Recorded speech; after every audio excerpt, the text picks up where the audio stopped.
Where is she? Asked Priam. I don't know. Anatole, and 2 generals have been missing for several hours. Gone to set their trap, right? That's what we think. The last order I got from the 2 present generals was to tell the snipers to force an attack. Priam watched his prisoner for a moment. He seemed to have made peace with his death, and was beginning to give him information on his own. Priam stood up slightly to allow Corentin to breathe. You're with me now. If you do anything, I'll kill you straight away. Between now and the end of this battle, you're going to help me destroy the revenants. Okay? Okay, replied the messenger in a clear voice.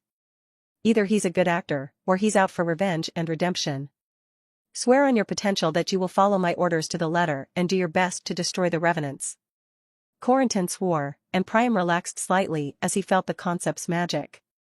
He stood up and held out his hand. Corentin took it, and Priam helped him to his feet. Good. Any idea where Anatole is? No. There are underground passages beneath the camp.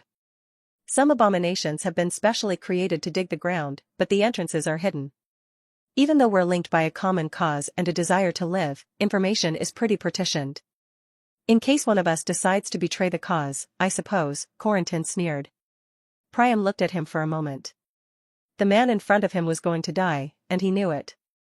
Yet he smiled. The pressure of death and the horrors he endured had made him unstable. Any idea how to find these underground passages? Priam had no desire to prevent Anatole from provoking the Earl's tribulation, but he didn't want Anatole or to run away afterward. After all, it was unlikely that Revenant officers would stay close to an Earl's tribulation. The collateral damage promised to be titanic. Corentin thought for a second before answering.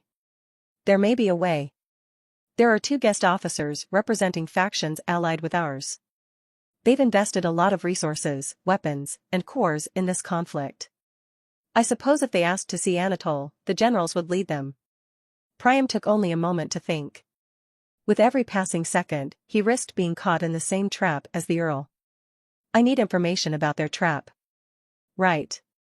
You're going to tell them that a Viscount is coming their way, so they need to evacuate. Then you leave and let them panic. They'll go straight to the generals and ask them for a way out.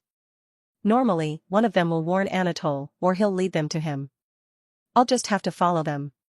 Priam noticed Corentin's grimace. Is there a problem? Why not do as you did with me?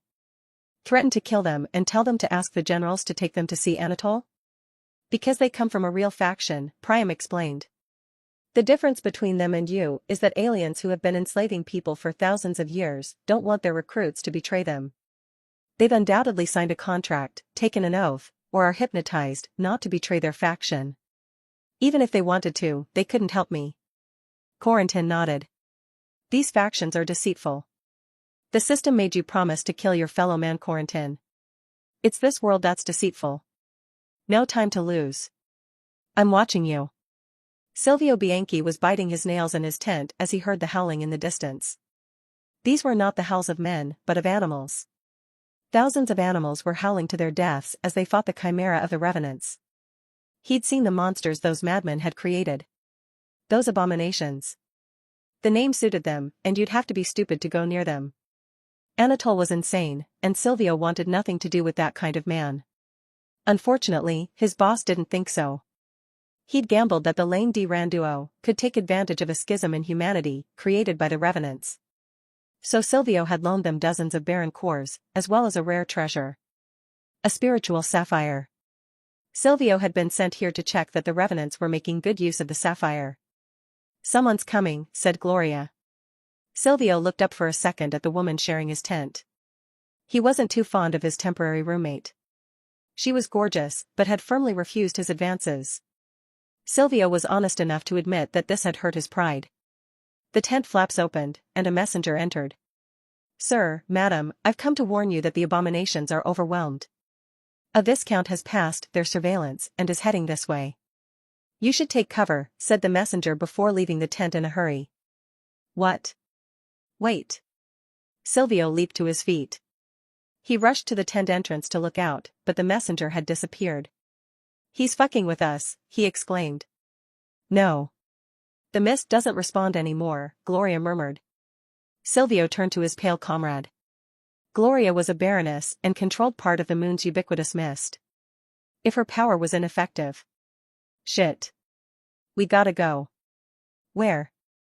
There are thousands of animals surrounding the camp, Gloria replied, her face contorted with fear. How could she have killed a baron? Calm down.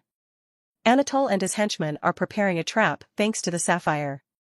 I have a method of spotting it in case of theft, and it's currently underground. Anatole is crazy, but he values his life. If we can get to him, we'll be safe. Gloria nodded weakly and moved closer to Silvio. He smiled, sensing the Baroness's fear. If she sees me as a savior, maybe. Let's go, he said, opening the tent aperture and beckoning Gloria through. Maybe the whole thing wasn't so bad after all. LVL up, focus, LVL 21. Perk +1. Viva +1. DXT +1. Priam sighed at his failure. He had tried to listen in on the conversation between the two guests by translating the disturbances running through his mist.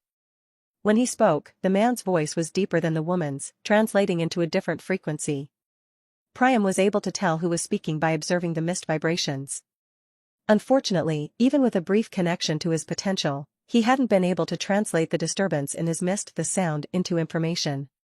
It would have been useful for eavesdropping on conversations. I'll have to create a technique for that. Fortunately, his main plan was working. Priam was currently following the movements of the two outside officers as they made their way to the command post. Once inside, Priam forced himself to meditate. If they could get through the underground, so much the better. If not, Priam would attack head-on.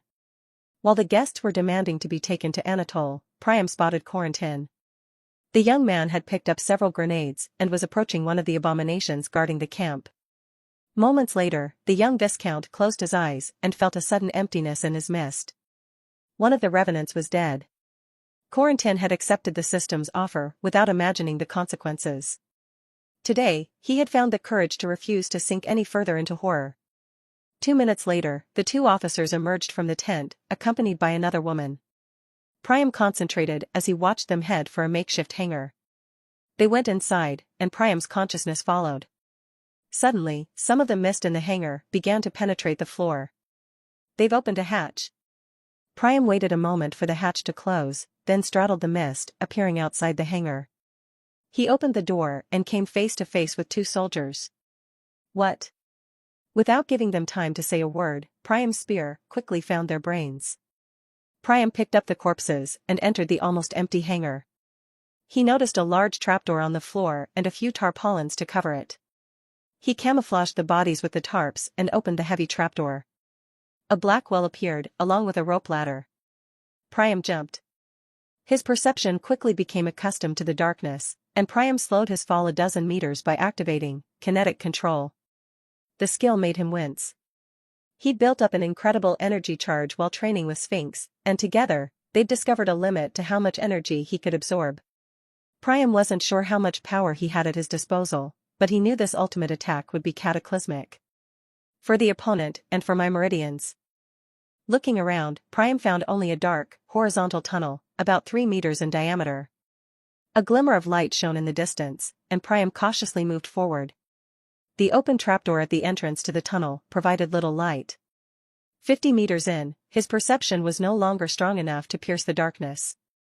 Priam had no torch, and the only light-generating objects he carried were grenades. With his constitution, he wasn't risking much by throwing them away, but this kind of explosive wasn't known for being silent. Am I really thinking of using fragmentation grenades to produce light? The apocalypse changes a man. Priam stopped walking. Far ahead, the torchlight began to fade. The tunnel must have turned. What made Priam hesitate was Anatole's madness and the slowness of the trio ahead of him. The two officers and General Revenant certainly had exceptional physical attributes. One of them was even a baroness. Yet they hadn't run. Priam feared the tunnel might be booby-trapped. Sighing, Priam decided to drown the tunnel in mist. He could have used his kinetic charges to levitate to the end of the tunnel. The problem was that this kind of clever new use risked increasing the level of kinetic control. This increase would be accompanied by 4 points of metafocus, propelling Priam to 102 points in this attribute. It would be his 12th attribute above 100 and would trigger a 5th tribulation. Damn. I really need to start my tribulation soon. Closing his eyes, he directed his consciousness 80 meters ahead and straddled the mist. He appeared 80 meters further on, floating in the air. Quickly, he straddled the fog again and found himself just beyond the bend, at the entrance to a large natural cavern. In front of him, a dozen abominations were busy watching a trio pass between them. Without missing a beat, Priam looked up and spotted a large stalactite. He teleported to it and clung on, wrapping himself in mist.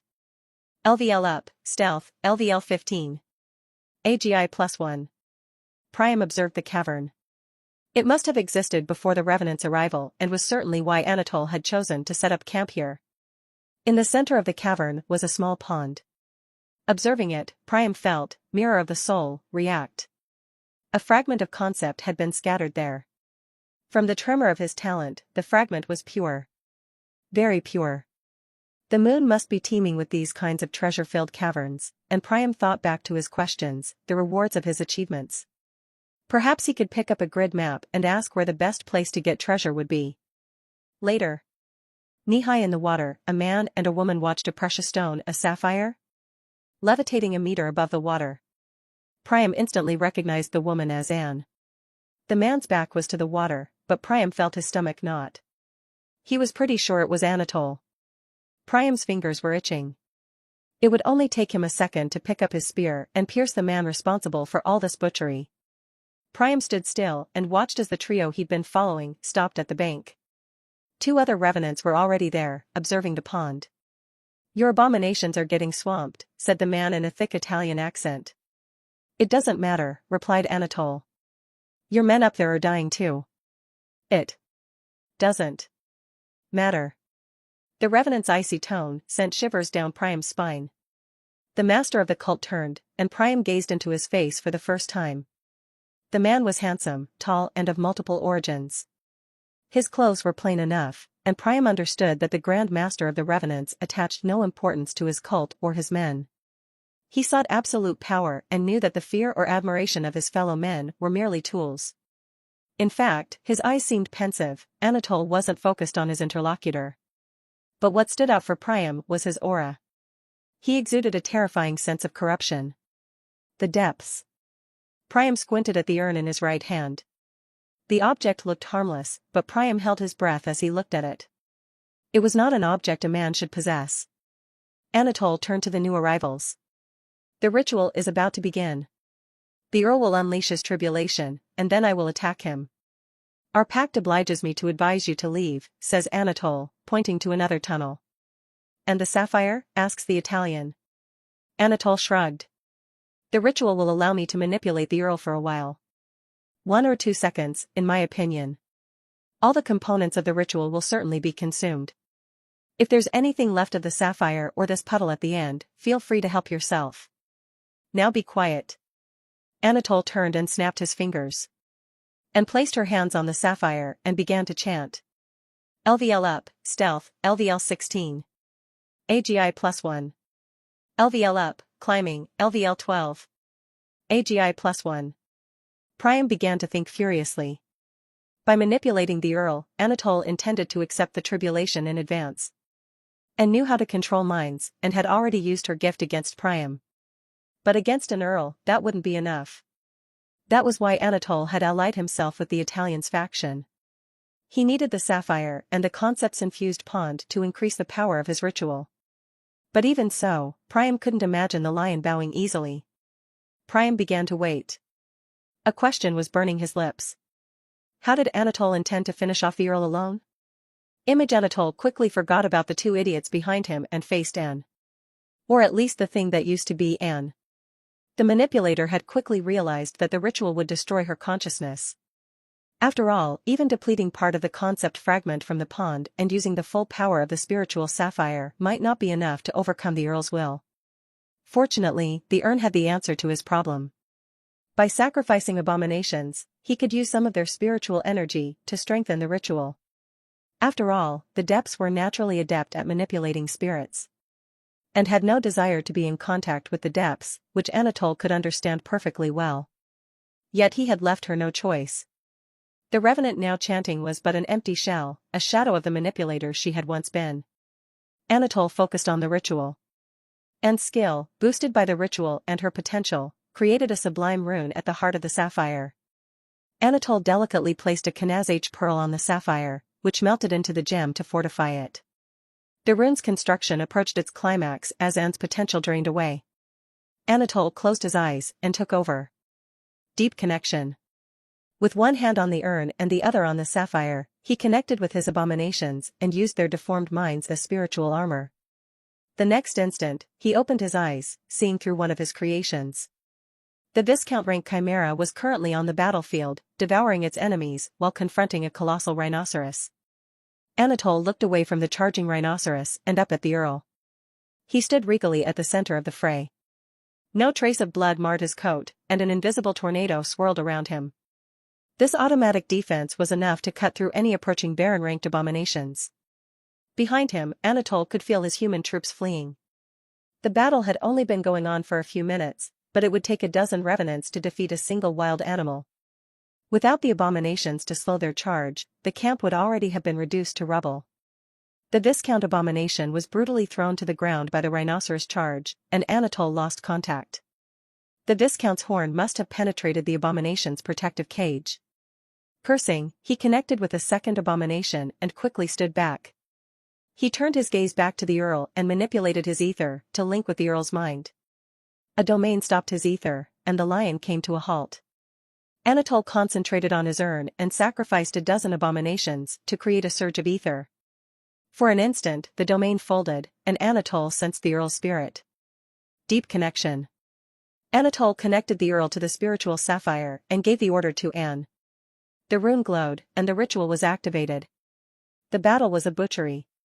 100 animals had died in the early stages, falling into the revenants' booby-trapped trenches, which had annoyed the Earl.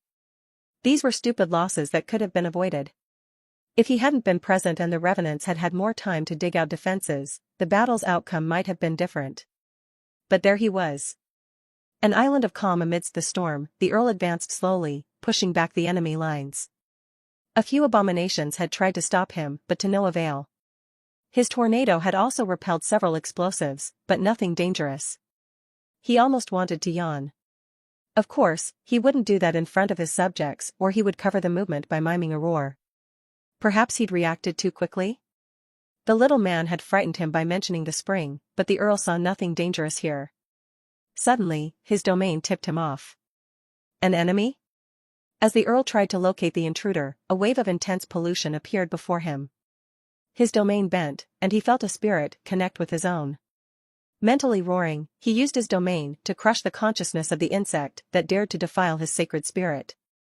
The insect faded, but another took its place. Then another. Suddenly, the lion felt himself being watched. 100 deformed consciousnesses stared back at him. What the? One of these consciousnesses shone brightly, attracting his attention. The lion detected that it was underground and attacked. A meter of rock, dust and earth flew with each stroke of his paws. A second later, he had already dug a 5-meter hole. At that moment, the consciousnesses disappeared as if blown by the wind. All that remained of them were auras, which merged into an arrow that flew toward him. Passing through his domain and up through the link between them, the arrow struck his mind. The Earl froze, his consciousness paralyzed. A foreign spirit took over his body and consciousness. The proud lion trembled with anger and drove the intruder away. But it was too late. Tribulation summoned. Image. Status, average value for a Homo sapiens male before integration, PHY 10/men 10/meta 0. Physical. Strength 148. Constitution 258. Agility 164, +3. Vitality 284. Perception 297, +1. Mental. Vivacity 176, +1. Dexterity 193, +1. Memory 50. Willpower 274. Charisma 150. Meta. Meta affinity 141. Meta focus 98. Meta endurance 90. Meta perception 32. Meta chance 114. Potential, 1081, +5. Tier 0. He who eludes death, charge off. Reloaded in 6 hours, 27 minutes and 14 seconds. Tribulation, tribulations are coming. Time, 10 hours 47 minutes 8 seconds. The horizon brightened, bathed in light as millions of wisps appeared. Appearing from nowhere, they fell like flaming snow. Despite the unique spectacle, the phenomenon stirred a terrible feeling in the hearts of the spectators. Recognizing the divine origin of the manifestation, the battle came to a halt. The two armies had moved apart, as if a truce had been called. Each combatant looked up in solemn silence, disturbed only by a few gusts of wind enveloping the earl. Without them, one could have heard the short breaths of the tired animals, and noticed the disturbing mutism of the abominations. Sphinx watched the scene from a hillside a few hundred meters from the violent theater. With uncertain eyes, she watched the countless wisps descend. Their bluish light reflected off every shiny surface, and Sphinx's mane seized the opportunity to shimmer. The picture was superb. Yet, despite the beauty of the landscape, Sphinx felt nothing but primal fear. Her instinct told her to leave, to get away from those tiny, trembling lights.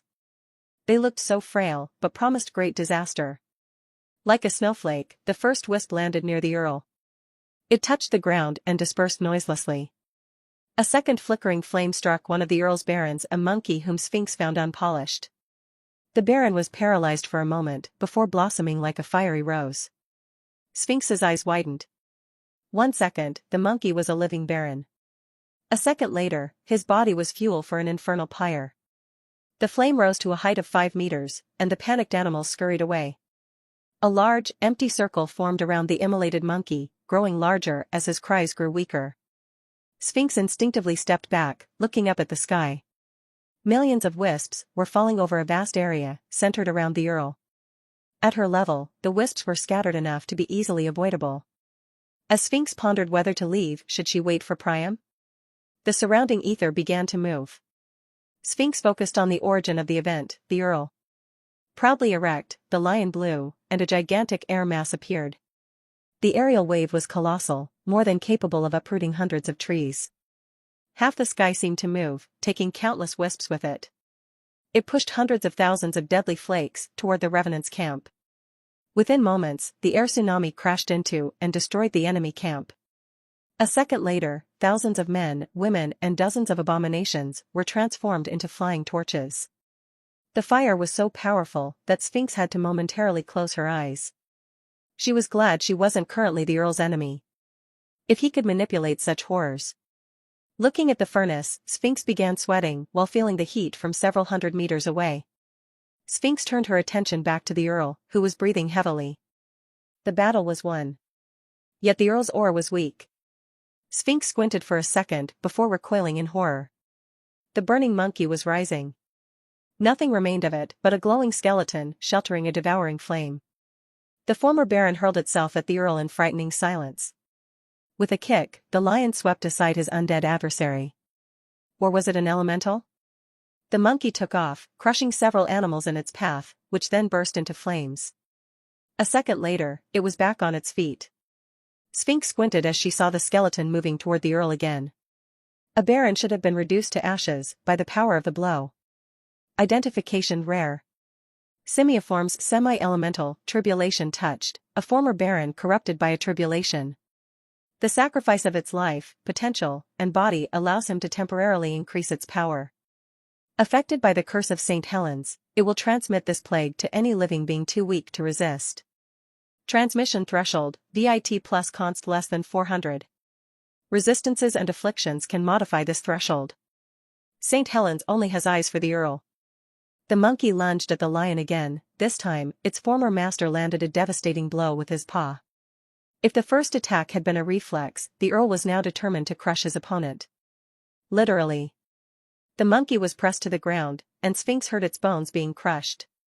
When the lion lifted his paw and blew on it, all that remained was black dust. Sphinx's attention turned away from the earl.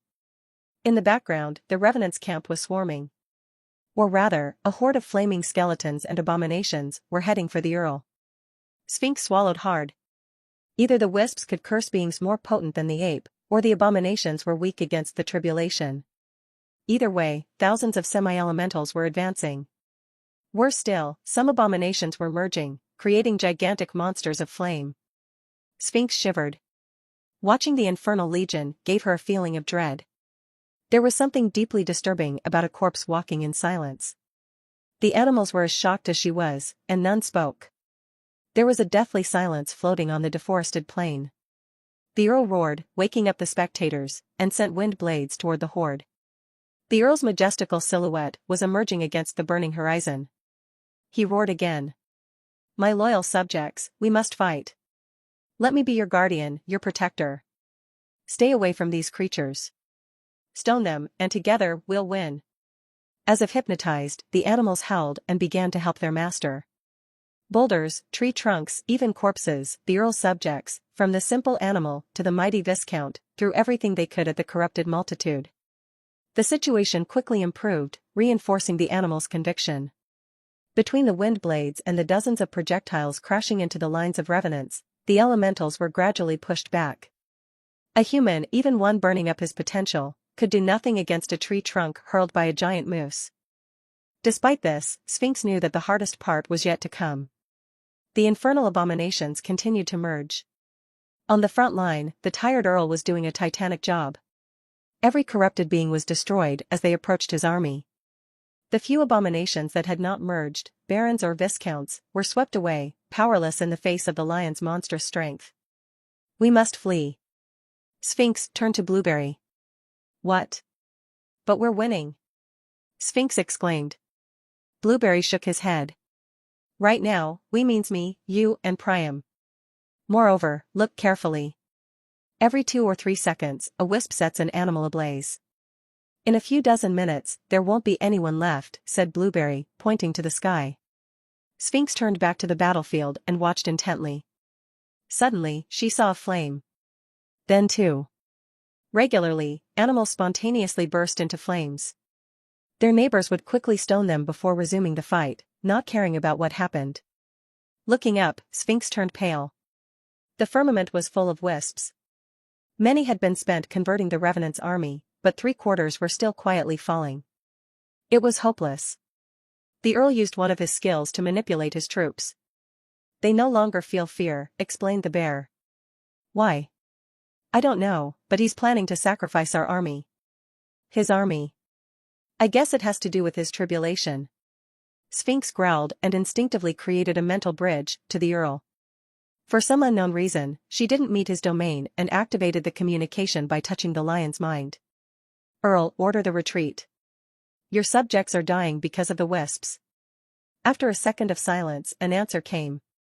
"I know. Of course, I know, but I have no choice. I used 1/4 of my ether reserves, blowing those wisps at the enemy camp. These flames turn ether into heat. Because of this, my domain can no longer absorb ambient ether. Every attack I use weakens me and draws on my reserves. Then run. The wisps will follow you." "You think it's so simple? Look at the floor." Sphinx focused her ethereal vision on the ground before widening her eyes in amazement.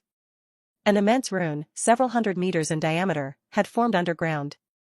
Based on a concept close to fire, the rune's meaning was esoteric for Sphinx. But she knew a cataclysm when she saw one. From time to time, the rune gained in intensity. It was slight but visible. "Every wisp that touches the ground strengthens this rune. By allowing my subjects and enemies to be transformed, I reduce its ultimate power," the Earl said as he crushed an abomination of Viscount rank. "The concepts are omniscient and confront me with my fears. They're giving me a choice. To be a martyr king, able to protect my people by placing myself as a shield between them and this divine fire.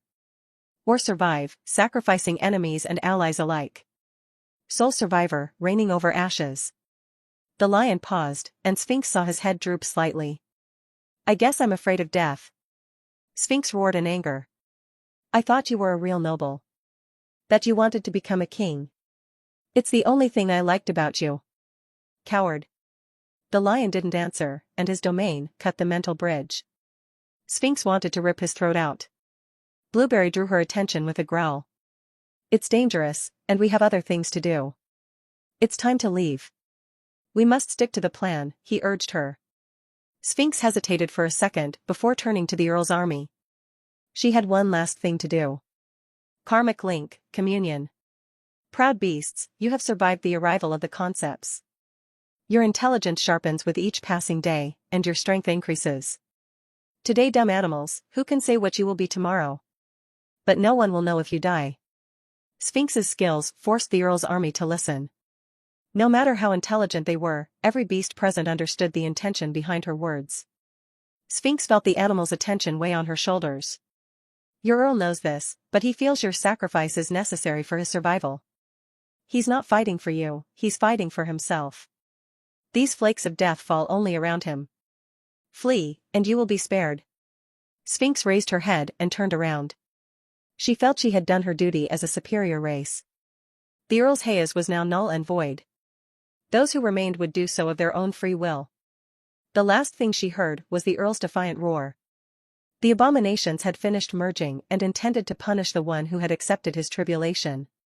Image Priam felt the descent of the tribulation as goosebumps appeared on his forearms. He took a breath to calm himself. Focus. He'd waited long enough, and Anatole had played his part. It was time for the revenants to withdraw.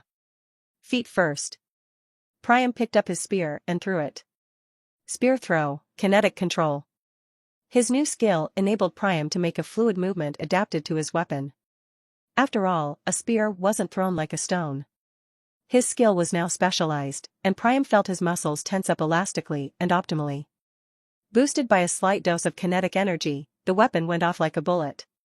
Priam winced as he heard the supersonic boom and wasted no time observing his attack's consequences. He had to make the most of his surprise effect.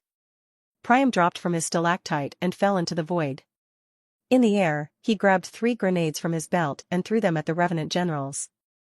To eliminate as many people as possible, Priam would have had to reverse his actions, but he wanted to be sure of interviewing a survivor. No sooner had he touched the ground than Priam rushed towards the nearest abomination. Of the 10 abominations, 9 were barons and only 1 was a viscount.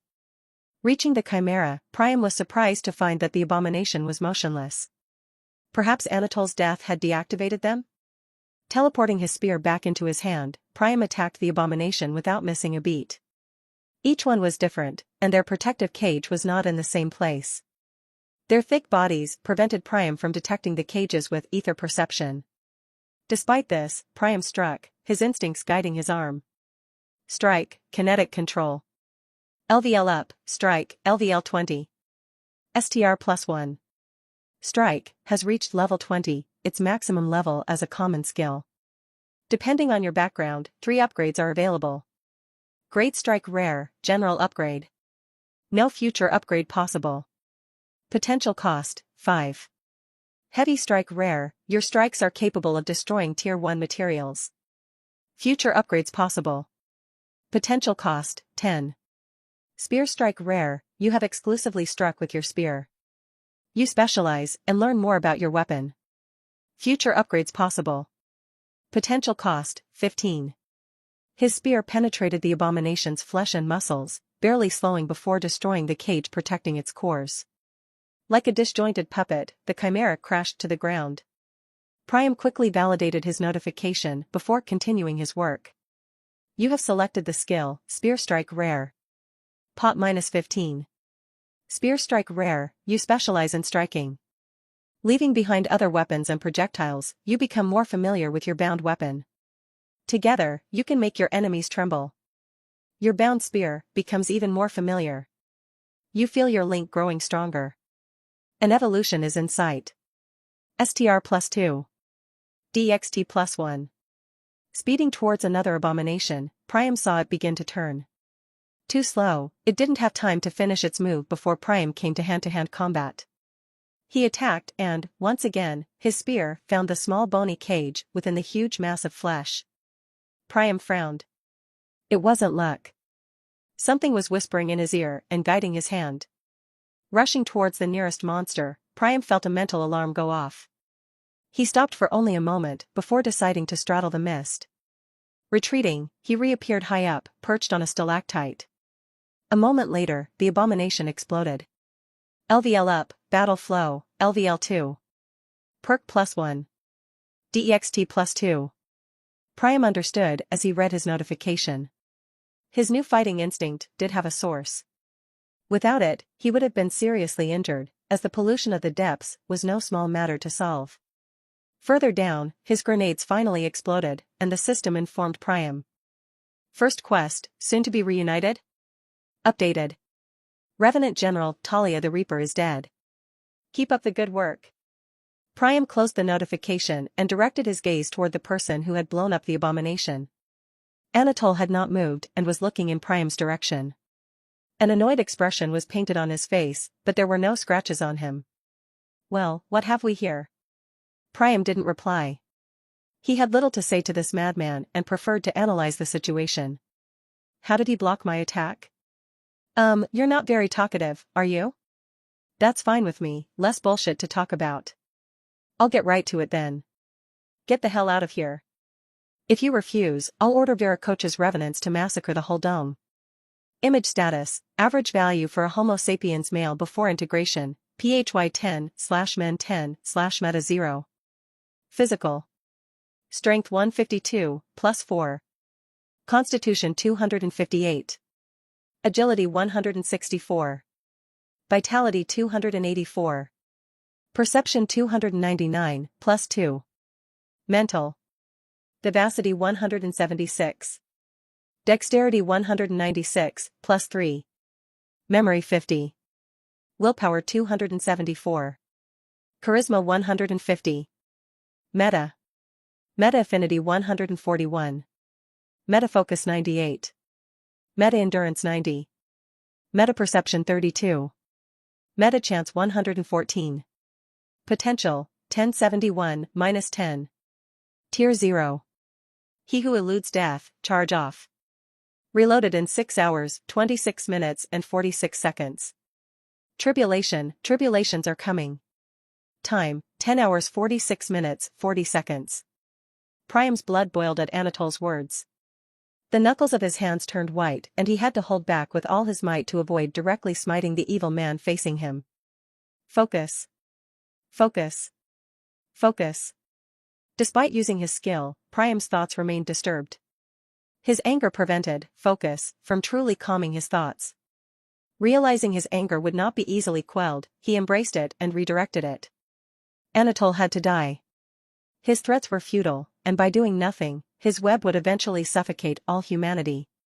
The revenants would convert more and more humans, and a schism would be created. Priam knew that Anatole was far more dangerous as master of the revenants than as creator of the abominations. The Viscount could destroy 1,000 abominations a day, but he couldn't stop Anatole's propaganda from manipulating weak minds. For many humans, resurrecting a loved one was a possibility too sweet to ignore. Anatole had to be killed while there was still time. Priam intended to do it with his own hands, so his rage would be calmed by his revenge. If he was going to be angry, it might as well be in the service of his violence. This thought calmed Priam and allowed him to reactivate focus. Slowly, his seething ire turned into a cold, dark river. You have gained the skill, Emotional Discipline Rare. Emotional discipline, the human being, a creature with an organic brain, is a species that feels 7 emotions: joy, surprise, fear, anger, disgust, sadness, and contempt. It is not the case for all species, and this emotional capacity is both an advantage and a disadvantage. Some of your mental attributes, vivacity, willpower, memory, and charisma, are affected by and affect your emotions. You discipline yourself to regulate your emotions. You begin to impose your will on them. Note, tier evolutions are a way of removing these emotions. Will +3. Priam blew out his breath and loosened his grip on his spear. I suppose Anne told you about me, right? It's true, I let her get away when I should have killed her. But this world punishes us quickly for our mistakes. I'm different now, unfortunately for you, said Priam, raising his spear. I don't negotiate with bastards. When Priam threw his spear, he paid close attention to the result. Anatole had blocked his first attack, and he wanted to know if it was a fluke. The weapon disappeared from his hand, shot into the air, and hit Anatole about 1/10 of a second later. The urn of the depths glowed, and some translucent shield materialized, blocking his attack. It's useless. The urn protects its wearer passively, and no tier 0 attack can escape it, announced Anatole, an almost bored expression on his face. Too bad for the people of Viracocha, but my word is absolute. The Grand Master of the Revenants pulled a metal sphere from his clothes and brought it to his mouth. Gather the civilians in the cathedral square. Start with Priam's father. Priam gritted his teeth in rage. Is my father in danger? Answer, Pappus is doing really well and will soon find you. Priam sighed with relief before feeling his anger rise again. He'd just wasted a question for nothing. Anatole had mentioned his father and seemed to be looking for him. He'd threatened him directly to throw him off balance. You'll pay for that, you little fucker. The Viscount teleported his weapon into his hand and attacked again. Whether an artifact was powerful enough to stop all Tier 0 attacks seemed impossible to him. The system had never suggested that Tier 0 had a limit. His conversation with Mercury had proved that the system controlled user performance through tribulations. But at no point did an evolution to Tier 1 seem imposed. If that were the case, some monsters must have spent thousands of years in Tier 0. Their power would undoubtedly be greater than a Tier 2 or 3. How could an artifact found by a mere human resist that? Priam was more than skeptical about Anatole's statement. If I were to believe an opponent I'm fighting against, I'd really be an idiot, he spat as he attacked. His spear smashed against Anatole's shield, and Priam recalled it. He returned to his firing position. Throw, observe the shield invoked by the urn, recall his weapon, and throw again. The cycle only took a second, and Priam had already attacked the master of the cult a dozen times. He could have executed a more powerful attack by expending his kinetic energy, but a level up in kinetic control would trigger a new tribulation. He was at almost 100 in meta, focus, and already had 11 attributes above this threshold. It's useless. You're wasting your time and mine, said Anatole. I doubt it, or you wouldn't just be a baron. If my attacks really had no effect, you'd have defeated a Viscount by now, Priam remarked. Anatole closed his eyes, and the abominations collectively turned their attention to Priam. One of them screamed and leaped towards Priam. The chimera must have weighed several tons, but it managed to jump more than 10 meters into the air. Seeing the monster approach, Priam leaned on his stalactite and pushed himself back. The chimera struck the ceiling with full force, sending tremors through the cavern. Priam landed in a roll in the middle of the abominations on a rocky floor. He drew back his spear to defend himself. With surprise, he noticed that no attack was raining down on him. In fact, not a single abomination was moving. Using ether perception, Priam saw that they were all linked. One of the links also connected them to Anatole. The man stared at him, his hand on the sapphire. Shit. An ether arrow appeared and struck Priam instantly.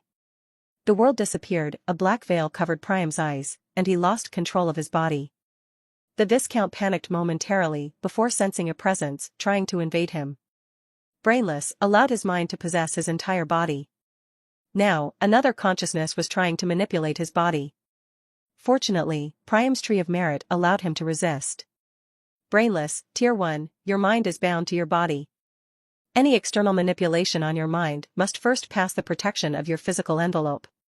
Thanks to this, the hostile spirit struggled to take control of Priam's body. Rather than being manipulated, Priam stood his ground, and his powerful body helped him. The Viscount activated his potential and concentrated on his defense. First, he tried to use Micro. Unfortunately, his heart supremacy was not developed enough to repel the invader.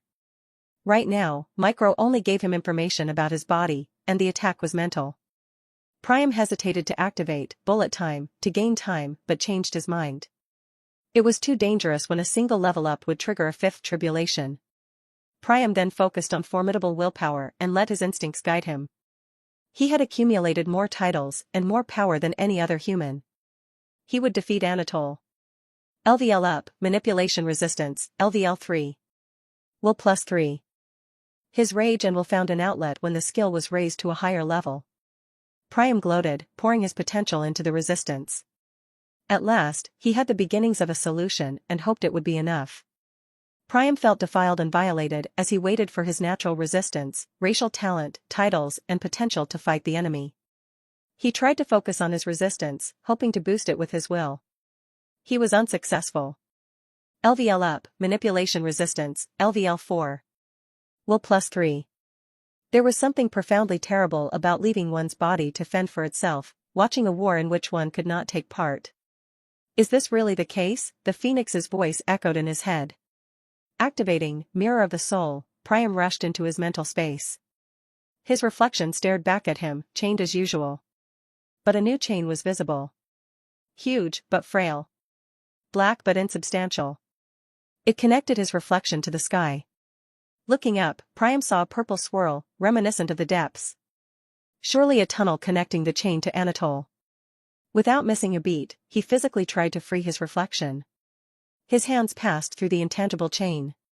What can I do? He then recalled his training with the Phoenix. Priam summoned his spear and prepared his attack. Tribulation-piercing spear was a prelude to mastery, another heart supremacy. The skill aimed to pierce all defenses with a highly penetrating attack. The skill drew heavily on the user's ether reserves, weaving a weft along the shaft and ending in a knot at the tip. The weft stabilized the knot, allowing maximum ether to accumulate, without destroying the weapon. The tip of the spear could then annihilate all defenses. Priam concentrated and drew on his reserves. He had already spent more than half his ether on teleportation. Nevertheless, he persisted.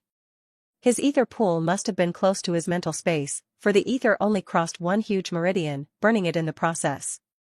LVL up, manipulation resistance, LVL 5. Will +3. The hoplite spear began to glow. The weave on its shaft was reminiscent of a phoenix tail. Priam smiled as he watched the ether bring the skill to life. Only one question remained. Should he attack the chain or the tunnel? In one fluid motion, Priam attacked the tunnel. Like an extension of his arm, his spear flared up in a flash of fire before reappearing before the tunnel. Priam was not a defender, he was an attacker. LVL up, tribulation-piercing spear, LVL 2. STR +1. AGI +1. DXT +1. LVL up, spear throw, LVL 2. DEXT +3. The spear struck the whirlpool and disappeared inside. An instant later, the tunnel exploded, and Anatole's presence vanished. Priam opened his eyes and swerved to the right, dodging a collapsing abomination. Around him, 6 other abominations fell pathetically to the ground. Only the Viscount abomination remained standing, closing in on Anatole. He was holding his face with both hands, screaming. It was the first time Priam had seen him lose his composure. Without waiting, he accelerated towards the master of the cultists.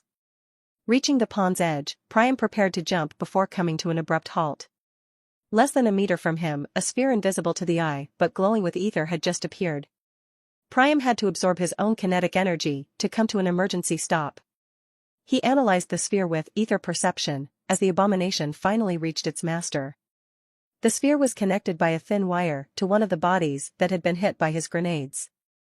Apparently, one of them was feigning death. Priam retrieved his spear and threw it at the corpse. The latter rolled away, dodging the attack, and stood up again. One of the guests, Priam recognized. The woman with fiery hair was wounded, and one of her arms seemed to have been badly hit by the shrapnel from the grenade. "Do you really want to die that badly?" asked Priam coldly. He was in a hurry and would certainly only have confirmed the deaths of the Revenant generals before joining Sphinx and Blueberry. After all, he still had an active quest to kill generals. According to his notifications, only one of the 3 generals had died. The other 2 just seemed to have lost consciousness. So, if the young woman had played dead, she would have survived. My boss has a lot of questions, and Anatole has some answers. If he dies now, I'm gonna get yelled at. My name's Gloria, by the way. A bloody smile painted itself on Gloria's face as she played with her earrings. Priam sighed. I'm surrounded by madmen. And mad women, he muttered. A noise to his left caught his attention. Anatole had disappeared, absorbed by his abomination. The latter was now staring at them in silence. Shit, Gloria swore as the monster stared down at them. Priam had defeated this kind of horror before and didn't feel particularly threatened, but he was the only human who could say that right now. The abomination held, and Gloria took a step back. I'm not sure it's in the mood to answer your boss's questions, Priam sneered. Indeed. The Chimera, or was it Anatole? Charged at Priam, who readied his spear. He didn't have much ether left, but it would suffice. Tribulation-piercing spear. The last drops of Priam's ether flowed into his meridians, igniting them in the process. Priam cried out in pain but continued to use his skill. Tribulation-piercing spear was not an instantaneous skill, at least not yet. The colossal amount of ether it required forced Priam to channel it, eroding his meridians. That, plus the tremendous amount of ether needed, were the two reasons Priam hadn't used the skill in a real-life situation. Unfortunately, Gloria's presence and the Earl's tribulation meant he couldn't take his time to defeat the Chimera. The abomination seemed no more intelligent than usual and rushed at Priam. The Viscount raised his spear just as his ether reserves were running low. Battle flow guided his arm, and the spear struck the Chimera. LVL up, tribulation-piercing spear, LVL 3. STR +1. AGI +1. DXT +1. Priam was thrown brutally backward. He activated kinetic control to stabilize himself after several dozen meters before raising his head. The Chimera had a big hole in its belly, and Priam could see the cavern floor through it. The penetrating power of his skill was terrifying. The abomination collapsed. Priam stretched for a moment, checking for any major injuries, before trotting off in the direction of the corpse. Out of the corner of his eye, he watched Gloria. The young woman seemed content to remain in her corner, analyzing the situation. Had he been able to, Priam would have attacked her directly, but without ether, he could no longer call back his spear through the mist. Worse, he could no longer use ether perception to check whether she was setting a trap for him. If he could kill her by hurling a rock at supersonic speed, that would be perfect, but he suspected she'd have a way of protecting herself. Fighting an opponent manipulating invisible traps was a stupid idea just before his tribulations, and Priam decided to wait until he'd recovered some ether. Reaching the abomination's level, Priam bent down and began to search the corpse with his hands. His resistance to the depths allowed him this madness. Image status, average value for a Homo sapiens male before integration, PHY 10/men 10/meta 0. Physical. Strength 155, +3. Constitution 258. Agility 166, +2. Vitality 284. Perception 299. Mental. Vivacity 176. Dexterity 201, +5. Memory 50. Willpower 288, +14. Charisma 150. Meta. Meta affinity 141. Meta focus 98. Meta endurance 90. Meta perception 32. Meta chance 114. Potential 1085, +14. Tier 0. He who eludes death, charge off. Reloaded in 6 hours, 22 minutes and 36 seconds. Tribulations are coming. Time, 10 hours 42 minutes, 30 seconds. Well, asked Gloria as Priam rose to his feet. Nothing. It's a mass of flesh, muscle, and bone. If Anatole merged with this creature, he was dead before my spear touched him, Priam said gloomily. Gloria nodded. Too bad. Besides, you're out of ether, aren't you? I was wondering why you didn't attack me, Gloria said mischievously. Priam remained silent. Gloria harumphed. You're not very talkative. Too bad, I have no desire to confront you either after seeing your attack. I'll be going before you get your ether back, then. Until next time, Priam. Gloria waved him off, then moved off toward a tunnel. It wasn't the one Priam had come through and must lead to other revenant camps.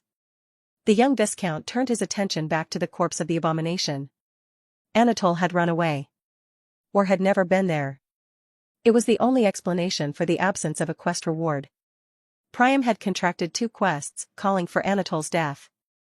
Neither of them had been validated. However, all was not lost. Priam leaned back towards the abomination and plunged his hand into the vile mass of muscle and putrefied flesh. The smell was unbearable, but his new sense of smell enabled him to ignore it. After several seconds of searching, his hand found what he had hidden from Gloria. An urn. Priam searched the mist for Gloria. When he found no trace of the young woman, he pulled it out. It appeared to be made of bronze, but Priam would have bet that his most powerful attack didn't have the power to scratch its surface. The lights from the torches set out by the revenants reflected off its surface. Leaving aside the wisps of black smoke that hugged its luminous reflections, the urn looked almost normal. It should also be noted that it was too clean. There were no traces of blood or dirt on it. Identification. Funerary urn of the depths, a mysterious urn. Contains the sole fragment of an Earl of the Depths. His skill wasn't powerful enough, and the description was terse. Despite this, a smile appeared on Priam's face. Anatole might have run away, but he had to abandon the urn. Update: A light in the depths. You've released part of the consciousness of a Phoenix Prince. Recover or destroy the urn of the depths. Reward: Your bound weapon will be tempered by the grace of the Phoenix.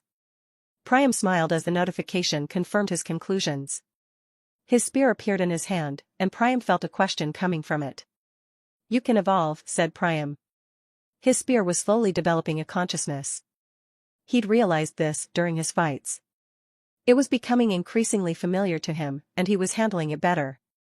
Today, his bound weapon had the possibility of evolving, increasing its power and their compatibility. Priam just hoped the transformation would be completed before his tribulations. Out of nowhere, a flame appeared.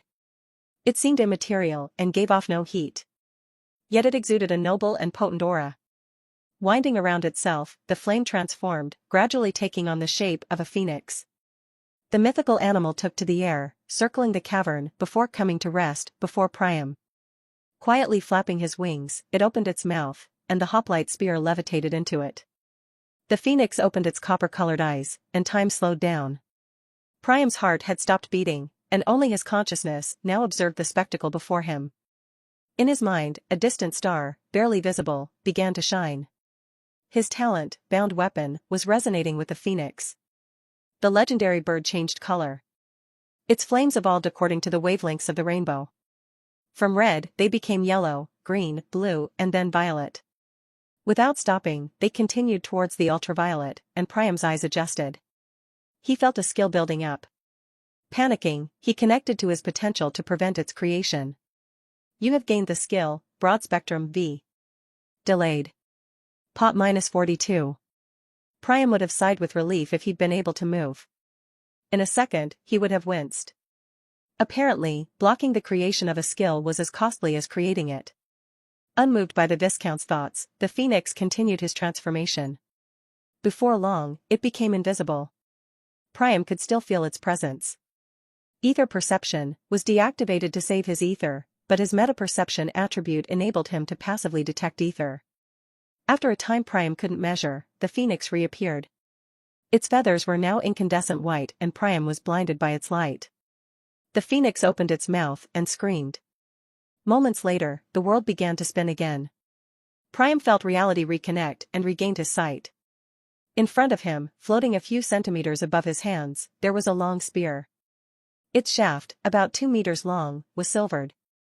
Runes resembling phoenix feathers caught the eye. The spear's copper tip seemed capable of piercing any material. Moving closer to admire it, Priam noticed the light playing with the blade, creating flamboyant reflections. After seeing the transformation with his own eyes, the Viscount didn't know what to think. A flame had been imprisoned in his spear, and the weapon seemed blessed by a phoenix. Priam stretched out his hand and grasped it. It vibrated between his fingers. He smiled at its natural, firm grip. With this spear, he knew he was capable of incredible feats. Sensing his thoughts, the weapon vibrated, nestling perfectly between his fingers. It couldn't yet communicate with him, but he knew he could count on it. Killing the Earl or surviving his tribulations were no longer such impossible goals. Smiling, Priam identified it. Identification. Bound to Priam Azura, a spear from another world. Bound to its bearer by the concepts, baptized by battle, blessed by the phoenix and repeatedly reforged by a mysterious power. Its potential is linked to its wielder. Like the phoenix, the flames temper it. As a bound weapon, it benefits from a small portion of its wielder's titles and talents. Improves the effectiveness of spear-based skills. Would you like to name this weapon? The system was right, his spear needed a name. Priam was neither bad nor good at finding names. But if this weapon was to accompany him throughout his life and grow with him. Priam reflected on what he had experienced, fought and survived. This spear would be his weapon, a tool made to attack and defend. A weapon representing a fight and an obsession. To survive, to explore the world and to be free. His weapon would be a means to remain the master of his own destiny. Being free was a constant struggle. That's what Priam didn't want to forget. Tomorrow, a year from now, and an eternity from now, Priam didn't want to forget who he was. Promes. It means promise in my native tongue. Identification. Promes bound to Priam Azura. The spear vibrated and Priam smiled. Well, and now? Priam directed his gaze to the human bodies that had been blown up by the grenades. Having moved closer, Priam took the pulse of the various bodies. 2 were dead, a man and a woman. The woman was certainly Julia, one of the Revenant generals he'd been notified about. The man must have been the guest. The other 2 Revenants were simply passed out and Priam finished them off. He had briefly considered questioning them, but time was now his enemy. First quest, soon to be reunited? Updated. Revenant General Marie, the Poisoner, is dead. Revenant General George, the Silent One, is dead. Bonus, kill at least 3 of the 6 Revenant Generals. 4 Revenant Generals killed. Congratulations. Reward, information about your family. A notification appeared in the system interface and Priam hesitated for a moment. His family information was available. But should he consult it now? His tribulations were coming soon, and if he learned that his family was in danger, what would he do? Would he go and save them, risking his own life? Would he ignore their ordeal? Priam knew he would save them. He ran a hand through his hair and sighed. Running away from reality was not his style. He selected the notification. Your father, mother, sister, and half-brother are alive. Your half-sister is dead. Bonus, 4 dead generals instead of 3, your father and mother are on the moon. Laughter echoed through the cavern. Tears began to roll down Priam's cheeks. What a shitty system. I almost single-handedly dismantled one of the biggest threats to humanity and got 3 sentences? Despite his words, Priam was relieved. His father and sister were alive. His half-sister was dead, but the news barely affected him. He should have been sad, but the happiness of knowing his family was alive surpassed everything. As his laughter began to subside, Priam refocused. Now that he knew his family was all right, he intended to survive and get them to safety. A hint of fear came over him as he reread the information. His sister wasn't on the moon. Did you refuse to come? Or are you a prisoner? I'll find you, Twinkle, he vowed. Priam quickly searched the corpses. Their weapons looked okay, but didn't interest him. Their possessions were limited to a few cores, and Priam abandoned them when he realized they were common. Only one of the generals kept a curious object in her pockets. Some kind of fossil. Identification. Primo dinosaur fossil Earth, a fossil of a once-extinct dinosaur. The description alerted Priam. The object had something to do with Earth. Okay system, I'll keep this with me, I guess. Priam got to his feet and turned at last to Anne. The young woman hadn't moved since the ritual. He moved closer to her, stepping into the water. The splashing he caused as he approached didn't seem to disturb her. Finally arriving in front of the woman who had manipulated him, Priam sighed. The woman in front of him was an empty carcass. No glimmer of intelligence emanated from her eyes. Priam passed his hand in front of her face, and she didn't react. She'd been lobotomized. Or worse. Can you hear me? He asked. No reply. Priam shrugged before stepping behind Anne. With a flick of his hand, he pushed her over. The young woman fell headlong into the water. The pond couldn't have been more than 40 centimeters deep, but she made no effort to get up. 5 seconds later, her body began to spasm. Priam watched the spectacle for a few seconds, wary. And was a manipulator and could pretend to be lobotomized. Finally, Priam put an end to her ordeal. He watched pensively as the Revenant's blood dispersed into the water. His revenge against and would never be complete. He'd pierced her heart, but she'd died long before that. Anatole. Sighing, Priam laid Anne's corpse on the bank before retrieving the sapphire. He then observed the pure water of the cavern. Under the light of the few torches present, the pool sparkled with energy. Anatole's technique for triggering the Earl's tribulation had drained some of its power. Despite this, his meta-perception whispered that it was far from exhausted. Priam sat cross-legged in the water. Instantly, he felt a gentle wave caress his mind. The water was stagnant, but he could have sworn the tide was rising, filling his being with mental energy. Priam felt as if waking up after a long sleep. Only a few seconds later, he opened his eyes. Priam ran his hand through the pure water. It continued to give him energy, but time was running out. That said, leaving such a treasure unguarded would have been a shame.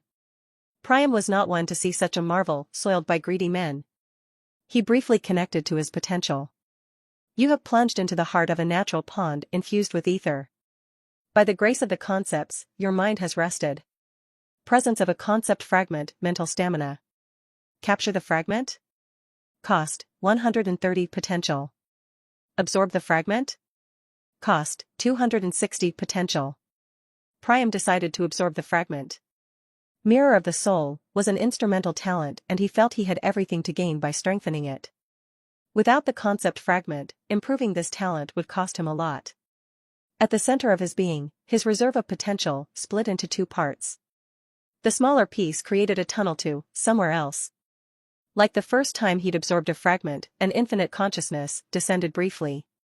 The shimmering pool became ethereal before disappearing. Mirror of the Soul shook and Priam connected with it. His mental space had changed. The spring housing his reflection had quadrupled in size.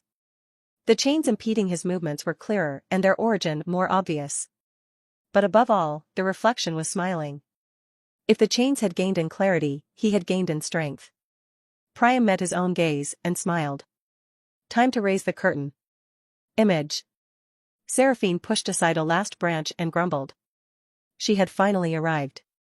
Her jaw was clenched due to shame and anger. Despite her best efforts, she had lost track of Priam's father. She and Anatole didn't always see eye to eye, but she wasn't stubborn enough to refuse to listen to a good idea. Finding leverage against the champion of humanity was a good idea. Ahead lay a small village. A dozen roughly built wooden dwellings. A waste of time when you knew that the next reunion wouldn't be announced for several months. Moreover, the bravest humans wouldn't ask to spend the reunion on the moon. After all, why settle for a satellite when a new planet awaited humanity? And Revenant. The Revenant's champion made her way through the village. She might have lost track of Priam's father, but all was not lost. She'd found Claire. Image status, average value for a Homo sapiens male before integration, PHY 10/men 10/meta 0. Physical. Strength 155. Constitution 258. Agility 166. Vitality 284. Perception 299. Mental. Vivacity 176. Dexterity 201. Memory 50. Willpower 288. Charisma 150. Meta. Meta affinity 141. Meta focus 98. Meta endurance 90. Meta perception 32. Meta chance 114. Potential 1085. Tier 0. He who eludes death, charge off. Reloaded in 6 hours, 1 minute and 21 seconds. Tribulations are coming. Time, 10 hours, 21 minutes, 15 seconds. The hangar housing the hatch had been partially destroyed. Only a few corpses lay nearby. No one saw any part of the hangar tremble. The collapsed roof began to move, before slowly lifting. Seconds later, it tilted to one side, releasing a dark well. A head popped out, soon followed by the rest of the body. Looking left and right, a young man surveyed his surroundings, before jumping out of the hole. A luminous flake fell to his right and disappeared into the ground.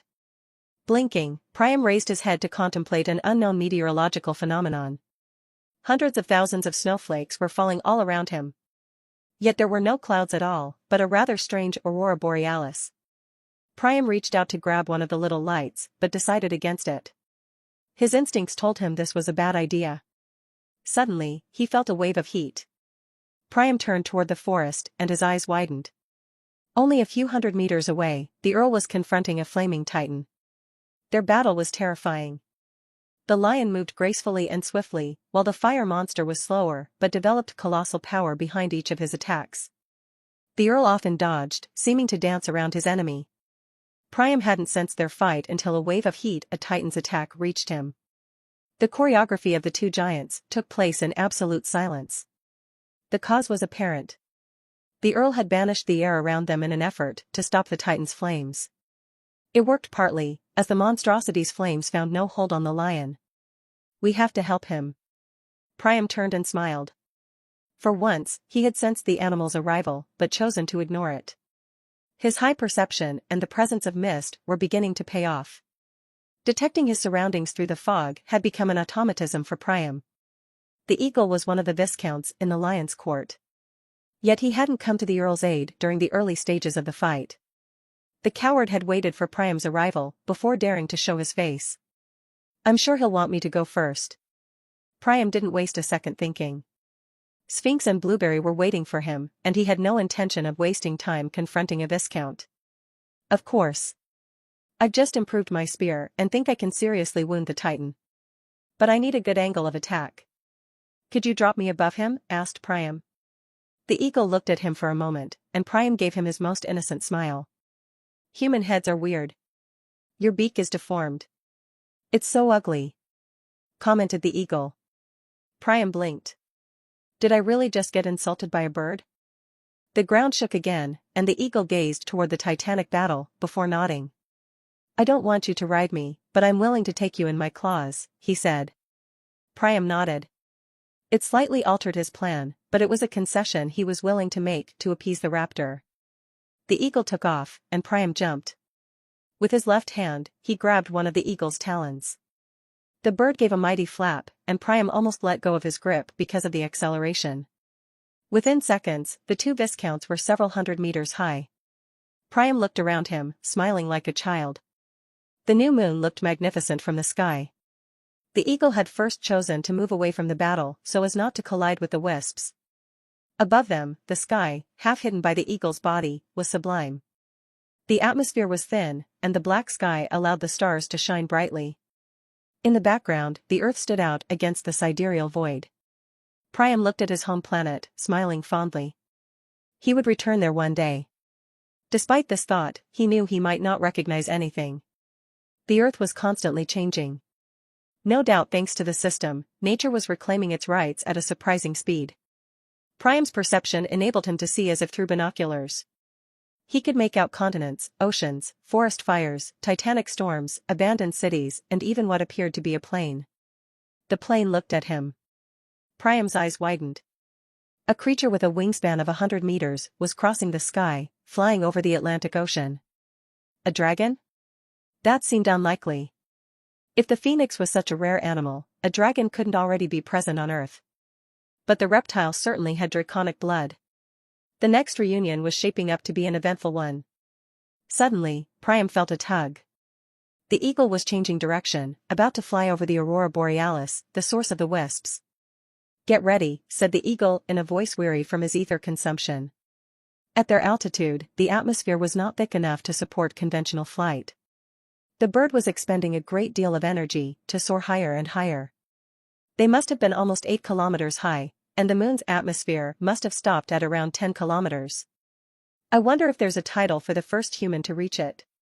Priam smiled. Knowing the system, such a title surely existed. The northern lights were approaching, and Priam prepared himself. He would only have one chance. The lights were blinding, and the amount of ether present was terrifying. His peach fuzz bristled on his forearms and Priam swallowed. Suddenly, a hole in the phenomenon appeared. "Now," cried the eagle.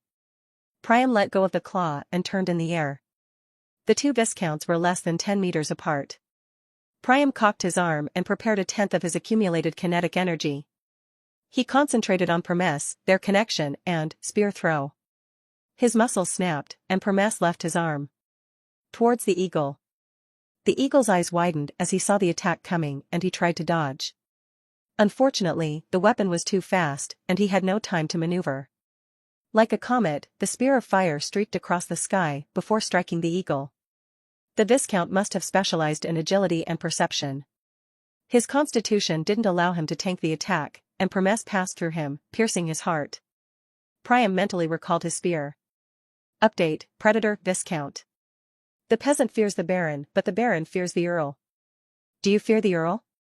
Prove your worth and your ambition. Overcome the Earl's guards, the Viscounts.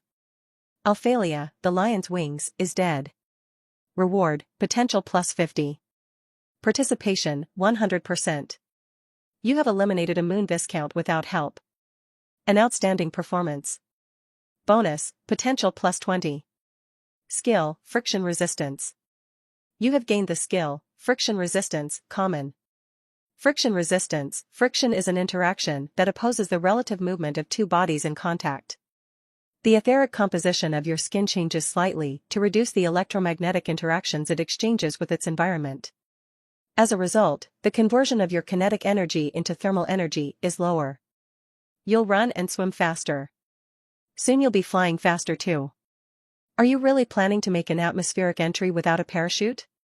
AGI +1. Priam squinted as he read his notifications. Killing a Viscount rank abomination under the Revenant's Cathedral did not validate this quest. Was it because it was polluted by the depths? Because it was artificial? Or because the quest specifically mentioned the Earl's guards? In any case, Priam had a new objective. If the quest for the Viscounts was similar to the one for the Barons, he still had 2 Viscounts to farm. I'll deal with that later. Priam focused on his fall. By the time he had read the notification, he had accelerated, falling at terminal velocity, toward the ground.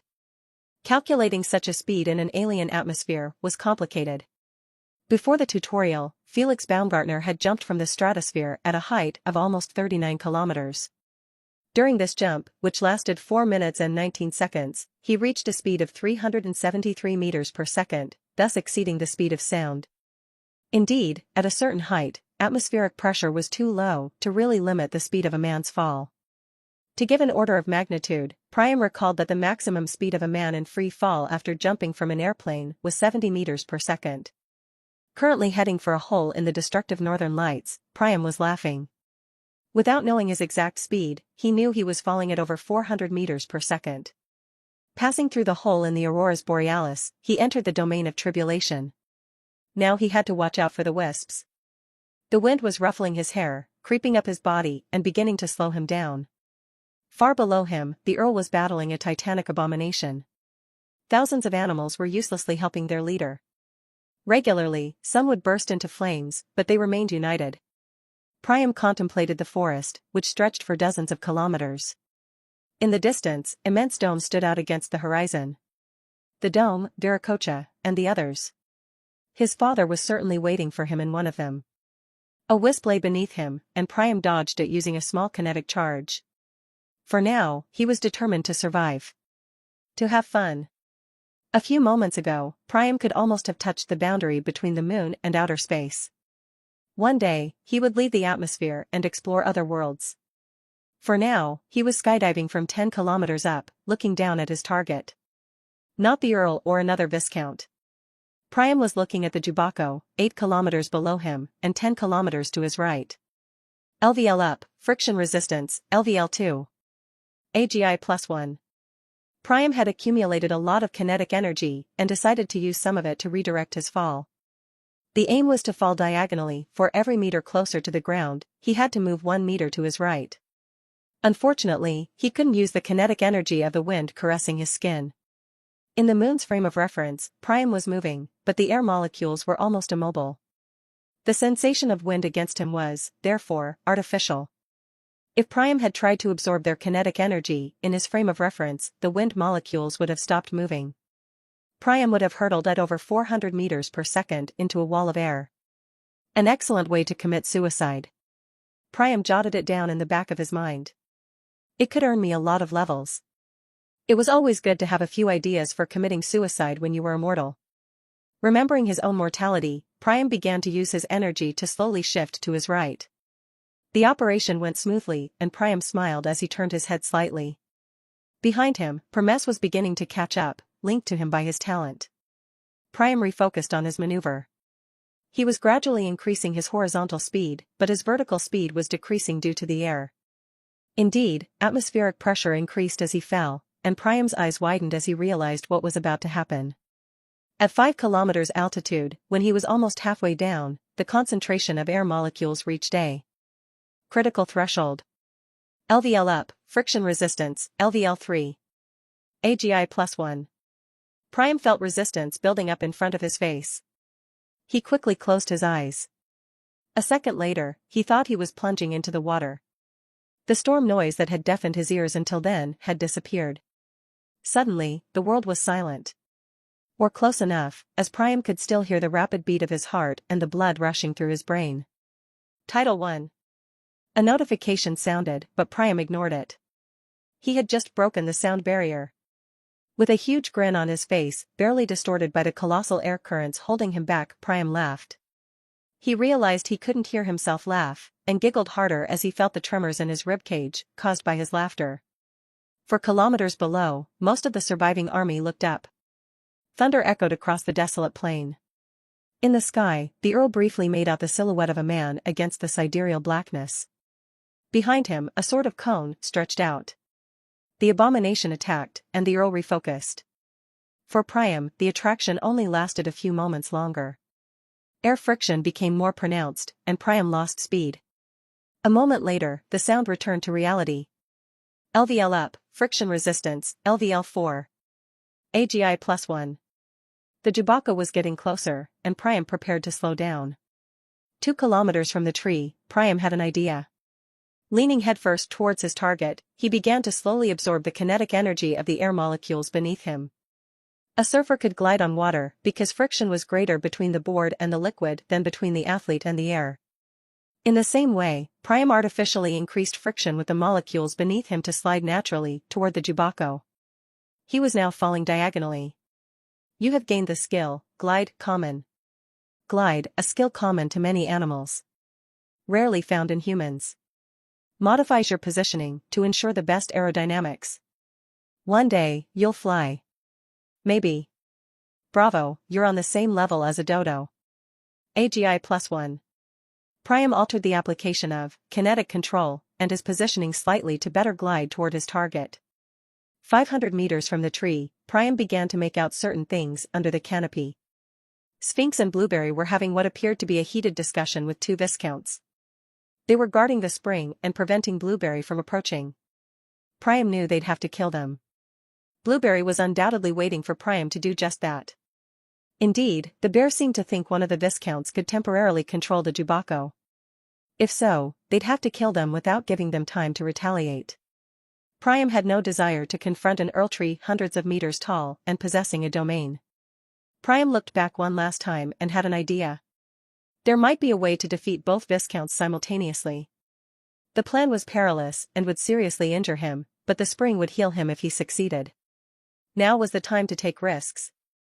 200 meters from the canopy, Priam positioned his left arm in front of his face. He had slowed down, but his speed was still phenomenal. At almost 100 meters per second, Priam slammed into the canopy. Leaves scratched his arm and the rest of his body, tearing his clothes.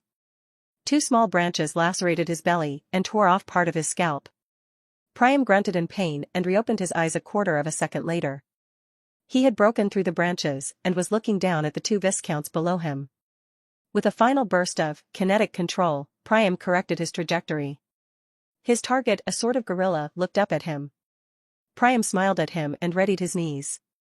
The key was to land well. At 100 meters per second, 360 kilometers per hour, Priam managed to execute a flying knee kick to the center of the gorilla's face. Dunk. Image status, average value for a Homo sapiens male before integration, PHY 10/men 10/meta 0. Physical. Strength 155. Constitution 258. Agility 171, +5. Vitality 284. Perception 299. Mental. Vivacity 176.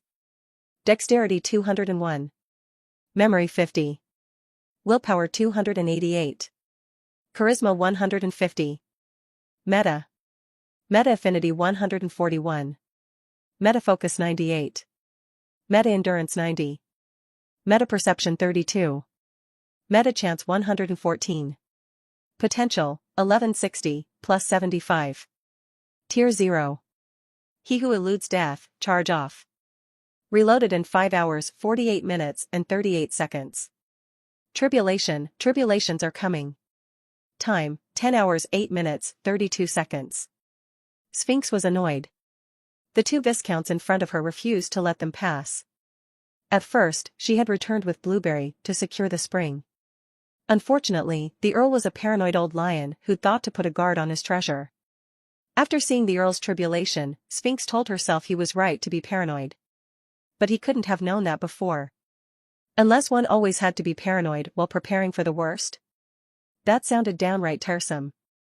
Sphinx decided not to be paranoid. Priam certainly would be for both of them. Go back, Blueberry. The Earl needs you. He asked me to bring him back some sacred liquid, the bear lied. He's hurt. If you don't do what he's asked, be prepared to suffer his wrath. The Earl asked us to let nobody through under any circumstances, replied the gorilla. Sphinx growled at the impudent animal. She wasn't a nobody, she was a sphinx. The fact that these little viscounts dared to express their disagreement with her was unforgivable. Unfortunately, there was nothing she could do. She and Blueberry could win this 2 versus 2 any day of the week, but something was up. The two viscounts knew how powerful they were, yet they remained stubborn. They certainly have a way of controlling the Jubako, Blueberry had telepathically reminded her at the first refusal from the two idiots. Sphinx had no desire to confront a giant tree. The two viscounts had to be killed or disabled, and at the same time. Of course, Sphinx had the means to take care of one of the viscounts. She had pondered an extremely difficult riddle and was prepared to sacrifice much. All she had to do was bet one of her limbs to kill Priam. By betting 3 or 4 members, she was sure to exterminate one of the viscounts. The problem wasn't her, she was too perfect for that, but Blueberry. The bear was a formidable warrior, but not an assassin. In the best-case scenario, killing his opponent would take him almost a minute. Far too long. You're free to take another step, Blueberry, but you might not like the consequences, threatened the hyena. Sphinx hated this viscount. She stank, making her want to cough. If I have to attack, you'll die first, thought Sphinx. As the situation approached a critical point, Sphinx felt one of her 2 karmic bonds quiver. Looking up, she saw a man crossing the Jubako canopy. Sphinx began to smile. Her friend had just arrived, and things always got more exciting when he was around. Priam slammed into the gorilla with both knees forward. Sphinx winced as she heard multiple cracking sounds. Priam screamed before colliding with the Jubako's trunk, which took his breath away. Before succumbing to the pain, he activated Micro to cut it off. Raising his head briefly, he watched the gorilla fall backward. The viscount was some 10 meters away and had quite literally lost his head. A little behind him was a hyena Priam had never seen before. Mentally, he concentrated on her. Their eyes met and Priam saw stupefaction give way to understanding and then rage. A split second later, the hyena's gaze lost all expression. Promes had just made its entrance. The flaming spear easily pierced the hyena's skull before sinking deep into the wood. The wood began to smoke and Priam grunted. 3/4 of the weapon had disappeared into the Jubako. Priam felt he'd have to reenact King Arthur to get it out. Or cheat by dispersing it in the mist. The system sent him a few notifications, which Priam ignored for the moment. Raising his head, he met Sphinx's gaze, who seemed delighted to see him. Hey Sphinx. My family's fine, announced Priam, still lying on the ground. Great, exclaimed Sphinx. Priam had confided his worries to her before. He then turned to Blueberry, who was making a funny face. Is something wrong, old bear? Asked Priam. Maybe these two viscounts had some interest and he shouldn't have killed them. Do you want me to bring your legs back? I hope the spring can cure that. My legs? Priam then checked his wounds. Micro informed him that he had a small cerebral hemorrhage, a dislocation of the right shoulder, a lung punctured by one of his ribs, and a few broken vertebrae. A false move threatened to sever his spinal cord. To make matters worse, about 1/10 of its body mass had disappeared. Looking at his legs, Priam understood. They were gone under his knees. He raised his head momentarily and took a closer look at the gorilla. 3 bones protruded from its neck. The first was the remnant of his spine. The other two were his shins, firmly planted in the ape's body. Despite Micro, Priam felt unwell. The spring, he murmured before losing consciousness. Image title 1. Supersonic Boy Silver, your body has exceeded the speed of sound without using tools or artifice. Nobody will steal this thunder. Don't worry, the next step isn't to exceed the speed of light. Not yet. AGI plus 20%. LVL up, Star Iron Body, LVL 5, 6, 7. Const plus 9. Completed quest, Predator, Viscount. The peasant fears the Baron, but the Baron fears the Earl. Do you fear the Earl? Prove your worth and your ambition. Overcome the Earl's guards, the Viscounts. Kerchak, the lion's hands, is dead. Shensi, the lion's savagery, is dead. Reward, potential plus 100. Participation, 100%. You have eliminated 2 Moon Viscounts without help. An outstanding performance. Bonus, potential plus 40. Skill, hemorrhage resistance. New quest, Predator, Earl. You are moving up in the hierarchy of the court. Congratulations on your progress, Moon Lord. You rebelled against the yoke of the Earls. You've defeated their bodyguard. Now there's just one step left. Kill an Earl. Will you be a liberator or just a bloodstain on the sword of tyranny? Reward, per Earl, potential plus 500. Customized bonus, depending on your participation. Difficulty, gold. Hemorrhage resistance, common, you've lost a lot of blood. A high vitality increases blood loss, and closes wounds more rapidly. In addition, this attribute has the side effect of reducing blood clotting speed. This passive skill slows your heart rate when your wounds are severe. Your blood will clot faster in the open air. Vit plus 1. Priam could feel his body, but he couldn't move it. He felt good and bad at the same time. It was certainly the emotion felt by a carnist enjoying a soy steak or an Italian devouring a pineapple pizza. Am I dreaming? The experience seemed bizarre. He could only see a few light spots, and realized his eyes were still closed. He could hear very little, noises being muffled. A soft, cool current caressed his whole body except his legs. Recent memories flooded back. I must have fainted, he realized. His mind had woken up before his brain, thanks to Brainless. Priam concentrated for a second before realizing his condition. His heart had slowed its blood flow to stop losing blood. His brain had then gone to sleep. Yet it was time to wake up. Focusing on Micro for a moment, Priam quickened his heart rate.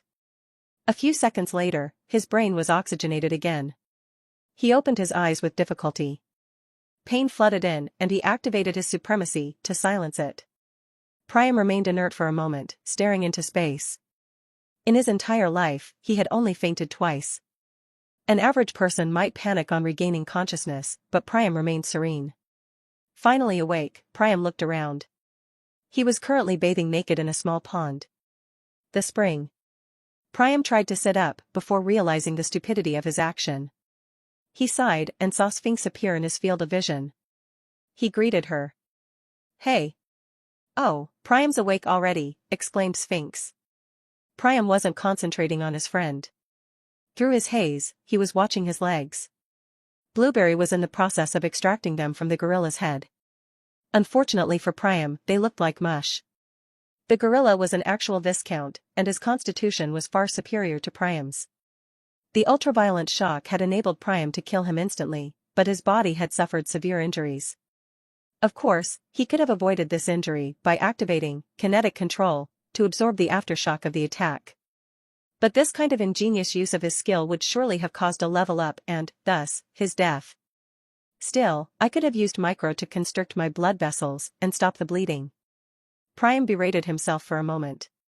If he had received this wound during a fight rather than at the end, he would have died of hemorrhage like an idiot. Forget it, Blueberry. I'm not going to glue my shins back. My legs will regenerate, don't worry, he said. The bear turned and nodded. He looked at Priam's shins momentarily, hesitated, then tossed them away. I don't eat my friends, he explained.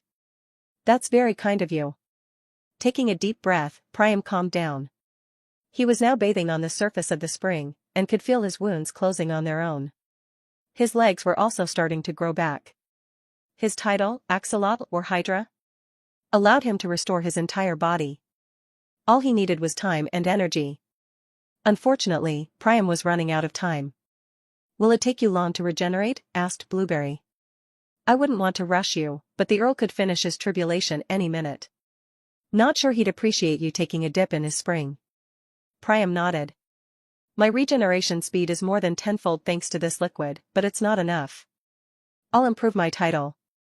Blueberry shrugged. "Okay. I'll check my plan in the meantime." Priam nodded before opening the system.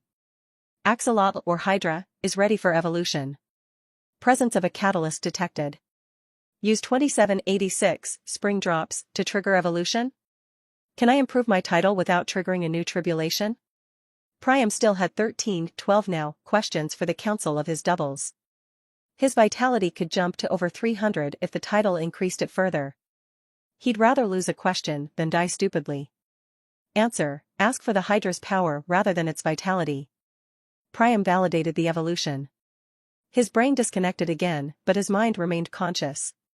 Fascinated, he felt the spring quivering around him. The pores of his skin opened wide and began to absorb large quantities of liquid. After a few seconds, a part of Priam's consciousness began to worry. His body was too greedy. Typically, 1 drop of water was equivalent to an average of 1/20th of a milliliter. In practical terms, 2,786 drops of water were equal to just over 139 milliliters. But not all liquids were the same. In printers, ink drops had a volume in the picoliter range. Priam remembered the size of the drops the Earl had entrusted to him. They were larger than drops of water. His body was absorbing several liters of liquid, and he wondered where this was stored. Finally, the spring calmed down. The young Viscount's body began to heat up, and his legs to regenerate rapidly. His body was changing in real time as his ethereal code was altered. Priam had been wounded many times, and his body had been damaged by many elements. At last, his suffering and determination were paying off. The system was creating a title worthy of its bearer. Connecting briefly to his potential, Priam made a request.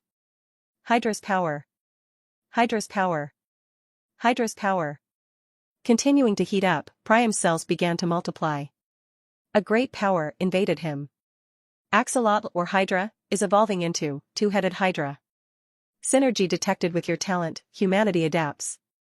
The spring began to boil again, and Priam's body continued to evolve as it absorbed energy. Humanity's true strength was starting to reveal itself.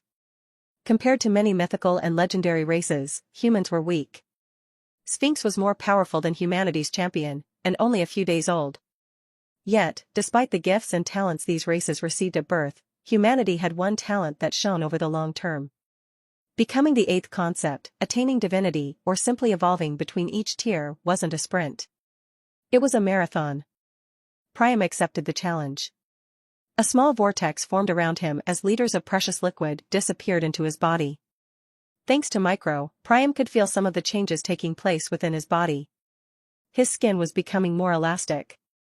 Moles and scars disappeared. Some micro-injuries that had never really healed were finally curing. His body was expelling many toxins and heavy metals he'd ingested since swimming with Claire.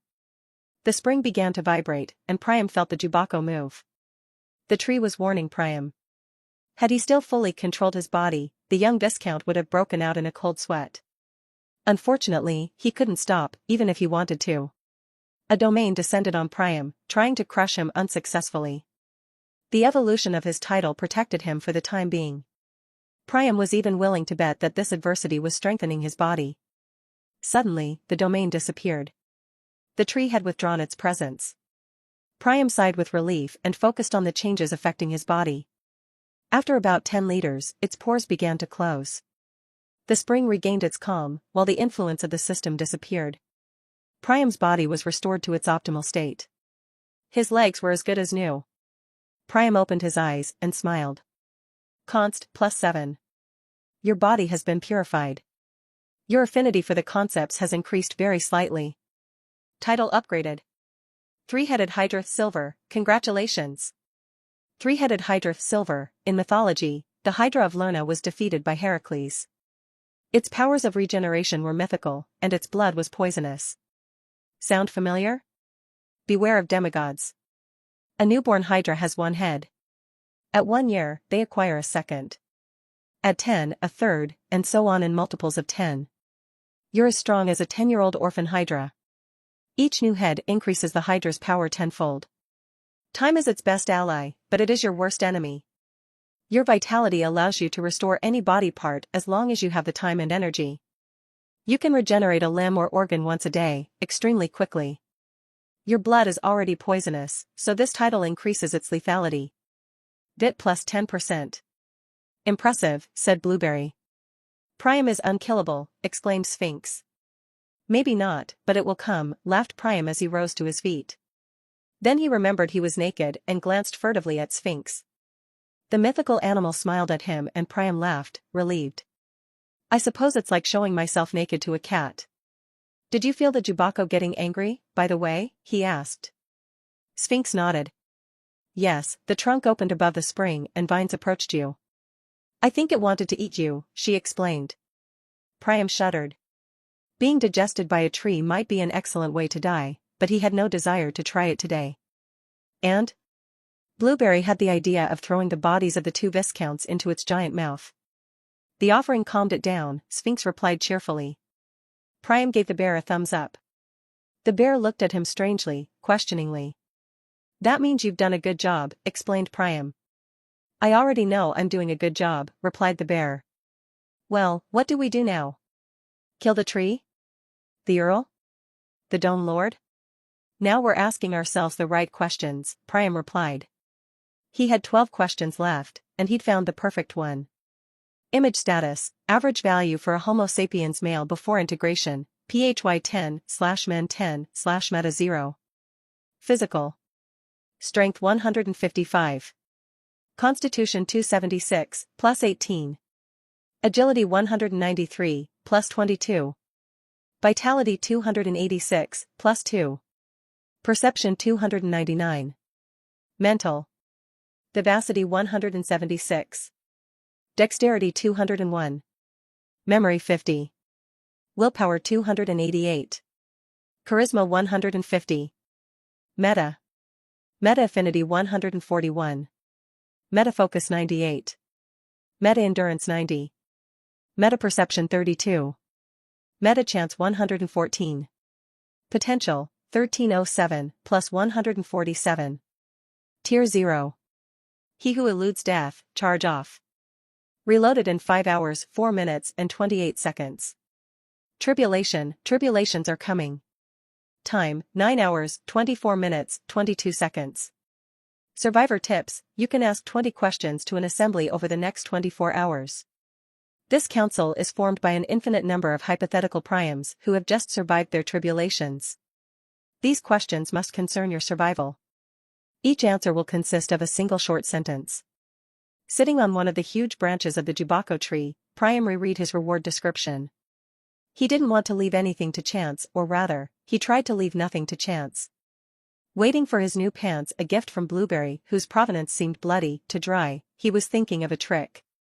Something he could exploit by twisting the words of his reward. There were an infinite or almost infinite number of questions to ask, some of which could decide his life or death. Hardly stressful, he quipped. So, whenever the opportunity arose, Priam thought about which question to ask. He had recounted, there were still 12 questions available. It was both a lot and too little. Another critical point was the duration of this assistance. Survivor tips would expire after 24 hours. It gave Priam just under 11 hours to spend his questions. His tribulations would begin in just over 9 hours, allowing him to ask questions during them or at least their beginning. A golden opportunity to understand the dangers of his tribulations and how best to survive them. Priam ran a hand through his hair, staring into space. The system was not his friend. If he could know the method of defeating its tribulations, then it was a safe bet that the method was simple: be strong enough to survive. Even so, if there was a way of overcoming his tribulations more efficiently, he had to know it. Priam decided to reserve at least 5 of his questions for his tribulations. It left him with 7 available questions. He had an idea for the first question. What question should I ask now? It was a shame to waste a question like that, but at least he was sure he wasn't missing out on something important. Answer, ask about Anatole Aili Samel's plan, position and weaknesses. It confirmed his hypothesis. Like the cockroach he was, Anatole was good at staying alive. Priam checked the urn hanging from his belt. One could never be too careful. Where is Anatole Aili Samel, and what is his plan? Answer, Arrhenius would poison the Jubako to grant Anatole a wish. One of the advantages of survivor tips was that the council formed by his clones didn't have to answer precisely the question he'd asked. It gave them some leeway in directing their answer. Of course, a 10-word answer still sounded bizarre. Fortunately, Priam knew that his clones communicated mainly by keywords. He reread the sentence several times before asking another question. What other events do I need to know about? Answer, the trees fall heralds a battle, the factions brace themselves. Only 9 questions remained, 4 of them before the tribulations. However, Priam was satisfied. Turning to his friends, he outlined the information he possessed. Firstly, the crimson fruit, the reward for poisoning the Jubako, seemed to interest a lot of people. Secondly, the grove, or the area around it, was about to become the scene of a major battle. It would certainly be the climax of the reunion for the various factions of the Dome. Obviously, whoever came out on top would use the end of the reunion to maximize their advantage and crush their enemy. For the time being, Priam's goal, and by extension Sphinx's and Blueberry's, was to kill Anatole. One of his quests offered to resurrect someone in exchange for Anatole's life. The other promised to increase the quality of his phoenix bloodline. Anatole was a monster, and Priam needed no further reason to act. Anatole wants to kill the Jubako.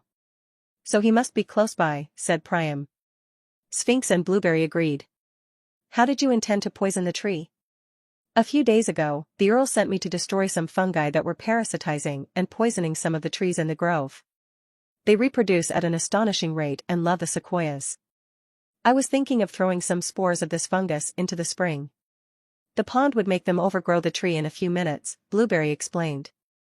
That's smart, exclaimed Sphinx. Priam nodded. The Jubako's main weakness is that it's static, Priam admitted. My tribulations are coming fast. Can't we kill him faster? By burning it, for example? Impossible.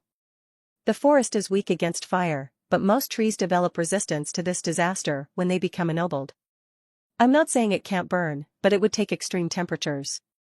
Too bad, Priam replied, rubbing his shins. They had grown back, but he needed to ensure they were there. Despite his willpower, his deaths and wounds sometimes weighed on the young man's mind. Sphinx touched his shoulder, and he smiled back. It's all right, don't worry. By the way, Blueberry, do you know of any spider colonies nearby? Blueberry froze. Why? Priam raised an eyebrow at the Ursid's discomfited expression before bursting out laughing. You're 5 meters tall and afraid of little spiders? The bear frowned, and Priam apologized. Sorry, I shouldn't have made fun of you. If Anatole wants to use spiders to poison the Jubako, I don't think he's importing them from Earth. There must be a nest nearby. There aren't a few little spiders. There's a gigantic colony of huge spiders, Blueberry replied, shivering. Where? Asked Priam. His doubles seemed to think Anatole was ready to manipulate spiders to poison the Earl. Everywhere. At the confusion on Priam's and Sphinx's faces, Blueberry explained. The moon has been renovated. Not just the surface, but the whole moon. Underground, there are caverns, galleries, and monsters. Under the grove, there's a colony of spiders as big as wolves. Their webs stick to my fur, and it's an ordeal to get them off. Grumbled the Ursid. Priam then explained to his friends the clues his doubles had given him. Anatole wants to use the spiders to poison the Earl, and that would give him access to a wish, he concludes. But why would the lion keep spiders under his precious tree? Either they're harmless and Anatole plans to make them toxic, or there's another Earl out there. Looking up at Blueberry, Priam saw the bear even more puzzled than he was. I know, exclaimed Sphinx, before laughing as her 2 friends turned to face her. Really? I'm rather gifted at puzzles and riddles. That's right, laughed Priam. Excuse me, Sphinx. Give us the answer then, please. There may be an Earl under there, but there's another explanation for the lion's inaction. By defending the tree against its natural enemies, he was taking advantage of the spring. Without spiders, the Jubako would have had no reason to allow the lion access to the spring. They're more partners than allies, concluded Sphinx. That makes sense, Priam said, clapping his hands. If Anatole really is trying to poison this tree, we're going to help him. What? Said Blueberry. Yeah. My tribulations are in about 10 hours, and I want to finish this as soon as possible. We kill the Jubako with Anatole's help, and then we kill him. We get the fruit, kill the Earl, and I survive my tribulations. Easy, announced Priam with a smile. I don't believe that for a moment, Blueberry murmured. Don't raise flags. Image that entrance to an underground passage was at the foot of the Jubako, between two roots the size of the fuselage of an A380. Blueberry had accompanied them to this point before slipping away. His job was to look after the mushrooms. For their part, Priam and Sphinx had ventured into the dark tunnel. Despite the tunnel's comfortable size, 3 elephants could have walked through it abreast. Sphinx had chosen to shrink. She was currently perched on Priam's shoulder, purring as he was petting her. To be perfectly honest, Priam had no idea how to deal with a Sphinx. Perhaps petting his friend was considered a grave insult, but Priam couldn't bring himself to stop. Sphinx purrs were too cute. Smiling, Priam soon arrived in a large hall. Above him, the base of the trunk flared out, forming roots that sank into the ground. With a torch in his left hand, Priam observed the ceiling, particularly the line that separated it in two. It gave the impression that the tree could bend in two. Or open. There's a lot of fear and rage lingering here, murmured Sphinx. Priam looked at her for a moment before resuming his petting. It was certainly the mouth of the tree. After all, he knew the lion regularly sacrificed animals to increase the spring's volume. Shrugging, Priam turned and probed the darkness. His perception was exceptional, and despite the dim glow of the torch, he could make out several tunnels descending into the darkness. Any preferences? He asked Sphinx, pointing to the various tunnels. The adorable creature picked out one of them, certainly at random, and the two friends entered. The circular tunnel was not abandoned. On the earthen walls, lines of some kind produced a faint bluish glow. Reaching out, Priam touched them with his fingertips. Bringing his finger to his nose, sense of smell activated. A scent of flower filled his nose and, eidetic memory, manifested itself. Priam had smelled these odors before, walking through forests in autumn. They were characteristic of mushrooms. Luminescent mushrooms, he whispered. Sphinx remained silent. Priam had warned her that spiders could hear sounds thanks to silk spread over their bodies. They were clearly not the creatures with the keenest hearing, but Priam didn't want to take any chances until he found Anatole. Reassured, Priam continued on his way. Under his bare feet, the soft earth was cool, almost cold. It couldn't have been more than a few degrees, which seemed normal, given that the moon's core was almost 5 times colder than the Earth's.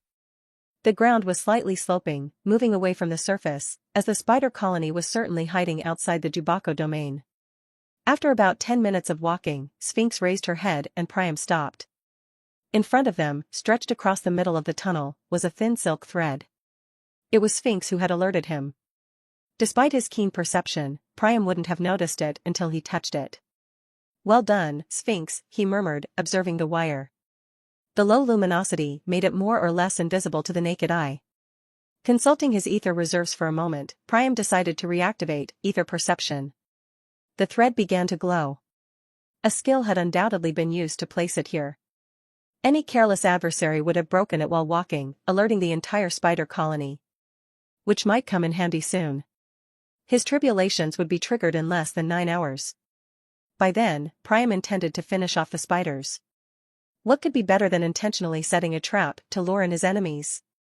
With a bit of luck, he might even have time for a micronap. Bending down to dodge the wire, Priam continued on his way. 100 meters further on, the tunnel turned. Priam concentrated on stealth and decided to stick to the wall. He walked the next 3 meters, paying particular attention to his surroundings. Suddenly, he stopped. His foot had just moved a bit of earth, and ether perception detected something. Priam blanched as he observed the ground. The wires in the tunnel were decoys. The real traps were buried. Satisfied to have detected an obvious trap, Priam had let his guard down. Shifting a little earth with his toes, Priam discovered a multitude of buried threads separated by a few centimeters.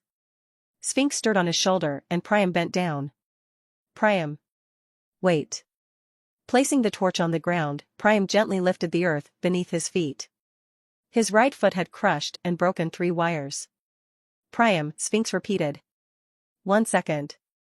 He said, turning around. As he gently cleared the earth beneath his last footprints, Priam realized that he had broken threads with every step.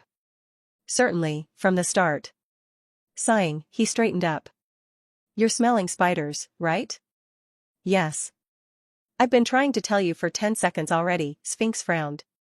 Priam scratched her head behind her ears and apologized. Sorry. Do you need help? I don't think so. He could hear them at last. Priam grabbed Promes, and his spear nestled in the palm of his hand. Head held high, Priam moved forward, then turned the corner. Ahead of him, some 50 meters away, he saw a dozen spiders. White as snow, each one must have been about a meter high. 2 weeks earlier, Priam would have closed his eyes watching the spiders in the second Harry Potter film. Today, he was smiling. Bring it on. Image using every last drop of his reserves, the Earl roared. His ether, guided by his skill, formed a circle in front of his mouth. Within a radius of 30 meters, all the air molecules were sucked up and concentrated in a sphere created at the center of the circle. The abomination approached in silence, its howls banished by the absence of air. It raised its arm to strike a decisive blow, and the Earl took advantage of the opening. Wrath of the Wind. The sphere exploded, and the circle directed the energy toward the chimera. Just below the armpit, a plasma tunnel pierced the monster. The flames parted, the flesh disappeared, and the attack met a bone cage 2 meters in diameter, tearing it like paper. Despite the material's resistance, the lion's ultimate attack annihilated all defenses. The battlefield took a brief respite as the chimera collapsed to the ground. Gasping, the Earl collapsed too. Sir. Pull yourself together, we're winning, exclaimed one of his barons. Indeed, most of the Revenant's army, transformed into flaming skeletons, had been reduced to ashes. The lion opened one eye towards a monkey whose name he hadn't even tried to remember. Run away, boy. Your presence is useless here, he breathed. He'd defeated the giant abomination, but at what cost? He was exhausted, drained by the battle. Underground, the rune was becoming more and more charged by the minute. St. Helens was angry with the Earl, and everyone who stood beside him would suffer. The Baron stood stunned for a moment before shaking his head. I refuse. The lion coughed in surprise. Excuse me? He asked, growling. Sir, I refuse. You are my Earl and you will be my king. I may be a coward and tremble with fear, he said, showing his trembling hands. But you give me the strength to fight my fears. I will follow you to the death. You fool, roared the lion. You're useless. The only reason you're here is to die absorbing these flakes. I'm using you to facilitate my tribulation. The Earl had not tried to be discreet, and for the second time, the battlefield fell silent. His subjects looked at each other, uncertain, and the lion sighed. He felt better, honesty was taking a weight off his shoulders. In any case, it was better this way. Better to die alone than take thousands of lives with him. Raising his head in surprise, the lion saw a buffalo run into a flake and burst into flames. The next second, a dozen animals began jumping, trying to catch wisps rather than run from them. I'm not the only one keen to protect you, sir, remarked the Baron. I'm glad. I thought my death would be useless, but it's not. Please survive. With that, the monkey jumped in the direction of a wisp. The Earl stepped forward and tackled him to the ground. You. What do you think you're doing? I sacrifice myself for you? If I'm going to die, I might as well do it for a noble cause, replied the monkey. Please, this is the first time in my life that I'm proud of myself and not afraid. I've lived as a coward but want to die as a hero. The Earl opened his mouth, before closing it again. What right did he have to prevent his Baron from sacrificing himself? None, he was doing his duty. And I didn't do mine. Straightening up, the noble lion took a breath. My people, listen to me. Flee. I'm sorry, but I don't think I'll survive the second part of this tribulation. You obey me, and I protect you. It is my honor as a noble. I had forgotten it, and you reminded me. Let me be proud of myself one last time. Let me believe that Safamu, Earl of the Dark Woods, deserves your allegiance. The animals were silent. Most were unable to speak, but all understood the Earl's intentions. For a few moments, no one moved. Just as Safamu was about to speak again, the monkey bowed. "I'm sorry, but I still refuse. I feel your conviction, sir, and it makes me want to fight for you even more. If you don't give me another opportunity to help you, I'll throw myself between you and the next death flake." Safamu growled. Opening his mouth to scold his subordinate, he stood still. The wind was blowing a secret in his ear. The next moment, the breeze continued on its way, and he sighed. "What crime have I committed to deserve such subjects?" The monkey had the good sense not to answer. The lion resumed and extended a paw. "Humans are coming this way. These wisps take lives, but they don't have to be ours." He turned and looked at the monkey. "What's your name?" "Borza, sir." "Borza will guide you. Lure them here. Kidnap them. I want a human alive under every one of those flakes," Safamu roared. Thousands of animal cries shook the battlefield. Image status, average value for a Homo sapiens male before integration, PHY 10/men 10/meta 0.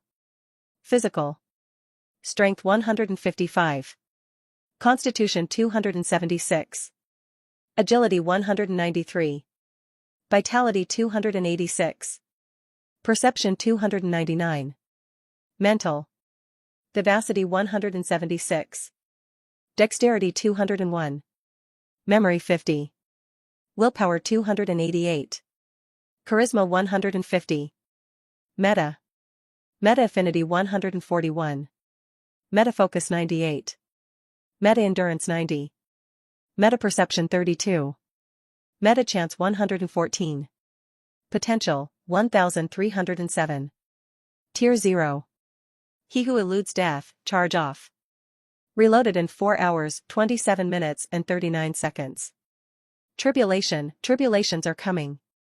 Time, 8 hours 47 minutes, 33 seconds. The tunnel eventually widened before opening up, revealing a vast cavern.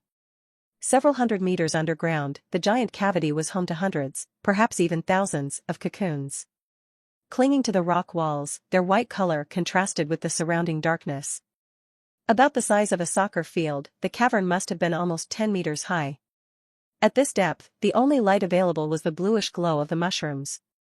The density of their lines had increased considerably. Many lines intersected, forming impressive geometric figures on the floor and walls. They seemed to imitate spider webs. The unique scenery might have been magnificent had it not been for the sound of clattering mandibles and high-pitched spider cries that shattered the silence. A destroyer was in the room, and the occupants were trying to chase it away. Dozens of spiders pounced on the human, attacking ferociously, with no regard for their own lives. There was no fear in the minds of those whose job was to protect the cocoons. Unfortunately for them, their destroyer was too strong. His physical attributes had long since surpassed those of an average human. Each of his blows sent an arachnid flying. Priam was dancing just outside of the tunnel. His spear exterminated one spider after another, aimed resolutely at the creature's brains. Promes was wreaking havoc as the spider's blood dripped to the ground. A barrage of his victims' bodies was gradually rising in front of him. Channeling his potential to prevent battle flow from leveling up, Priam jumped. Leaning his foot against the cavern wall, he plunged horizontally into the air. Passing over the still-living spiders, he lowered his spear sharply to pierce the last one. The blow killed the spider and brought Priam to a halt. With a pirouette, he landed lightly on the ground, behind the spiders' backs. The spiders kept moving in the direction of the tunnel for a moment before realizing that the human had disappeared. Their eyes were accustomed to the darkness, and one of them quickly spotted him. With a shrill cry, it rushed towards him. Priam blocked the attack before striking back. Promes tasted the opponent's brain. Without missing a beat, the other spiders redeployed themselves. Some charged at him, while others scaled the ceiling. Priam parried backward. A spark was created when the spear came into contact with the sharp leg of one of the monsters. The spider raised one of its 8 legs and tried to pierce him. The hard black chitin covering the tips of its legs seemed capable of penetrating the Viscount's constitution. Rolling backward, Priam dodged the blow, and 2 balls of slimy thread shot toward him. As he rose, he swept the spider with his spear and hurled it to the ground. Before its allies could save it, Priam pierced its head. Another spider pounced on him. Priam had no time to disengage his spear, as the spider had already penetrated his guard.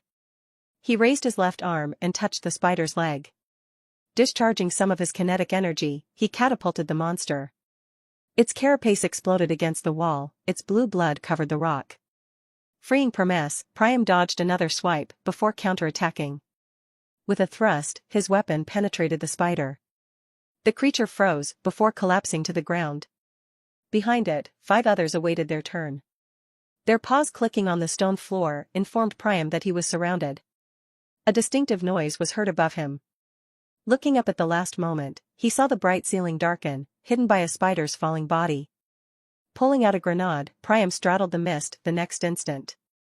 He reappeared behind the barrier created by the spider's corpses and bent down. An explosion resonated, and Priam rose to his feet. A dozen spiders were lying on the ground, their legs curled up.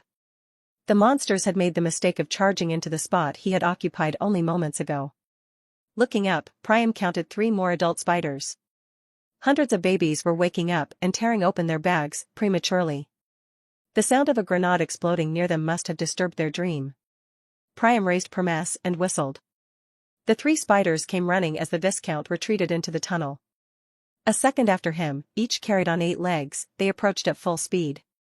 Their starting position forced them to position themselves one behind the other, making Priam smile. His hand lowered, and Promes disappeared. If his spear reminded him of his desire for freedom, it was a promise of death for his enemies. The 3 spiders collapsed, and Priam caught his breath. He'd been fighting for several minutes and was using his energy quickly. Despite his great vitality, Micro was exhausting his stamina by demanding the maximum from every one of his muscles. Or almost. Thanks to his vivacity and dexterity, Priam realized he wasn't using all of Micro's abilities yet. Controlling every muscle in his body individually during a fight was complicated. Inspecting himself, Priam confirmed that the spiders hadn't injured him once. Fuck. Sighed Priam as he saw the hundreds of little spiders arriving. He had no time to lose. Do you want me to take care of it? Offered Sphinx. Yes, please. Priam concentrated on ether perception, curious how Sphinx would do it. His skill enabled him to see a sphere materialize around his friend. In the area concerned, the ether seemed more stable, less mobile. Sphinx's domain had spread out in a 3-meter radius around them. Advancing towards the spiders, Priam watched in fascination as their tiny bodies twitched. As soon as one of them entered the domain sphere of action, it would die. How do you do that? I scramble their ether. Concretely, their meridians burst, and their minds dislocate, Sphinx explained. Priam's heartbeat quickened. The power of a domain over a weaker being was terrifying. Promes' tip lifted one of the corpses. Although not big, the baby spider must have been around 20 centimeters high. For Priam, this was 20 centimeters too high. The creatures were dead, but the domain didn't make them disappear. Priam grimaced with disgust as he returned to the nursery. With every step, he felt corpses crushing underfoot. He stopped twice to remove pieces that had become wedged between his toes. It's disgusting. He complained. Sphinx laughed, perched on his shoulder. For a moment, Priam imagined grabbing her and throwing her onto the carpet of spiders. In the end, common sense prevailed. He was the oldest and had to be the wisest. Above all, he had no desire to test Sphinx's limits. If she decided to take revenge by making him eat those spiders. Priam shuddered. The grenade had started a fire that was quickly brought under control. Some spiders didn't hesitate a second before slicing off the flaming parts of the cocoons and throwing them aside. Apparently, silk caught fire very easily. Priam stepped back into the room and waited. After about 30 seconds, no monster had yet attacked him. However, he had observed some spiders wandering between the cocoons. The soldiers are dead, but workers are still looking after the babies. Sounds like a division of labor based on ant colonies, remarked Priam. What's an ant? Asked Sphinx. Priam began to explain calmly, bending over the corpse of the largest spider he could find. The specimen must have been almost 1.5 meters tall. Its fangs, from which the venom emanated, were almost 10 centimeters long. Priam activated focus to combat his disgust. He pulled the corpse to him and planted the hook in his arm. Part of it was already filled with venom, and the liquid penetrated his body. Under the effect of Focus and Micro, Priam's face remained impassive. He waited a few seconds before releasing the hook. "Why did you do that?" asked Sphinx. She didn't seem worried that he might have hurt himself. Priam was pretty sure she thought he was more or less immortal, despite him assuring the contrary. Tribulations worried her, but not a small or large spider bite. LVL up, Poison Body, LVL 4. Const, +1. Vit +1. Meta, End, +1. I don't know where Anatole is, but there are certainly hundreds of caves like this one. If these spiders can poison the Jubako, then I want to be able to do it too. Poison Body allows me to strengthen my body by testing different venoms. I'm pretty sure my blood also takes on the characteristics of the poisons I've tested, Priam explained. There was no clear indication about that in the skill description, but Priam had long understood that the system didn't give all the answers. Poison Body, in your body flows poison. Your blood is harmful to most organisms. You are resistant to the poisons of your tier, and they strengthen your organs, bones, and muscles. Smoking is now good for your health. Too bad there are no more cigarettes. In addition, I'm resistant to this poison, but there's still Viscount. I would not be surprised if their poison could overcome my defenses, to some degree. Might as well start immunizing myself. Then I'll get you the biggest spider ever. By the way, I think I know how to find Anatole, said Sphinx. No thanks. What about Anatole? Priam asked, intrigued. The poison of these little spiders won't defeat an Earl, even if that is his weakness. Anatole must want to use Barons and Viscounts. All we need to do is find the strongest spiders, and we're done. You're a clever girl, you know that, exclaimed Priam while petting her. His friend had the ability to step back from the situation, and the solution became obvious. There had to be a cave full of Barons and Viscounts somewhere, and it was a safe bet that Anatole would be there. I've got an idea how to get the Barons out of their hiding place. Priam turned his gaze to the various white cocoons. A grenade had ignited several of these cocoons before the workers had extinguished them. Say Sphinx, do you still have the grenades you swallowed at Viracocha? His friend opened her mouth and a dozen grenades fell. Panicked, Priam barely caught them. He knew they wouldn't explode so easily, but he wasn't stupid enough to test their safety. That answers my question, he said, looking around the dark room. Image LVL up, Asphyxia Resistance, LVL 3. Vit +2. Meta, End, +1. You have eliminated more than 10,000 members of the same race. You and the Aranees Vinarbor are hostile. You can spot this species more easily. This species spots you less easily. The 12 grenades had ignited an inferno worthy of hell. Thousands, possibly tens of thousands, of baby spiders had died. The smoke had nearly killed him. Without breathing, he had sought out a downward tunnel as the smoke was rising and entered it. Looking at the fire behind him, Priam felt an impulse. The flames looked comforting. If Sphinx hadn't been there, he'd undoubtedly have bathed in them. The fire devoured the corpses of his enemies, and its glow danced in Priam's eyes. A few clicks were heard behind him. Priam prepared Promesse, turned and threw it. Micro and Spear Throw, activated to deliver a throw worthy of an Olympic medal. The Baron had no time to dodge before dying. Priam recalled his weapon as he watched the spider fall to the ground. He had already killed 2 Baron-rank spiders just before arriving in the dome. At the time, Priam'd given his all to kill the first, and the second had killed him with Claire's help. Today, a single throw was enough to kill opponents of this level. Smiling, Priam broke the spider's hook before smelling it. His sense of smell would guide him up its trail. Anatole was waiting at the end. Image Prometheus was watching the tribulation. Several kilometers away, a titanic lion had just destroyed one of the Revenant's abominations. The final attack, resembling a superpowered laser, was lost in space after piercing the chimera. Despite the distance, Prometheus had briefly felt the energy contained within. His conclusion was distressing. Humanity is far from ready, he said, turning around. Shall I go and slay that lion, sir? A man, kneeling on the ground, awaited his orders. Had Priam been present, he would have recognized his armor as hoplite. A wounded creature is dangerous. Let's wait until his tribulation is over. Take control of our army and decimate any animals that come near, ordered Prometheus before returning to his tent. Guandi straightened up as he saw his master's back disappear under the tent. Not so long ago, he would never have thought of bowing like this.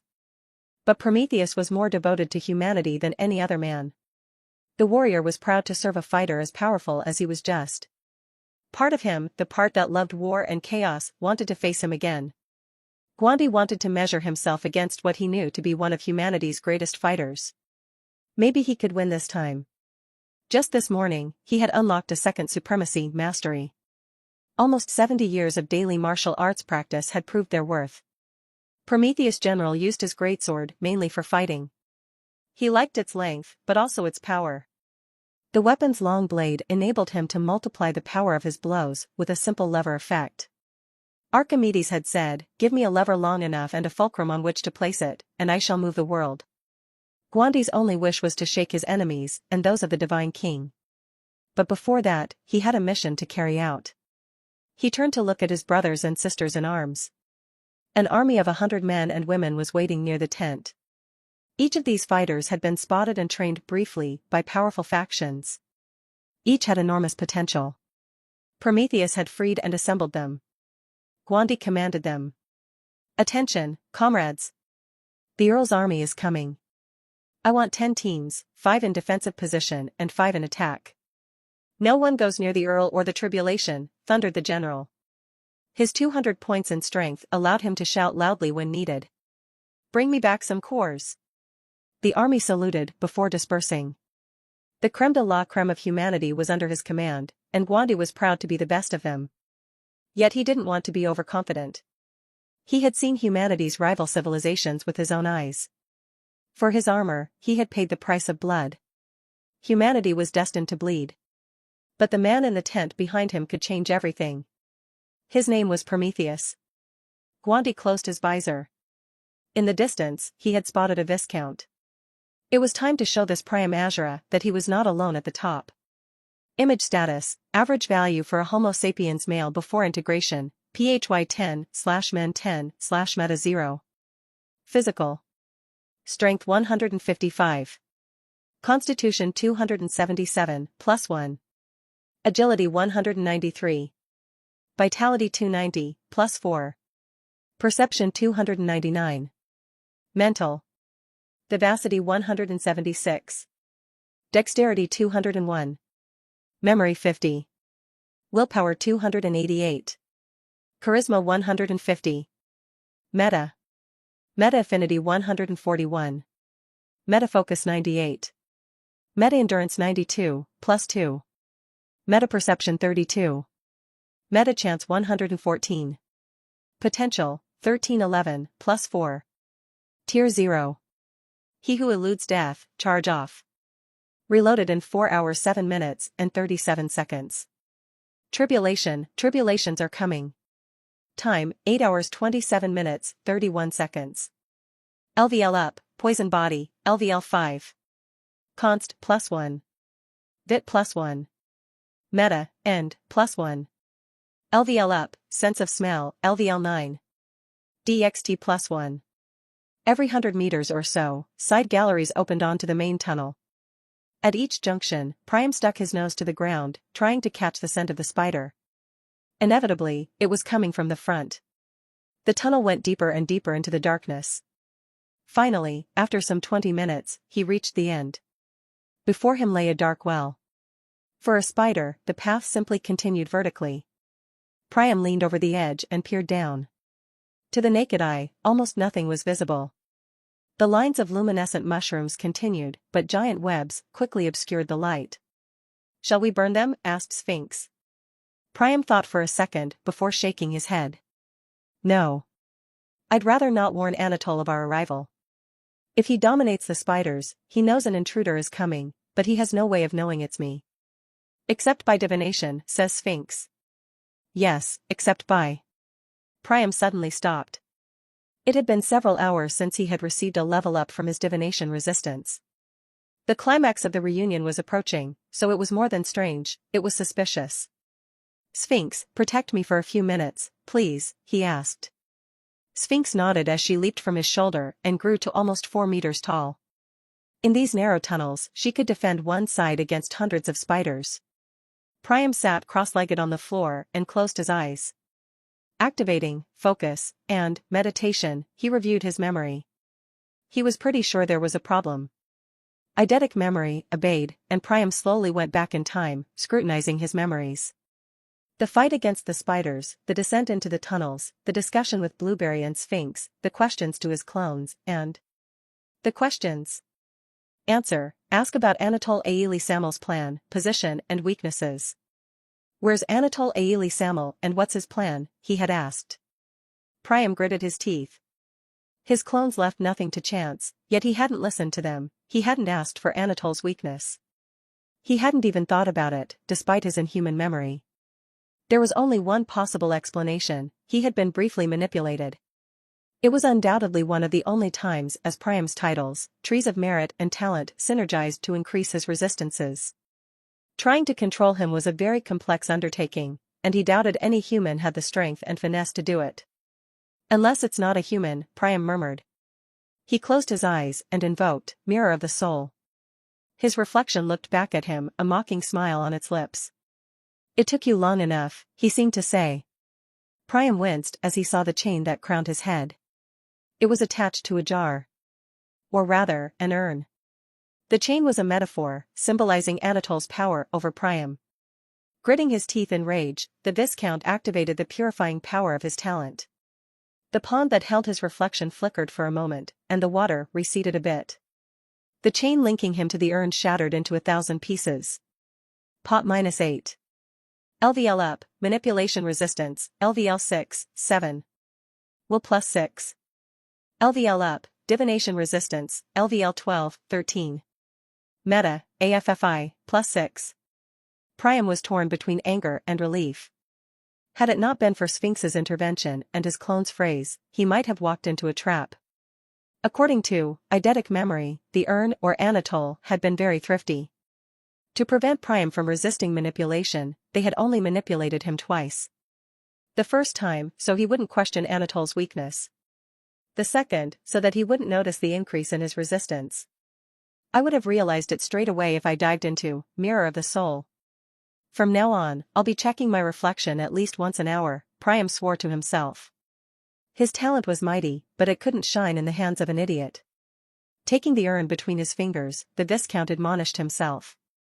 What kind of fool would pick up a cursed item carelessly? Gollum had thought he'd outsmarted the ring and paid the price. Fortunately for Priam, he was more powerful than Gollum. Before anything else, Priam obeyed his clones.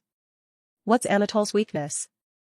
Answer: Anatole seeks to resurrect his wife and their daughter Rose. Priam sighed.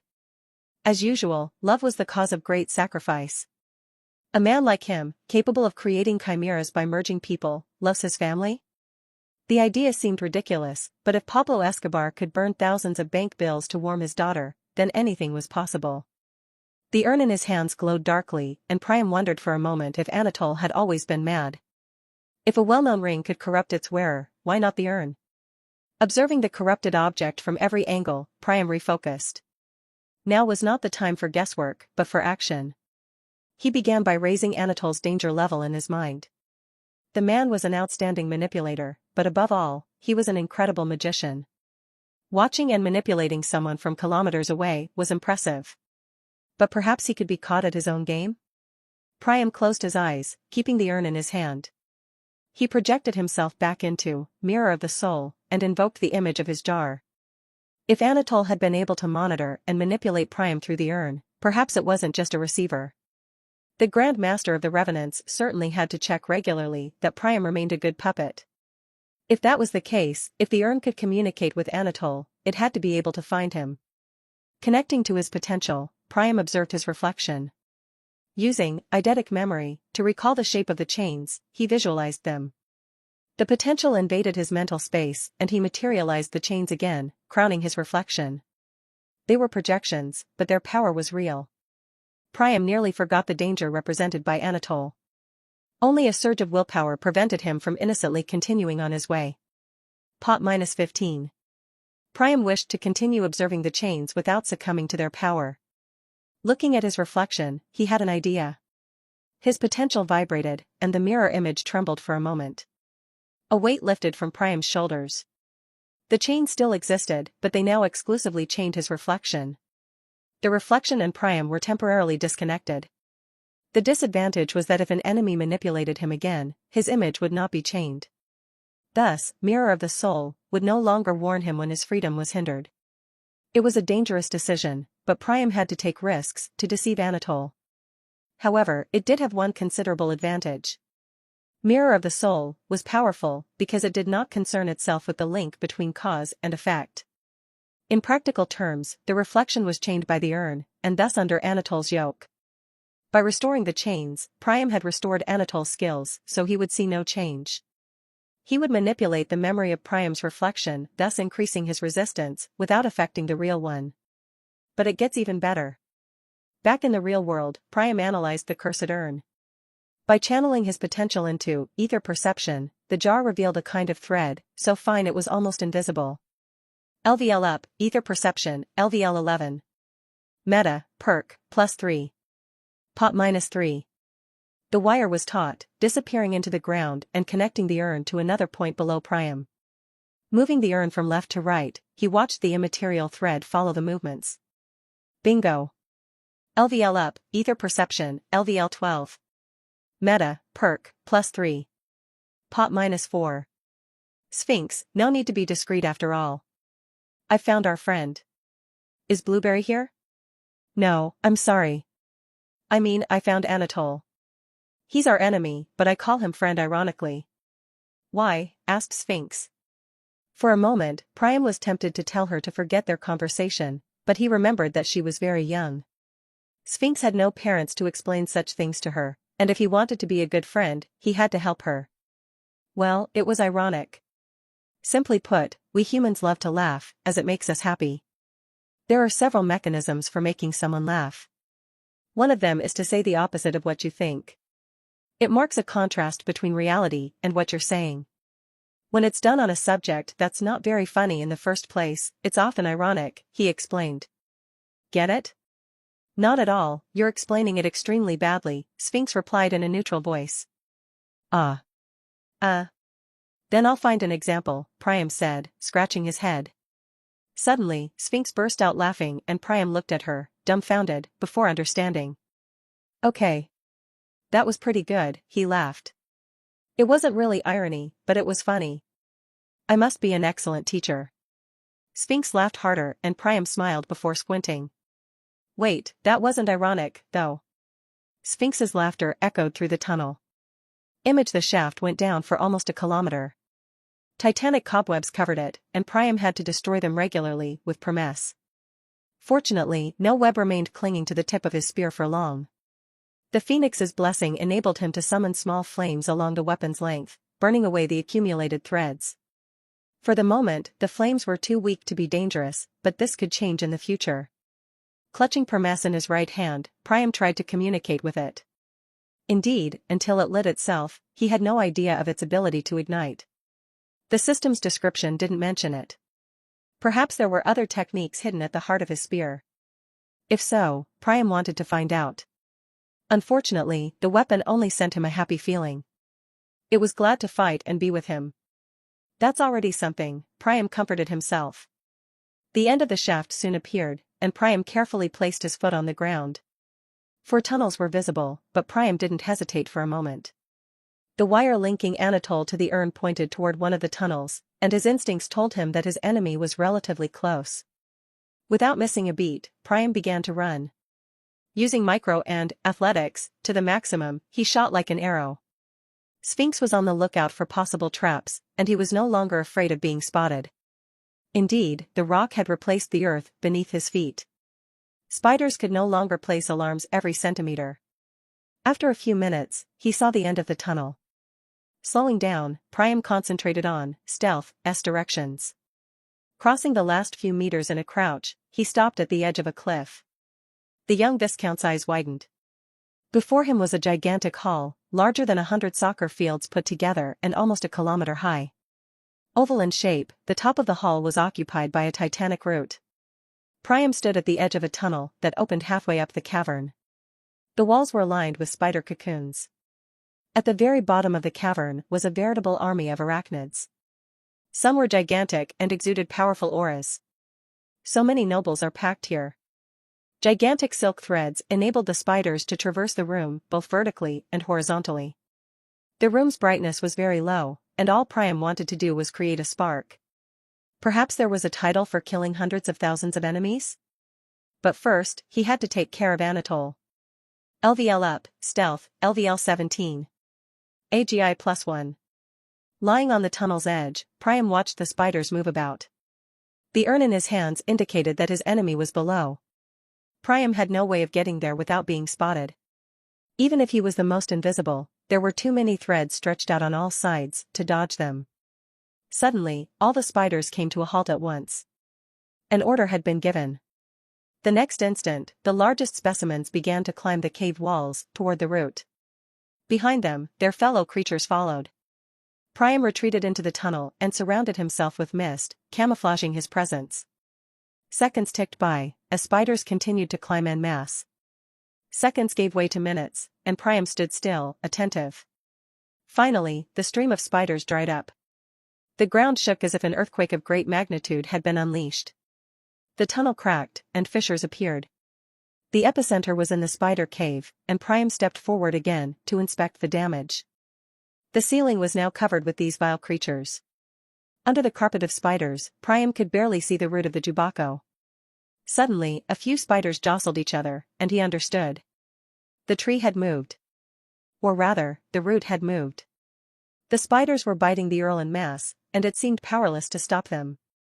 As soon as one spider had finished pouring its venom into the root, it retreated and another took its place. The sap circulation system carried the toxin throughout the tree. The earl was immensely powerful, but being static was his weak point. Still, it wasn't completely defenseless. Every few seconds, spiders were falling. Most fell to the bottom of the cavern and exploded against the rock. But some were stopped by the taut wires. Their legs, retracted under their abdomens, betrayed their death. The Jubako kills with its domain, explained Sphinx. Priam nodded. He was witnessing a fight between an elephant and ants. The spiders were numerous, but the tree was immense. It would eventually heal itself and resist the venom if it didn't die soon. It was possibly the creature's only chance. Priam turned to Sphinx. Why doesn't it destroy them as easily as you destroyed the little spiders? Its domain is vast. It chose size over power. Besides, killing adult spiders is a lot harder than killing babies. I don't know if I'd be able to do it, Sphinx admitted. MMH. On average, a spider died every second. About 100,000 adult spiders were in the cave. The fight would therefore last around 28 hours. Priam didn't have that much time.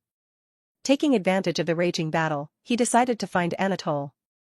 A glance downwards confirmed that reaching the bottom of the cavern with his mist was impossible, the distance was too great. Priam then observed some of the tunnels below him.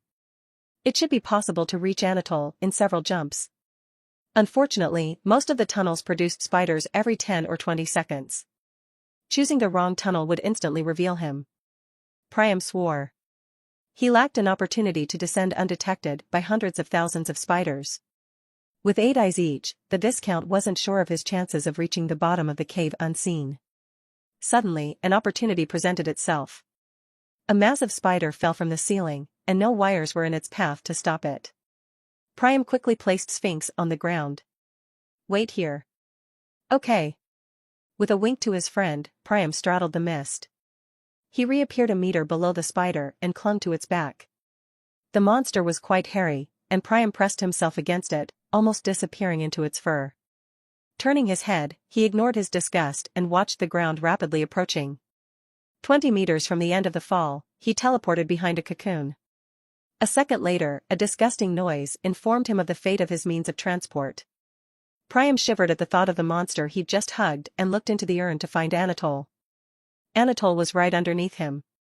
Priam looked up, admiring the titanic oval one last time.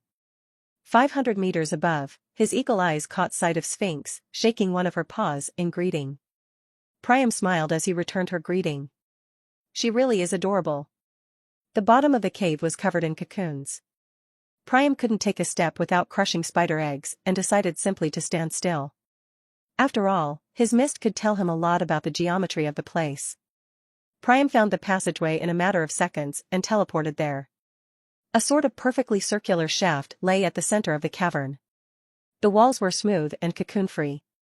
The system had artificially created the area, and it looked like a boss's antechamber. Priam chose to float down. After 100 meters or so, he came to a second cavity. Much smaller, this one was essentially occupied by a 10-meter-long spider. Hundreds of workers harvested the eggs it laid every second before transporting them to auxiliary tunnels. The layer, or queen, was sitting in a whitish liquid that gave off a pestilential odor. In front of it, workers were continuously dropping off food. Yet none of this caught Priam's gaze. His horrified eyes focused on the layer's forehead. Just above its eyes, a human torso appeared. Anatole, half fused into the spider, watched Priam back. "You're faster than I expected," he sighed. Seeing Priam's gaze, he added, "Why are you looking at me like that? You know I've fused men to build Chimera. I'm willing to make sacrifices too." Image status, average value for a Homo sapiens male before integration, PHY 10/men 10/meta 0. Physical. Strength 155. Constitution 278, +1. Agility 194, +1. Vitality 291, +1. Perception 299. Mental. Vivacity 176. Dexterity 202, +1. Memory 50. Willpower 295, +7. Charisma 150. Meta. Meta affinity 147, +6. Meta focus 98. Meta endurance 93, +1. Meta perception 38, +6. Meta chance 114. Potential, 1297, -14. Tier 0. He who eludes death, charge off. Reloaded in 2 hours, 58 minutes and 27 seconds. Tribulations are coming. Time, 7 hours, 38 minutes, 21 seconds. You're faster than expected, sighed Anatole. Seeing Priam's gaze, he added, "Why are you looking at me like that? I've created chimeras by fusing humans. I'm ready to make sacrifices too." Priam floated to the ground and raised his spear. Knowing Anatole, a trap could happen at any moment. The giant spider lowered its head slightly so that Anatole and Priam could exchange a glance. Why? Priam didn't know what else to say. That a man could willingly merge with a creature of horror seemed impossible to him. Because it's the only way to control these spiders. They listened to their progenitor and now to me. All this to turn the Jubako into an abomination? Anatole shrugged. When the tree will perish, I'll be rewarded by the system commensurate with my efforts. Priam was stunned for a moment. The conversation seemed outlandish to him. Anatole had tried to take control of his body only a few hours ago. Now he was talking as if nothing had happened. Why am I talking to this lunatic? I find you very calm, knowing I'm here to kill you. You can try. My body is currently fused with an Earl. This spider is weaker in attack than the lion and less resistant than the redwood. But it's still an Earl. Anatole must have succeeded in replacing or dominating the Earl's mind. Priam observed his opponent. The Revenant could be bluffing, of course, but his instincts told him that Anatole was more of a chess player than a poker player. Why bluff when you could weave a dozen backup plans? The more I get to know you, the more similarities I find between you and spiders, commented Priam. The sentence drew a smile from his enemy. Yet, I'm arachnophobic. But I have to fight my weaknesses. I'm not sure you're fighting all your weaknesses. For example, I've heard you wish to resurrect your wife and daughter. No sooner had the words left his mouth that the atmosphere froze. The light dimmed, and the mushrooms closed. The distant sound of battle faded. Anatole was in complete control of his domain. Perhaps even his domain. Maybe I should have attacked without wasting time. Part of Priam's brain pondered his possible attacks and escapes. After about 10 seconds, Anatole unlocked his jaw. How? Priam looked at him as if his opponent were an idiot. You think I'm going to answer that? Your bait worked. I'll hear what you have to say.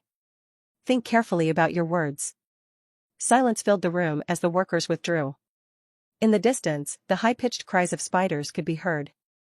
The ground shook occasionally when the Jubako tried to hide its route. Priam didn't know what to say.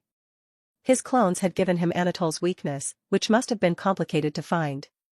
It had undoubtedly taken thousands of hypothetical interactions between Anatole and Priam for the secret to be revealed. But if there was just one chance even in a billion that Anatole could explain his weakness, then one of his clones could learn it. I could ask for the perfect phrase to keep the conversation going. He had 8 questions left, 3 of them before his tribulations. It wasn't much, and he didn't want to waste one now. His doubles had given him all the cards. All he had to do was play them well. Priam had not forgotten. His primary objective, to survive his tribulations. Secondarily, he also wanted to save as many people as possible, succeed in his quests and kill Anatole. All 3 objectives were linked. The silence dragged on until Priam raised his head. I have the means to resurrect Rose as a human without side effects. I swear it on my potential. Priam's heart missed a beat as a horrible sensation rose inside him. Like the tide, it invaded his body before receding, leaving him breathless and amputated of part of his potential.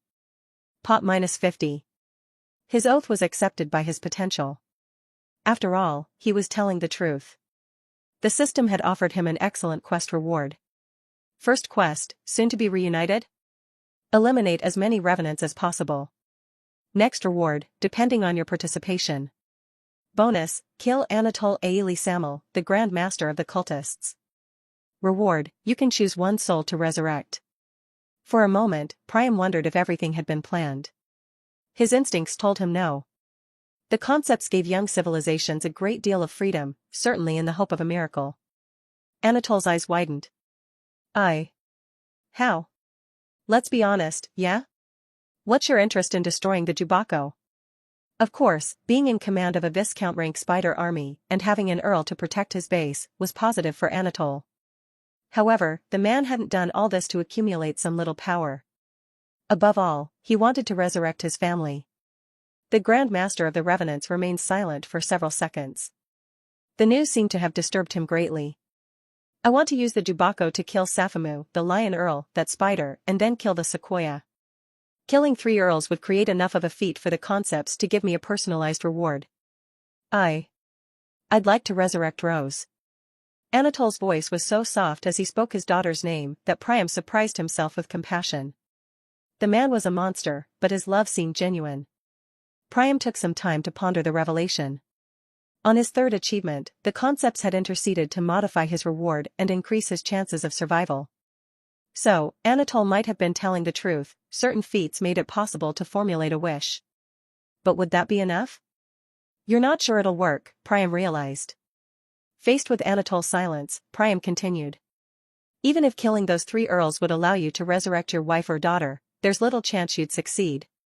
After all, everyone is against you. I'm not easily killed and my tribulations are about to begin. Priam had a plan that required Anatole's cooperation, and he intended to be honest. You couldn't teach an old dog new tricks, so Priam had no intention of lying to his enemy. Truth was his weapon. I have several tribulations coming at once, and they will destroy the plans of most of the factions that gather here. Anatole raised an eyebrow. So I'm talking to a dead man. That's what we'll see. But even without that, the most powerful human fighters are coming and intend to reap some benefits. The chances of you killing those 3 Earls on your own are slim. You think I don't know that? Priam raised his weapon when he heard Anatole's angry exclamation. The man was losing his temper when his family was at stake. I have no choice. I've accumulated 2 achievements using the Revenants, but nothing is good enough for the system. Anatole caught his breath before sighing. The more time passes, the more powerful fools will become by finding treasure or selling their souls to super factions. If I want to impress the concepts, it's now or never. Thanks to the urn, Anatole had met an early opportunity, but he knew that others would soon meet their own. Humanity was a competitive species, and staying ahead would be harder and harder. The only way was to make the most of his winnings and reinvest them quickly. Then I'll make you a deal.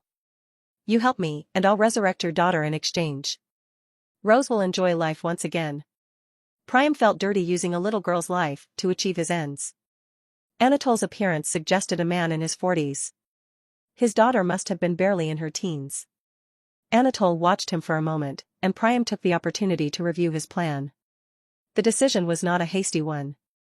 Anatole currently controlled both an earl and thousands of spiders. If a fight broke out, he'd have a hard time winning. Even in the event of victory, his injuries would handicap him during his tribulations.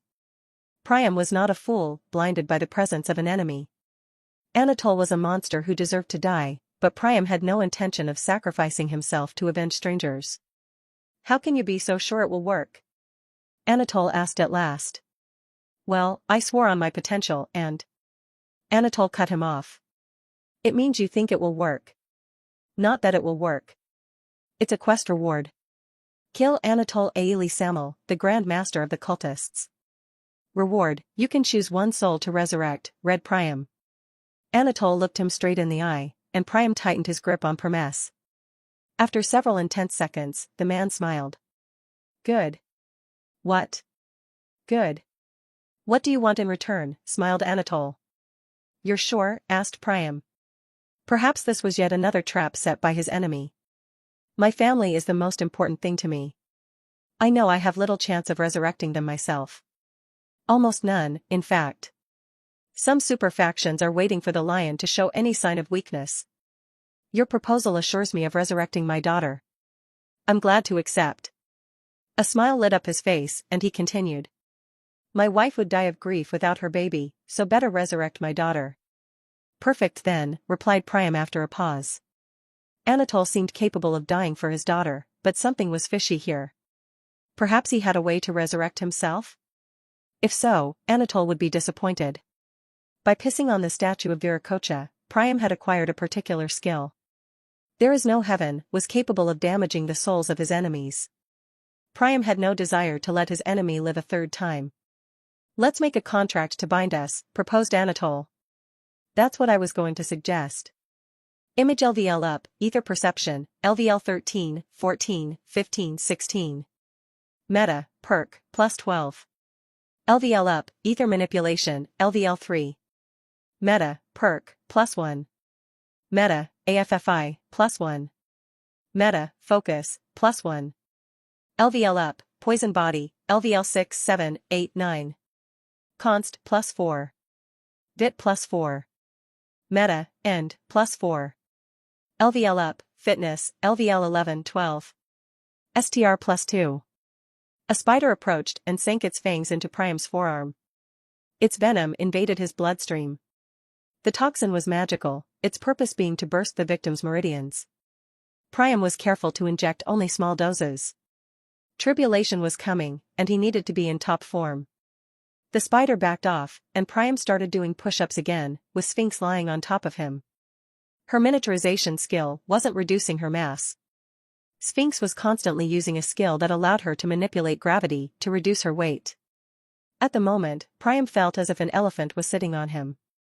"I know you don't ask a girl her weight, but my hands are sinking into the rock right now." "Are you sure this is a good idea?" asked Priam breathlessly. "If you're not going to kill your friend," Anatole said, pointing at Sphinx. "That's the best plan." Priam growled. "Your daughter won't be resurrected if you lie to me." "I know." Anatole's idea was based on Priam's plan, to obtain the Earl title just after triggering his tribulations. The timing had to be perfect. Killing the noble too soon would trigger a fifth or even sixth tribulation. If the Earl survived too long, the tribulations would keep Priam busy, leaving him no time to finish off his enemy. "I don't understand why you're so bent on killing Safamu. The mushrooms that cover the Jubako are highly flammable. We could kill it very easily now that it's weakened," sighed Anatole. Priam shook his head. "The tree must die poisoned." His clones had spoken of a crimson fruit, obtained by the poisoner. It was a safe bet that the tree would put all its energy into creating a fruit as it felt itself dying. The flames would kill it quickly but destroy the fruit. You want it to die slowly, but it'll take almost 10 hours with the poison. It would be closer to 20 hours without the mushrooms. "That's still too long for your tribulations," remarked Anatole. Priam set about finishing his push-ups. "Too bad," he muttered, arms outstretched to face the ground, before starting another push-up. The crimson fruit could wait until his tribulations were over. Priam had high hopes of it synergizing with Logarithm. so he needed another target. Of course, killing the spider controlled by Anatole seemed more straightforward than destroying Safamu even if wounded. "And you, sure you can't control your spider better?" gasped Priam. Anatole looked down at the creature of horror that served as his mount. "I wish I could solve our problem right now, but I can't. If you attack it, it'll fight back. I can influence it and attack the Jubako, for example, but it retains its survival instinct. What's more, its death means mine. If I die, the concepts may ask you directly who you should resurrect.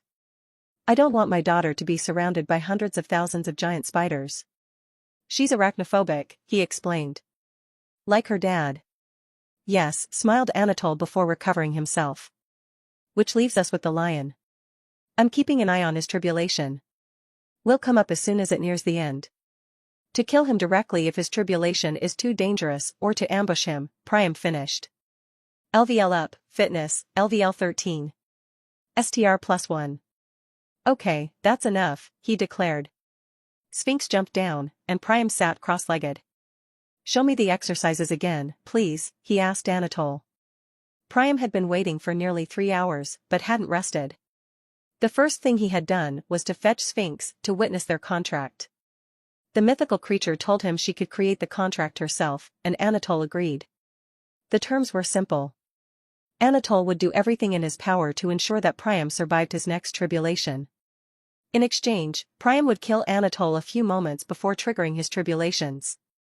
He would then resurrect Rose directly. Anatole had no confidence in Priam's ability to survive his tribulations and entrust her to Sphinx. Once the tribulations were over, a certain Seraphine would come to fetch Rose, and Priam would let her collect the child and leave. The contract was very basic, but according to Sphinx, it was for the best. Finding a loophole in a complicated contract was possible, but a simple one didn't have this problem. On the whole, Priam was satisfied. His resistance to poison was increasing and he would be able to resist the egg-laying mother more easily when he would have to kill Anatole. However, the real opportunity laid elsewhere. Priam didn't know the Revenant's master's background, but he was a genius when it came to manipulating ether. By explaining a few tricks and giving Priam a few exercises, the young man had made a giant leap forward in ether manipulation. During the first hour, Anatole had taught him how to color his ether and force it into specific shapes. Thanks to his mental attributes, Priam had quickly mastered a few simple exercises. Anatole didn't comment, but he sensed his opponent's surprise. Priam had unlocked level 3 of ether manipulation when he succeeded in making the still image of a Rubik's Cube. The exercise may have seemed simple, but the reality was quite different. Priam had to materialize 9 threads of ether and bend them in such a way as to imitate 27 cubes that then formed one. Because of the level up, Priam had to temporarily stop his experiments. Meta, focus, was at 99, and just one more point would trigger a new tribulation. Priam was disappointed to stop there and asked for exercises to improve ether perception. Handling ether reminded him of real magic. Talking to Anatole, he had learned that ether could produce different results depending on the form it took. Apparently, system skills were extremely complex runes of ether engraved in a person's soul.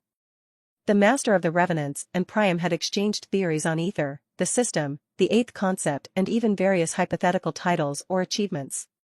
Priam found himself admiring the Revenant's brilliant mind. If only he weren't a complete psychopath. "I sense useless thoughts. There's not much time left, the Earl's tribulation is nearing its end," Anatole announced, ending his demonstration. "Okay. I think I'm ready," Priam replied. It was only half true, as he had waited a little longer than necessary. Indeed, the Viscount rank spider's poison had lost its effectiveness almost a quarter of an hour ago. But despite their contract, Priam wouldn't have gone near an Earl rank spider without a fail-safe. He smiled as he read his latest notification. "He who eludes death, charge, primed." Anatole nodded, and the colossal spider slowly approached Priam. Its mandibles opened, and he held out his hand. The spider's fangs closed, and Priam clenched his teeth with all his might. The Earl stepped back, and Priam began to breathe again.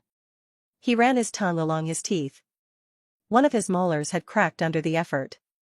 The spider's venom was slowly spreading through his veins. Priam tried to concentrate his ether, but to no avail. Moon mist was equally useless, and no mist was created. However, I can still control the existing mist. A few minutes later, his body had analyzed and destroyed the poison. LVL up, poison body, LVL 10. Const, +1. Vit +1. Meta, end, +1. I suppose it worked, guessed Anatole, noticing Priam's smile. Yep. What do we do now? Now we go to the surface. We have to stop Safamu from joining the Jubako. If we don't, they'll help each other, and we'll lose everything, concluded Anatole. We go up, and I kill the big lion, Priam summed up. Sphinx climbed onto Priam's shoulder, and he leaped towards the surface. Behind him, Anatole followed. Priam's heart clenched with excitement. In less than 2 hours, he would be unleashing his tribulations early. Image status, average value for a Homo sapiens male before integration, PHY 10/men 10/meta 0. Physical. Strength 159, +4. Constitution 284, +6. Agility 194. Vitality 298, +7. Perception 299. Mental. Vivacity 176. Dexterity 202. Memory 50. Willpower 295. Charisma 150. Meta. Meta affinity 148, +1. Meta focus 99, +1. Meta endurance 98, +5. Meta perception 51, +13. Meta chance 114. Potential, 1270, -27. Tier 0. He who eludes death, charge, primed. Tribulations are coming. Time, 4 hours, 33 minutes, 15 seconds. Safamu roared. His tribulation was reaching its climax.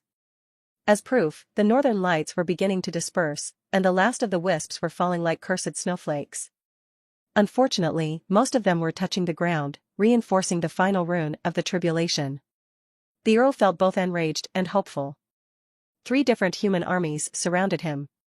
One of them, the last to arrive, had been largely massacred by the animals. Knocked unconscious and transported under wisp fire, thousands of stupid humans had greatly helped the lion. Thanks to their unwitting sacrifice, the buried ruin of St. Helens was far from having reached its full potential. A colossal amount of energy was building up in the ground, but Safamu was optimistic about his chances of survival. However, not all humans had the IQ of a mosquito. A strategist clearly commanded the Second Army. Positioned in the shelter of a small pine wood, the human troops attacked and defended intelligently. Their commander exploited the animals' weaknesses. Mainly, Safamu's subjects didn't work together. Worse, they regularly split up and found themselves isolated.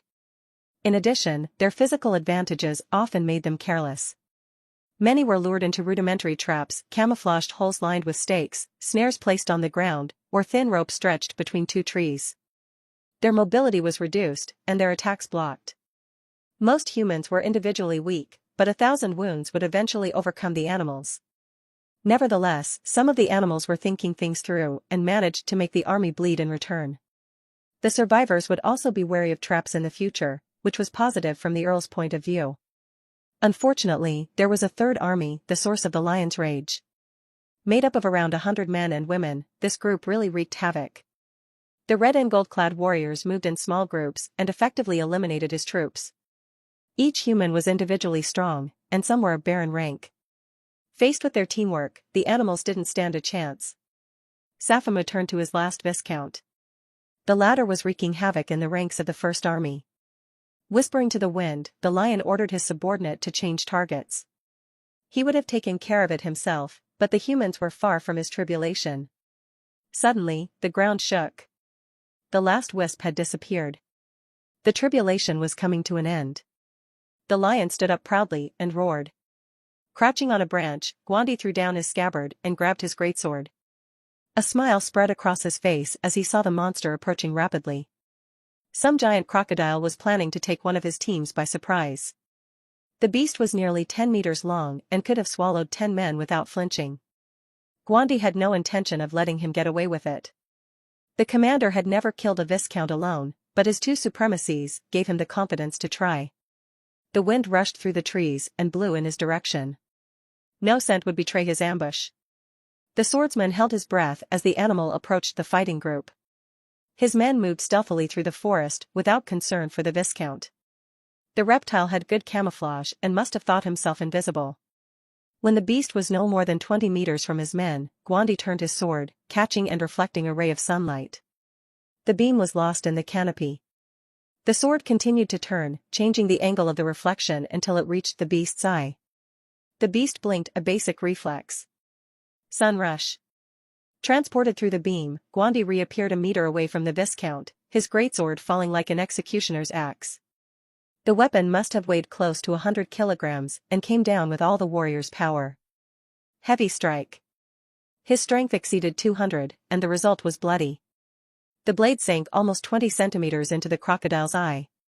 Covered in fluids, Guandi stepped back instantly. He hadn't had time to withdraw his sword, but his swift reaction saved him from being crushed by the crocodile's roll. "General, shall we get the hell out?" As his men scurried away, Guandi winced. It was going to be a tough fight. The reptile howled before shaking his head one last time. The greatsword was violently ejected from his eye and flew some 20 meters away. Guandi's strength was monstrous for a human, but it seemed insignificant in the face of his opponent's power. "You're going to die, human," the beast articulated with difficulty. Guandi raised an eyebrow. He was impressed that a monster with such an impractical mouth could speak. "You're the one bleeding right now," he remarked. A sort of laugh escaped from the beast's throat. "Your most powerful attack barely pierced my eyelid and part of my eye.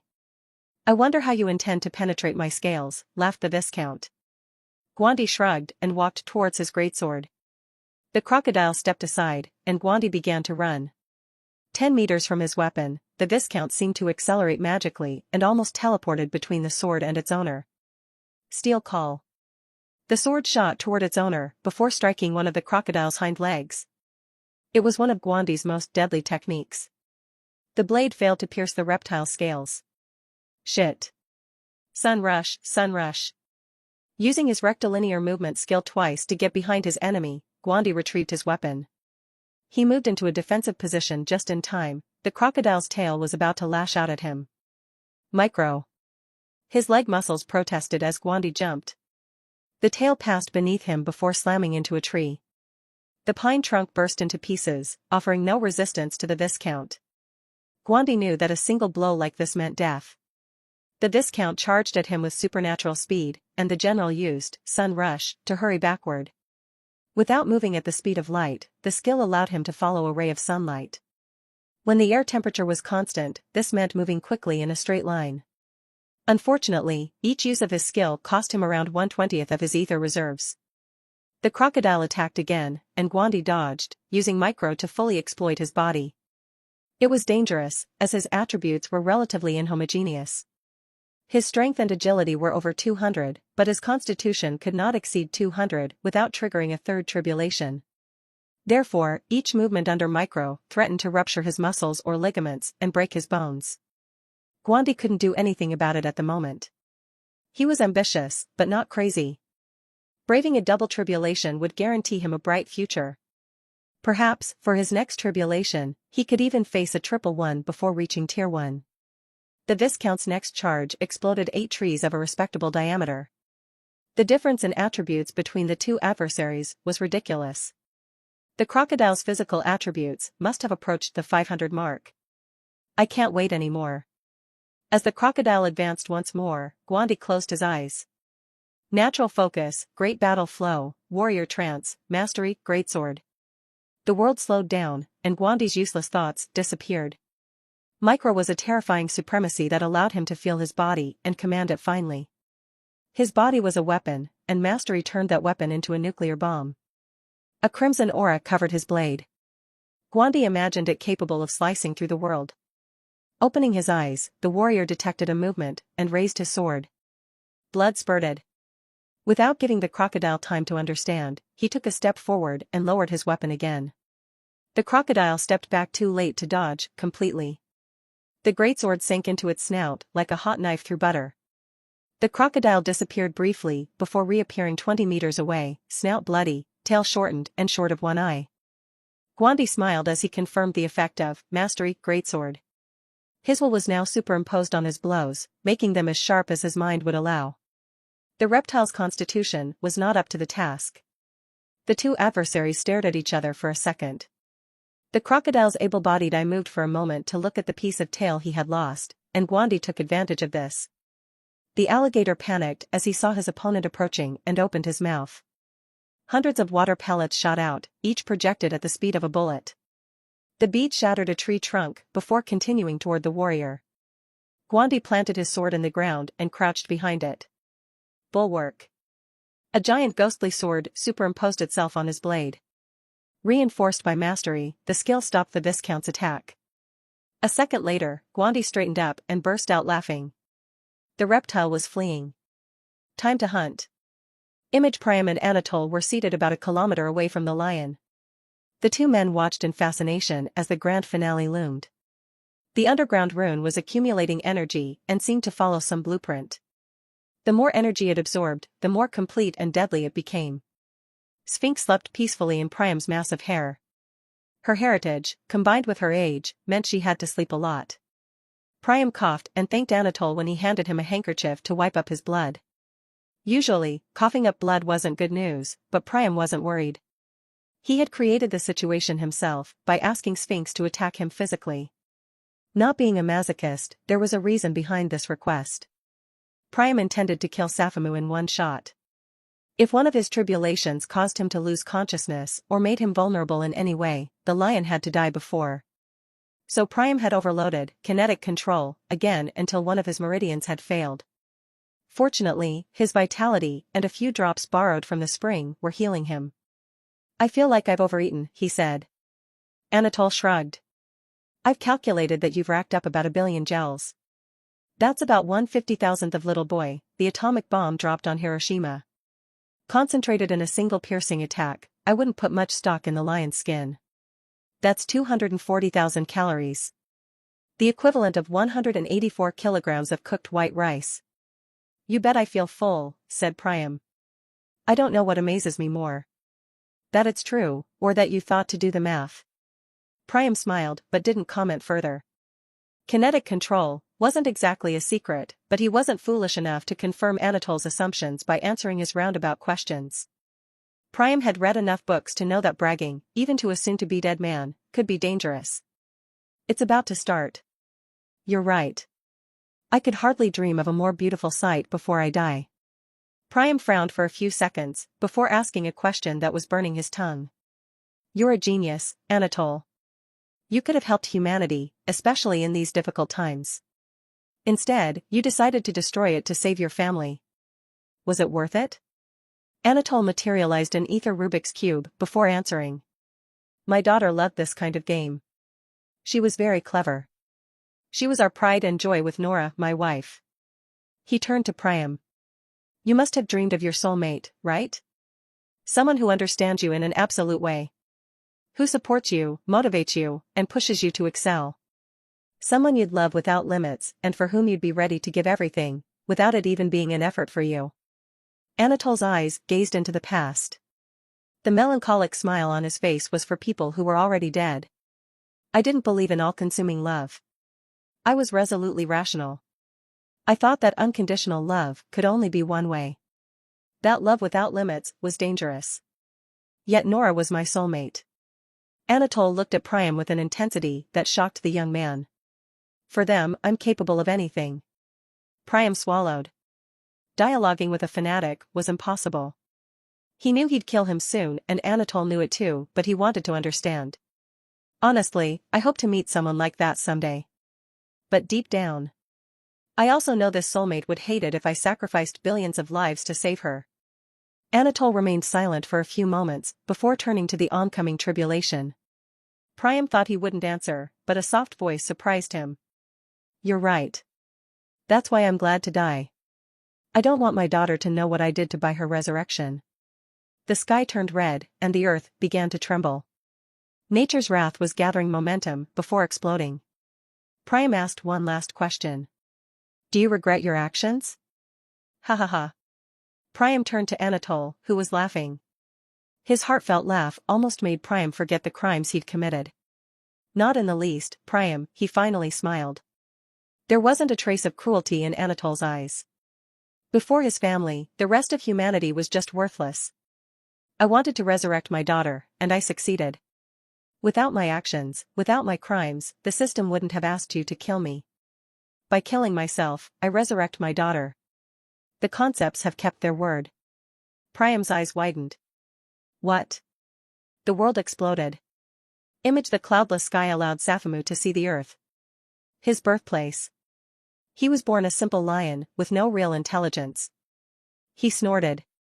No, he had been intelligent and conscious. But he knew now that his intellect had been limited. The lion smiled, thinking wistfully of his former life. He had happy memories of that time, but wouldn't have gone back for anything in the world. His ego sometimes made him sad, but it was his own. He had been king of the savannah, but now he was Safamu, the earl. Today was just one step on the way to becoming king again. The underground rune materialized. The noble concentrated exclusively on it. His subjects, like the human armies, had retreated. To attack him now was to invite the tribulation. The lion knew that if he survived, they would all return like hyenas, sensing weakness. But for now, he was alone. The earl's eyes could detect ether. He saw the rune begin to turn slowly on itself. Its diameter had grown to almost 200 meters, and its color was reminiscent of the flames of a forest fire. The rune sank into the ground, modifying the soil it passed through. Rock and dust turned to lava. Under the earl's paws, the moon began to tremble. The air came to a standstill, and Safamu took a final breath. More than 200 meters deep, the giant rune stopped.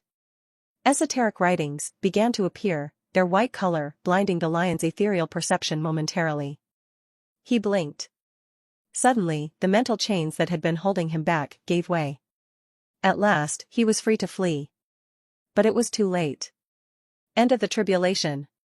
Curse of St. Helens. The world turned red. Then white. Then black. Image Prometheus's hand trembled as he watched the volcano. Or rather, the volcanic explosion.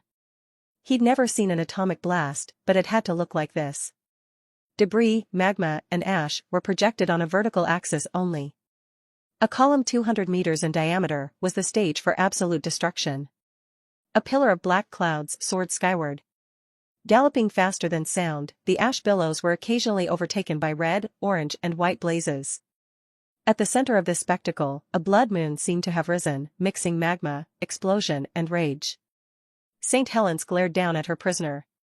The bloody moon and her pyroclastic blast remained confined, imprisoned. Without the system, few spectators would have survived. The line between life and St. Helens' wrath was clear. Beyond this boundary, calm returned instantly. Apparently, the tribulation was personal, and the system had no desire to destroy the moon it had just created. In short, anyone stupid enough to get within 200 meters of the Earl would have been vaporized. But at 205 meters, the person would have suffered only from the sound wave, which would have been enough to kill any pre-system human. Fascinating, he breathed. Only Gwandi's grunt answered him. Now a Viscount, the general grumbled at the loss of his left arm. Ignoring his subordinate, the king focused on the pillar of cinders and magma. One day, his tribulations would look like this. The system would make him a god. And I'll make humanity a divine civilization. The curtain of ash parted. A black, smoking mass advanced toward the woods. Prometheus smiled. It was time to become an earl. Image status, average value for a Homo sapiens male before integration, PHY 10/men 10/meta 0. Physical. Strength 159. Constitution 284. Agility 194. Vitality 298. Perception 299. Mental. Vivacity 176. Dexterity 202. Memory 50. Willpower 295. Charisma 150. Meta. Meta affinity 148. Meta focus 99. Meta endurance 98. Meta perception 51. Meta chance 114. Potential 1270. Tier 0. He who eludes death, charge, primed. Tribulation, tribulations are coming. Time, 3 hours, 57 minutes, 12 seconds. Alan looked up at the sky. The ground trembled beneath his feet, and a gigantic ash cloud rose into the atmosphere. Or rather, a column. A volcano? But the ash should disperse. Curious. I've seen stranger things, Lewis muttered. Once, one of my students wanted to show me a circus trick. He swallowed alcohol to spit fire through his nose. His nose hairs burned off. I don't see what this has to do with the volcano, commented Marcella. That's because you didn't see him spitting fire from his nose. He must have had a bit of a blocked nostril, by the way, because... Anyway. Alan interrupted his friend. Something strange is happening. Certainly a tribulation. I don't know why, but I'm thinking about my son. That's normal. He's about to unleash his own. The three seniors turned to look at the newcomer. Juana greeted Lewis and Marcella. What did you say? Exclaimed Alan. The blind woman came closer, leaning on her cane. Alan stepped forward to help her, annoyed. The tutorial had somehow cured them of their old age. With her attributes, Juana could do a somersault. Instead, she enjoyed playing the grandmother. You're cute, Alan. I'm sorry about Priam, I didn't know before. But you have to believe in him. Maybe he'll be the first man to withstand a tribulation. To be honest, I can't see much, but that's not a bad sign, you know? What do you mean? Asked Alan with patience. Juana was 100 years old, as well as the senior of their group. Everyone respected her, not only for her wisdom but also for her talent. She could see things. I don't read the future. I see probabilities, knots, places, or moments that could change history. Your son is a knot heading for another knot. There was silence for a second before Lewis spoke. Am I the only one who understands nothing? Juana laughed. I sometimes speak in Delphic ways on purpose. Lewis grunted, and Marcella clarified. It means enigmatic. Juana, please, pleaded Alan. Sorry, you'll have to excuse an old lady's eccentricities. Well, two things can happen. If your son survives, he'll form a giant knot. A kind of star with intense gravity. But of course, his thread can also break. A deafening noise rang out, and the air shook. The four elders turned towards the pillar of ash. Alan turned first and headed for the main building. Where are you going? Shouted Lewis. To see my son. I might not be able to do anything but look at him, but I want him to know that his father has his back. But you don't even know where he is? I don't, but this Claire should know. Alan entered the building, and Lewis sighed before looking at Marcella. I'll go with him. He can manage, but he's not the best fighter. Maybe we'll stop some rascals from disrupting his son's tribulations. Why are you telling me this? No reason, said Lewis, moving away. When he disappeared, Juana laughed. You should go too, you know? To help Alan and his son? For Lewis, you stupid girl. Your husband's been dead for half a century, and it's a new world. Marcella remained silent. Suddenly, a blow from the cane struck her shin. Ouch. That hurt. What hurts me is seeing your indecision. I won't see Lewis again until the next reunion, but there's a good chance he'll die without you. The woman who came for Claire and then ran away. Seraphine. Maybe she'll kill him. We defeated her last time, Marcella replied scornfully. She had to flee, and I almost caught her. Lewis barely had the advantage, and she escaped when she saw that Lewis wasn't alone. Besides, you almost caught her. Lewis is better than her. I'm glad you're standing up for him, but that's only in a fair fight. Juana sighed. You're too stubborn, Marcella. It's snack time, so see you. Marcella stood alone, watching the ash cloud. The trees shivered in the wind, and one of the world's oldest assassins was hesitating. Victoria was moving toward the lion to intercept him. The animal was a sight to behold.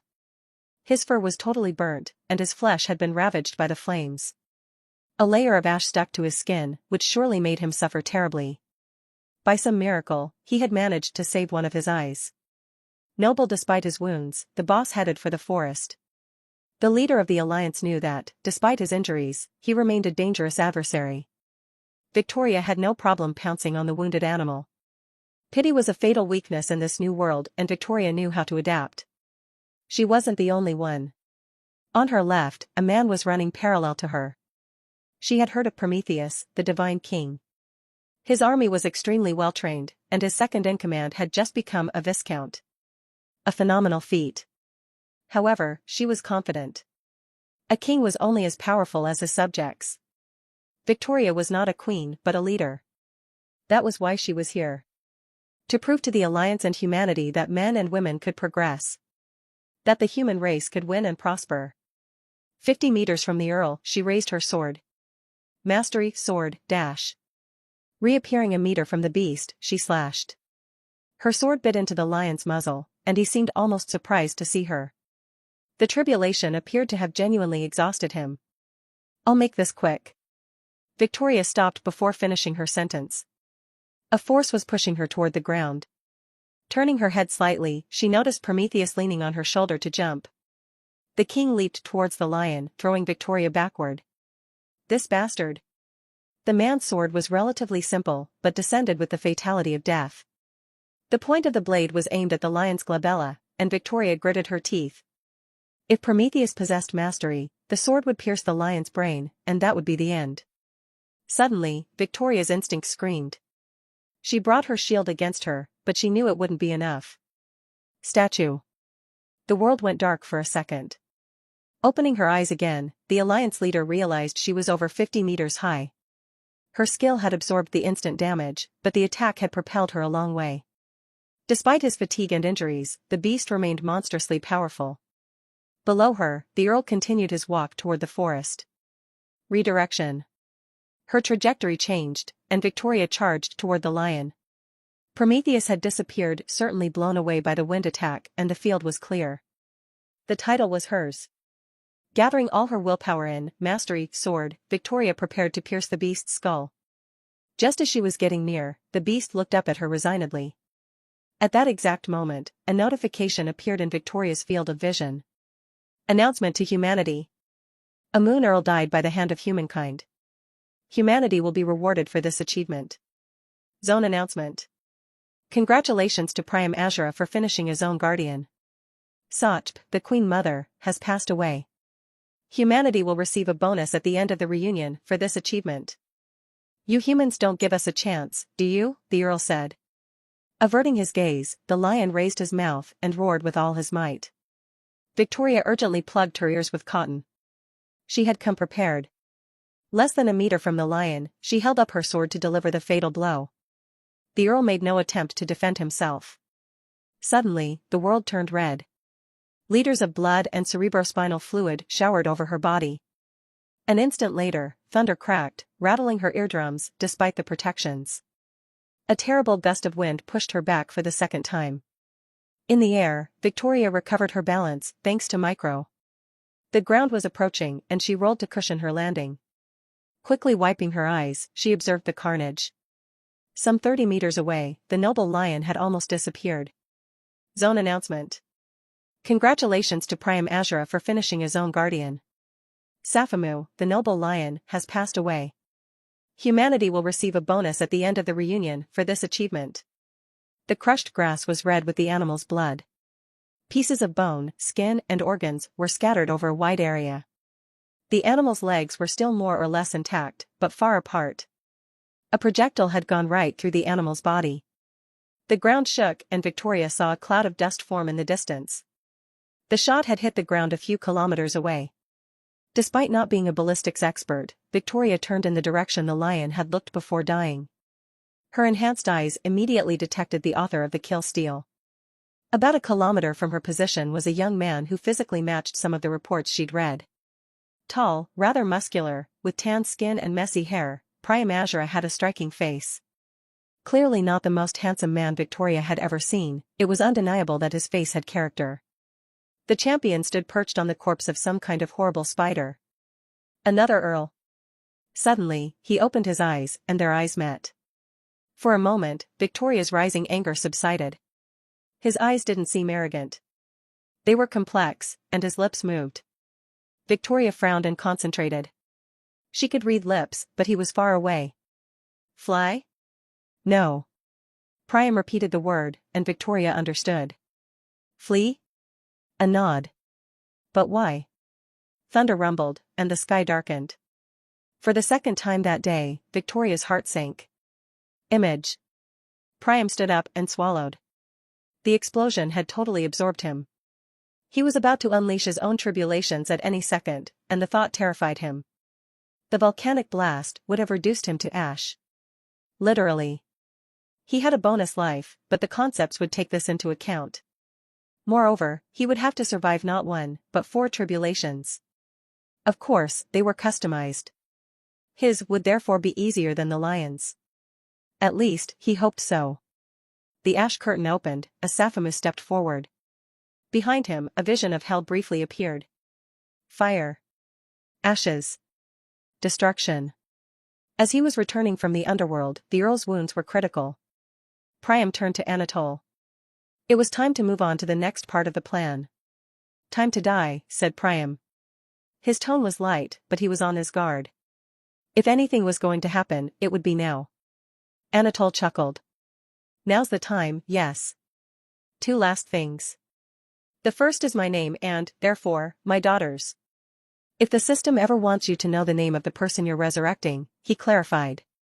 My name is Anatole Amelini. My daughter's name is Rosemaria Tacha Amelini. Pretty, commented Priam. It was her mother's choice. The second thing is a warning. Priam clenched Hermes. Anatole shook his head. Humanity is in deep shit because our racial talent is very powerful in the long run. Our talent? You're a revenant, you shouldn't have, humanity adapts, anymore, Priam remarked. Anatole grimaced. It's more complicated than that. I was a human, and right after my tutorial, I had the opportunity to become more. Aili Samel. A nobleman of the deep. Still, because of this talent, humanity has enormous potential. Clearly not on the level of a mythical beast, he clarified, pointing at Sphinx. But quite exceptional for a race with our reproductive capacity. Priam looked up, worried. A woman and a man were rushing to finish off the lion. We're running out of time, Anatole. Humankind is going to be enslaved, cut in Anatole. Priam raised an eyebrow. You're worried about the fate of humanity now? My daughter will be human, so yes. You better perform at the next system events. I assume that as a champion, my actions have consequences? Exactly. Now do what you have to do. Priam scowled at Anatole. The man was creating more questions than answers, and just before his death. But time was running out. Priam nodded and plunged Hermes into Anatole's heart without wasting any time. No need to give up time to prepare for the Grand Master of Revenants. There is no heaven. The skill was to prevent Anatole from resurrecting. There is no heaven epic, you don't like your enemies to be resurrected. When you use this skill on a defenseless enemy, part of their soul is damaged. This error is recognized by most wheels of reincarnation. To avoid errors, damaged souls are often crushed. The effects of a shattered soul are manifold. A tiny part of his ether disappeared into the skill, and the system manifested itself. Update, soon to be reunited? Anatole Aili Samel, Grand Master of the Cultists, has died. Reward, you can choose one soul to resurrect. Priam sighed. It was over, Anatole Amelini, author of War Crimes and Exceptional Father, was dead. Rosemaria Tacha Amelini, he said, thinking of his reward. A young girl instantly appeared at his side. Slightly shocked, she staggered and Priam helped her stabilize. What? Sorry, I'll explain later. Sphinx. Sphinx grew instantly and swallowed Rose. Priam opened his eyes wide, and his friend laughed. Don't worry, I put her in my special space, with the grenades. That doesn't reassure me at all. Run. Good luck, said his friend, scurrying off. Priam smiled and refocused. From now on, everything was going to happen very quickly. The spider beneath him was free again and beginning to stir. Tribulations are coming. Time, 3 hours, 54 minutes, 48 seconds. I want to start my tribulations early. Would you like to trigger your tribulations? Yes. Under Priam, the spider trembled. He released Hermes from Anatole's lifeless body and activated Tribulation-Piercing Spear. His ether shot naturally into his spear, fusing with the various lines drawn. The compatibility between his skill and his weapon was immense. Priam thrust his spear violently into the spider's head. The heat released by the attack boiled the creature's brain. It trembled for a moment before collapsing. LVL up, Tribulation Piercing Spear, LVL 4. STR +1. AGI +1. DXT +1. Update, Predator Earl. Sattvi, the Queen Mother, is dead. Reward, potential +500. Participation, 80%. You have eliminated a Moon Earl without much help. An outstanding performance. Bonus, potential +400. Talent, Chimera. Chimera, your body can cope better with the simultaneous presence of opposing elements. Your biological system will adapt to many changes. Priam frowned as he read the talent. He wasn't sure what it was for. Maybe for my second heart? Achievement Gold, you are the first human to eliminate an Earl in a group. You lead the way, and your species admires you. Message for humanity. A Moon Earl died by the hand of humankind. Humanity will be rewarded for this achievement. The 7 concepts congratulate you. Potential +1000. Moon Mist, Level Ups. LVL Up, Moon Mist, LVL 21, 22, 23, 24, 25. Perk +20. Char +10. Meta, AFFI, +15. Tribulation, an attribute above 300 was detected in Tier 0. A tribulation is coming. Time? Delayed. Before its achievement, Priam burst out laughing, before stopping in amazement. His perception had undergone a massive change as he exceeded 300 points. In addition to the enhanced perception of his mist, his senses seemed better, sharper, stronger. As a result, Priam's body was sending him a deluge of information. The young Earl smiled. He sensed that something was coming. By dint of improving his attributes, his body was being reshaped. At 400 or 500, something would happen. His sense of smell woke him up. The fragrance of roasted brains coming from the hole in the spider's head was unbearable, but Priam ignored it. He looked up at Sapphemu and swore. Prometheus had been thrown several hundred meters, but the unknown woman was coming back into the fight. Priam raised Permes and mustered almost a tenth of the kinetic energy he had stored inside him. It would be enough. He smiled as he mobilized his strength. At last, he was no longer shackled by the fear of tribulation.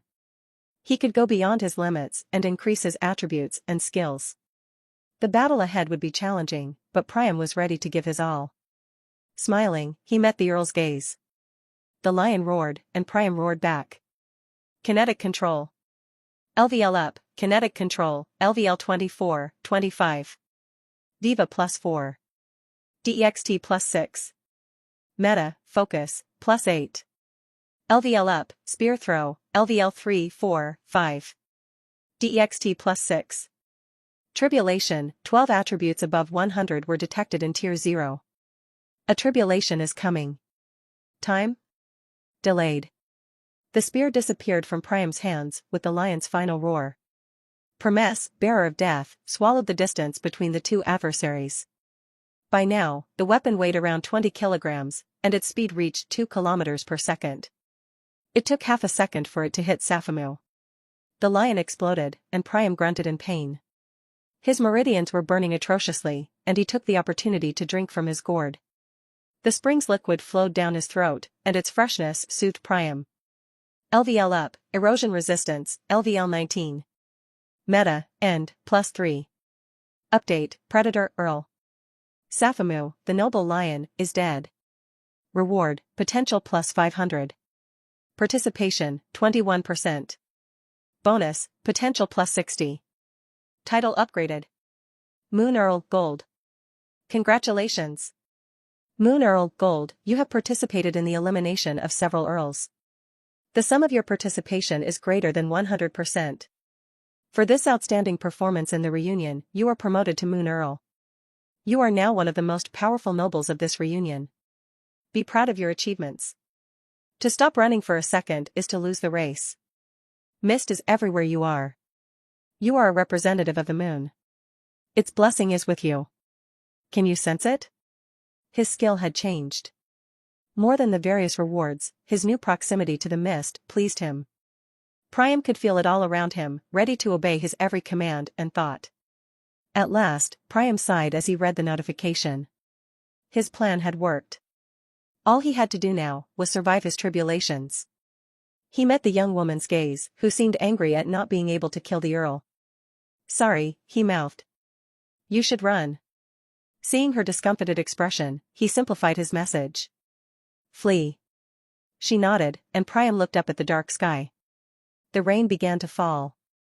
A whir of wings approached. A shadow flew through the black clouds. The tribulations were here. Image. Status, average value for a Homo sapiens male before integration, PHY 10/men 10/meta 0. Physical. Strength 160, +1. Constitution 284. Agility 195, +1. Vitality 298. Perception 323, +24. Mental. Vivacity 180, +4. Dexterity 218, +15. Memory 50. Willpower 295. Charisma 161, +11. Meta. Meta affinity 163, +15. Meta focus 107, +8. Meta endurance 101, +3. Meta perception 51. Meta chance 114. Potential 3,761, +2,491. Tier 0. He who eludes death, charge, primed. Tribulation, a tribulation is coming. Time? Delayed. A few hours earlier. Priam climbed back up to the surface, Sphinx nestling comfortably on his shoulder. Ahead of him, the tunnel continued into the darkness. Behind him, a creature of horror was trying to catch up. Fortunately for Priam, Sachp, the Queen Mother, the spider's name, was being controlled by one of his allies. On second thought, ally might have been a bit strong. Rather a temporary helper. Anatole's gaze never left his back and Priam could feel it, perhaps an effect of his high perception? Either way, it made him uneasy. For this reason, the young man accelerated even more. If part of his attention was on Anatole, most was on his next tribulations. A quadruple tribulation was coming, and it was no small thing. Beecher himself had never witnessed more than one triple tribulation. But one thing gave Priam hope. His personalized reward, Survivor Tips, allowed him to ask questions to an assembly of clones who had themselves passed tribulations. Some had necessarily passed quadruple tribulations, and Priam followed their advice to the letter. Their objective was his survival. Priam had 2 more questions to ask them before the fateful moment. One of his plans was to separate his tribulations using the protection of the domes. Another viable idea was to defeat 2 earls at the start of his tribulations to get an instant power-up. Unfortunately, the 2 plans were contradictory. Priam planned to rely on his doubles to solve his dilemma. What's the best way to start my tribulations? Answer: first, kill the earls, then rush toward New Earth's dome. A new name. Certainly the name of the nearest dome. Priam jotted down a mental note: ask Anatole where New Earth is. The ellipsis at the end of the sentence was suspicious. Perhaps there was a problem at the dome? Or on the way? The word toward could have been replaced by something else after all. His last thought almost made Priam stop. He refocused for a second on his race, before analyzing his behavior. He liked to use suspension points to indicate that his reasoning should continue. His clone's response had a sequel. What follows the last answer? Standing over an earl's corpse, Priam watched the sky darken without moving. In his hand was a bloody core. Wonderfully brilliant reflections were created when a ray of sunlight struck it. Priam cleaned the core, pleased that ether perception made it easy to find a core when the owner was dead. Priam had detected it through several meters of flesh and bone, in the center of the spider's brain. It was surprising. In most beasts, the core was protected and located in the center of the torso. Despite the beauty of the crystal, Priam's thoughts wandered elsewhere. His heart was racing even more than when Saphamu's tribulation had been triggered. One explanation was that he was the target of the system's attention this time. A sustained attention. After all, a quadruple tribulation was not just the sum of 4 tribulations. The proof was in the time it took to prepare the tribulations. Priam blew out his breath and concentrated on micro to regulate the drugs his brain was producing. He then continued his analysis. He needed to know the differences between his tribulations and Safamu's. LVL up, emotional discipline, LVL 2. Will +3. The tribulation of the noble lion had affected an area of around 125,000 square meters, a circle with a radius of 200 meters centered on Safamu. As far as Priam was concerned, the system was mad at him. Indeed, a titanic cloud was being created above him. The cloud resembled a circle with a radius of 1 kilometer. More than 3 million square meters, or 3 square kilometers, were about to receive divine retribution. Unlike Safamu, Priam was free to move. The reason for his immobility was his greed. Behind him, the Jubaka was slowly perishing. At the top of its trunk, Blueberry was watching a fruit grow. Priam had only glimpsed it from a distance, but his body had screamed. It had to eat this fruit. Blueberry felt no particular impulse regarding the plant organ, making him the ideal guardian. Sphinx was running towards the dome, protecting Rose and returning the urn of the depths to Mercury. Priam had a quick thought for his family as he watched the various armies flee. Every human felt deep down that the cloud was unnatural and that death was coming. Prometheus and Victoria, the names of the two main commanders, had chosen to protect their army rather than go deeper into the woods. Priam didn't want anyone near the grove. Blueberry could hold off any of them, but would be powerless against an alliance. So Priam waited alone to face the end of the world. Armies were fleeing, deciding to try their luck elsewhere. Deep down, Priam wondered if he'd made a mistake. Perhaps he should have abandoned the crimson fruit and run for New Earth. You made the right choice. This fruit is a real treasure, commented the phoenix, and Priam nodded. If a phoenix spoke of treasure, then he would trust it. With all due respect, Anatole is dead, and I still haven't received my reward. Tried Priam. We'll talk about my quest later. Your priority should be to survive. My first tribulation was a quadruple one too, and I almost died. Priam's heart leaped in his chest. It was possible to resist a quadruple tribulation. I can feel your joy, but don't forget that I was one of the princes of a mythical clan. I may not have been the best of my generation, but my preparations were of a completely different level, Phoenix clarified. The reminder was like a cold shower for Priam. The young Earl closed his eyes and refocused. Promes vibrated for a moment in his hand, and Priam stroked his spear before looking up at the sky. What are my tribulations, and how can I survive them? Answer: Damocles' tears are to be resisted with a mist domain. Priam looked at the answer for a moment. Damocles was a mythological figure referring to the sword of Damocles. This sword floated above heads and could come down at any moment. Damocles' tears surely had something to do with a falling object that could do damage. A tear. Rain? The second part of the sentence was even more annoying. Apparently, the reason for his clone's insistence on killing the Earls was that Priam was supposed to create a domain to withstand the first tribulation. Which seemed odd since it was intended for someone whose attributes barely exceeded 100. Unless there are different ways of defeating a tribulation, but this is the easiest one for me? Priam eyed the gathering black cloud suspiciously. After a second, he decided to stop wasting time. For tribulations, for questions. How can I overcome my second tribulation? Answer: Locust's plague disappears after a day, don't stop, run. Priam nodded. He wasn't stupid enough to try and destroy thousands of locusts. This second tribulation was also inspired by Earth history, and Priam wondered if he could deduce anything from it. How can we overcome the third tribulation? Answer: Pride's shadow lives in symbiosis with the fourth tribulation. One of the 7 deadly sins. Another synergy, and this one was pretty obvious. How can I overcome my fourth tribulation? Answer: While the sun observes it, the heaven wyvern lives on. The last and hardest of his tribulations. Shadow and sun. Apparently, the third tribulation erased the weaknesses of the fourth. A wyvern. Priam had always loved dragons. But just as he liked panthers, he didn't want to meet one. At least, not a hostile one.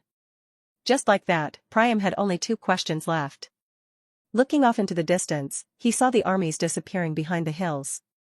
Waiting any longer was dangerous, and Priam turned on his heels. Gathering a small dose of kinetic energy, he leaped from the spider's corpse and began running toward New Earth. The nostalgic name said a lot about the dome's inhabitants. Above him, the black clouds grew darker and darker. A deluge was brewing as the sun, symbol of hope, was covered. His strides grew longer and longer, and Priam's emotions calmed as he ran. He carefully spent a bit of kinetic energy with each step to increase his speed. Each stride propelled him further and further, while athleticism and art of movement helped him optimize his movements. After about 30 seconds, Priam looked up and winced. The cloud was following him like a plague. A minute after his departure, Priam saw a drop of water fall in front of him. Only a few meters away, he easily dodged the projectile and turned briefly to observe the result. The drop of water hit a stump and went right through it. Priam opened his eyes wide. The wood may not have been very solid, but the drop of water had passed through it like a bullet through a sheet of paper. Deciding not to waste another second, Priam turned and accelerated. Ahead of him, the forest had given way to a large open valley. The grass was fresh and medium-high. It might have hindered another man, but Priam's every step carried him 20 meters ahead. The characteristic sound of rain began to hover over the sea of grass. Priam gritted his teeth, concentrating on his skills and micro. Dodging the various drops, he continued to accelerate. At last, the chains of the system were broken. He could finally spread his wings. I'd better spend my potential. Priam connected to his potential. He now had only one goal, to reach New Earth alive. A drop was about to fall on him. Priam raised his head slightly. All around him, the omnipresent mist gave him information about his surroundings. It would have been painful if he'd had to move with his own misty sphere. He was running faster than his mist was moving. Pot -2. But here, on the moon, he was at home. Priam held out his hand toward the drop. He wanted to know what it would cost him. After all, he was tougher than a stump of dead wood. The drop of water fell in front of him and Priam held out his hand. The shiny, pseudospherical liquid possessed a sharp gleam. As he moved his hand closer, Priam thought he was touching quicksilver. A fragment of concept impregnated the drop, giving it a piercing property. Pot -2. A little pain made him wince as his hand closed over the drop. Unfolding his fingers, Priam observed the result. He was bleeding, but the wound was superficial. The young earl continued on his way, relieved. He could make mistakes without dying. And as the clouds continued to swell, he was bound to be hit by the deadly rain. Damocles's tears were his first tribulation and were supposed to be lethal for a man with attributes just over 100. Some of Priam's physical attributes exceeded 300. The tribulation was still dangerous. Priam had no desire to stand in the pouring rain, but it was its synergy that worried Priam. A whir of wings sounded behind him, and Priam sighed. To think of a problem was often to invoke it. Pot -2. To please an unseen onlooker, Priam turned around, already knowing what was waiting for him. Behind him was some kind of grasshopper, struggling to keep up. There were two fundamental differences with a conventional locust that identified it as a monster. Firstly, its 3 pairs of legs were metallic and looked sharp. Secondly, the horror was about 10 centimeters tall. Which didn't seem like much for an opponent. Unfortunately, a locust was never alone. One of the 10 plagues of Egypt was the locusts. Capable of devouring everything in their path, these creatures were a harbinger of death. Indeed, their swarm could exceed 1 billion individuals. This one was alone for the moment, but his mutation gave him a unique talent. Identification. Blade Hydra Locust Tribulation Touched, a tribulation-transformed insect. Has the annoying property of creating 2 clones after death. Each death makes its clones more powerful than the original. Among the 10 plagues of Egypt, this is one of few that really existed. No sooner had Priam finished reading the insect's description than a drop of water fell on it. It passed efficiently through the thorax, and the locust fell, before disappearing into the grass. Pot -2. A second later, Priam had advanced 40 meters. The grass moved briefly, and 2 grasshoppers leaped in his direction.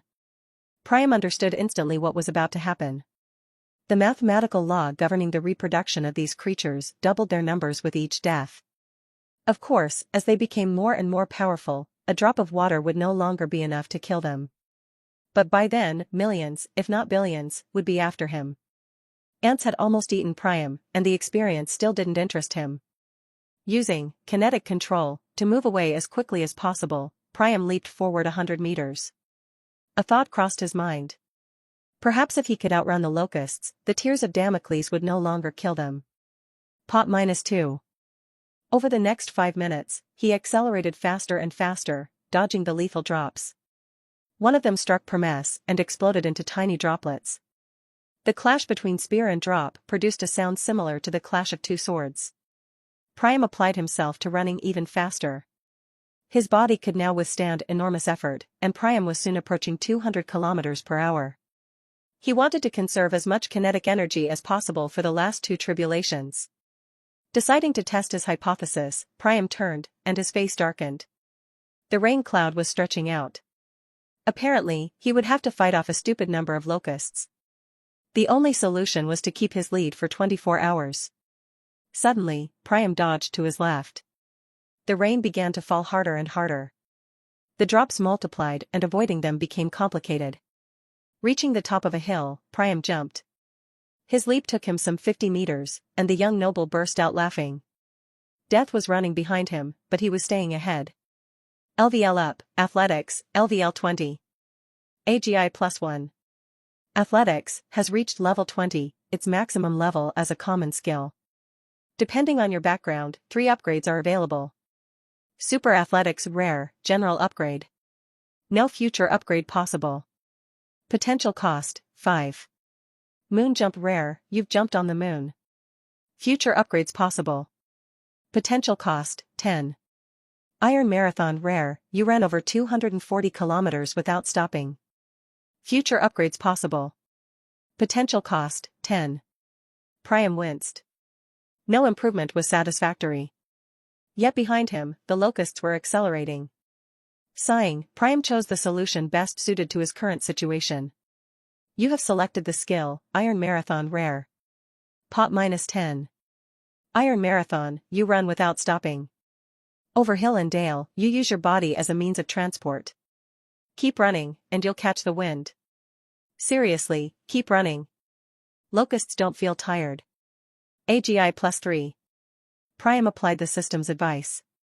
His new skill constantly corrected his trajectory, movements, breathing, and how his body managed its energy.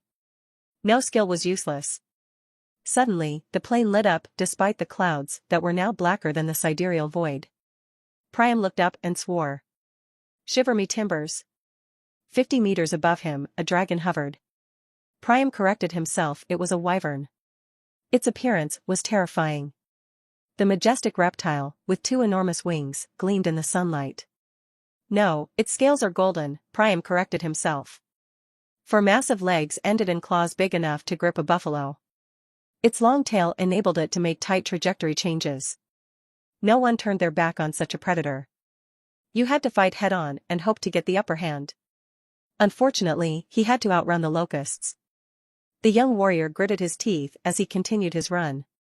Some 20 meters across and of European inspiration, the fantastic creature looked at him with contempt. Priam swallowed. The tribulation was conscious and capable of reflection. The wyvern dived towards him. Image status, average value for a Homo sapiens male before integration, PHY 10/men 10/meta 0. Physical. Strength 160. Constitution 284. Agility 199, +4. Vitality 298. Perception 323. Mental. Vivacity 180. Dexterity 218. Memory 50. Willpower 299, +4. Charisma 161. Meta. Meta Affinity 163. Meta Focus 107. Meta Endurance 101. Meta Perception 51. Meta Chance 114. Potential, 3645, -16. Tier 0. He who eludes death, charge, primed. Tribulation, a tribulation is coming. Time? Delayed. The wyvern was diving in his direction as Priam connected fully to his potential. The source connecting each user to the system opened like a diaphragm. Bullet time, battle flow. Time slowed down, and Priam raised Promes before frowning. Battle flow, and his eyes told him that the wyvern was at a specific position, while moon mist gave him another, slightly to the right. the Earl decided to listen to his most advanced skill. Before using his most powerful attack, Priam wanted to get the measure of his opponent. The wyvern drew closer, and Priam rode the mist to dodge. Or rather, tried to. Unnatural panic paralyzed him as he met the creature's gaze. The monster in front of him was descended from dragons. It was invincible, and Priam had no chance of. LVL up, manipulation resistance, LVL 8. Will +3. Priam leaped to the side with the help of kinetic control. The dodge was ugly and graceless. Priam couldn't stop his acceleration and ended up rolling uncontrollably. The ground shook as he struggled to his feet. LVL up, bullet time, LVL 10. Perk +3. Before him stood a terrifying monster. If Sapphemu had been the embodiment of a noble and mighty lion, the wyvern was that of a destructive mythological monster. Its dimensions were roughly the same as those of an Airbus A320. An aura of violence and power was palpable when observing the wyvern. When Priam met his gaze, the primal part of his brain ordered him to flee. Only Micro and he who eludes death kept his hopes alive. The wyvern's eyes met Priam's, and it hissed. Its piercing gaze froze Priam on the spot as it opened its mouth. Shit. Trembling, Priam concentrated his potential on his resistance. The reptile's mouth began to glow. LVL up, manipulation resistance, LVL 9. Will +3. Pop -5.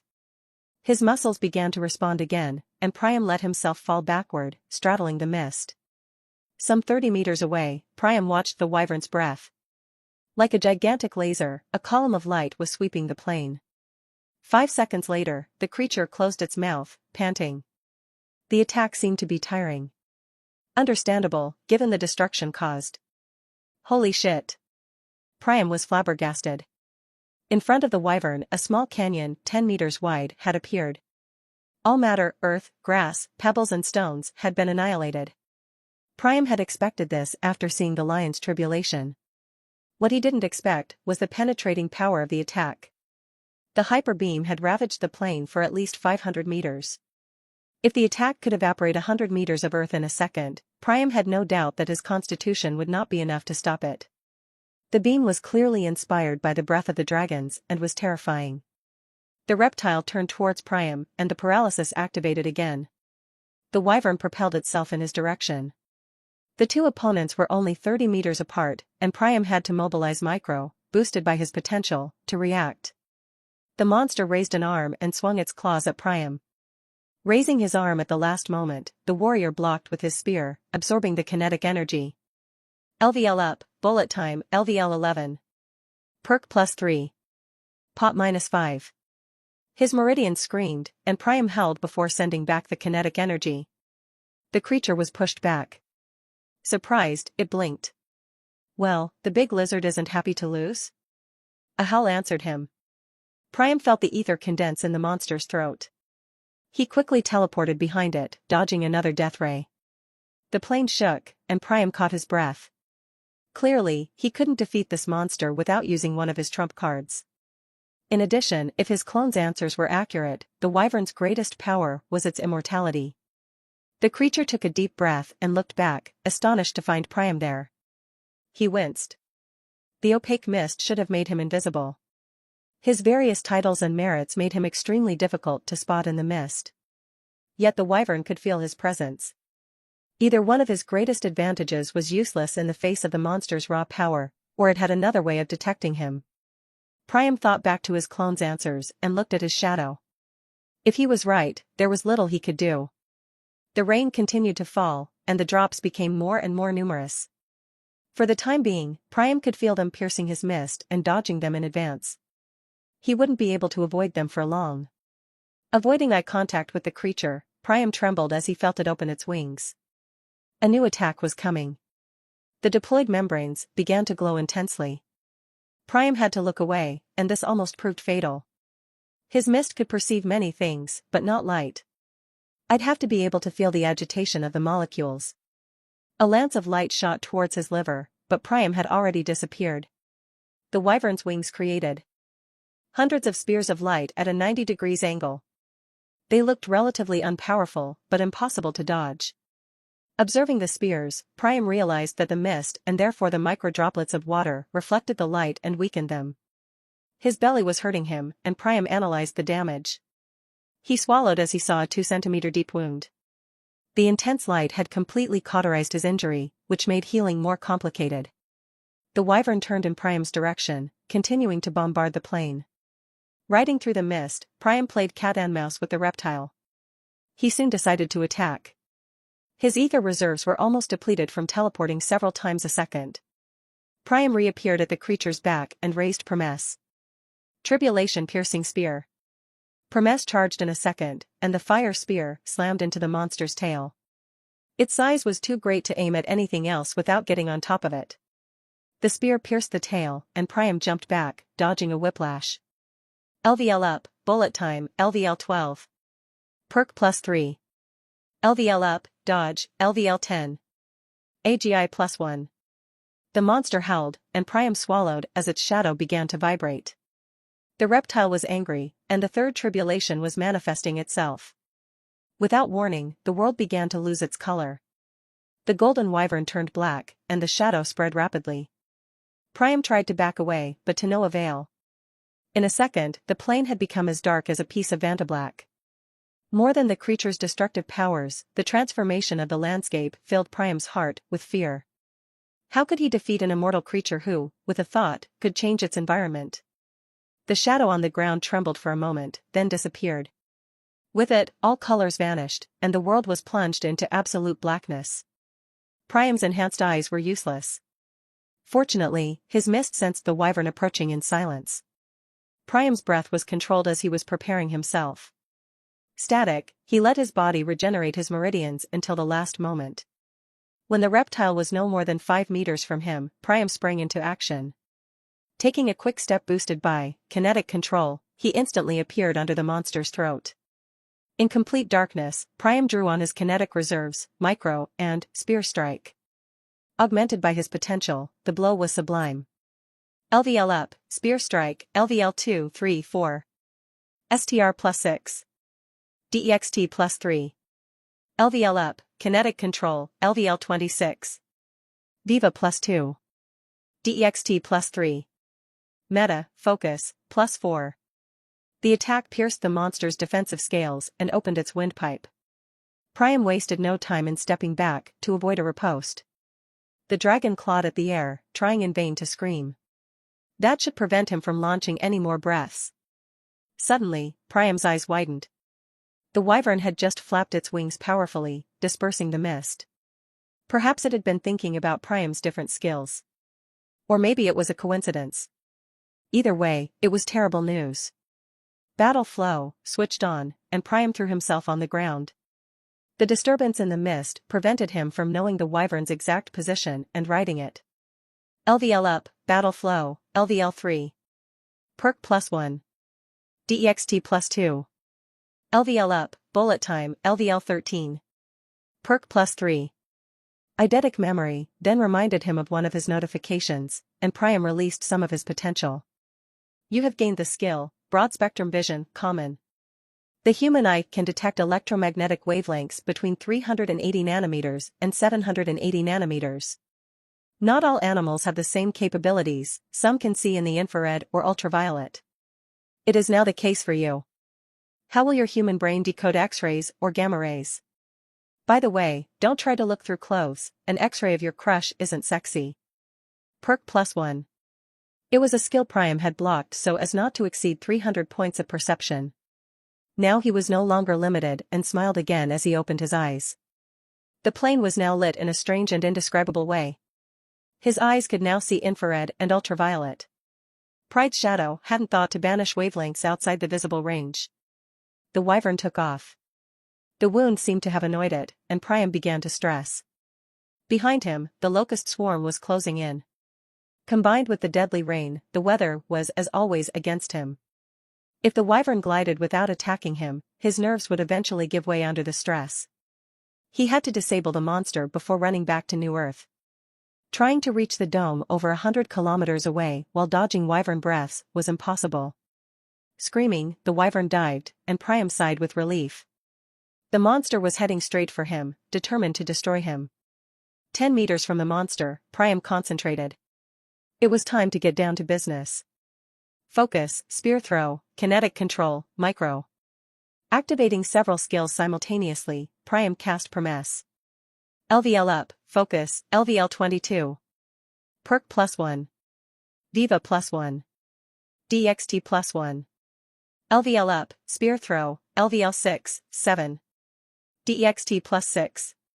LVL up, bullet time, LVL 14. Perk +3.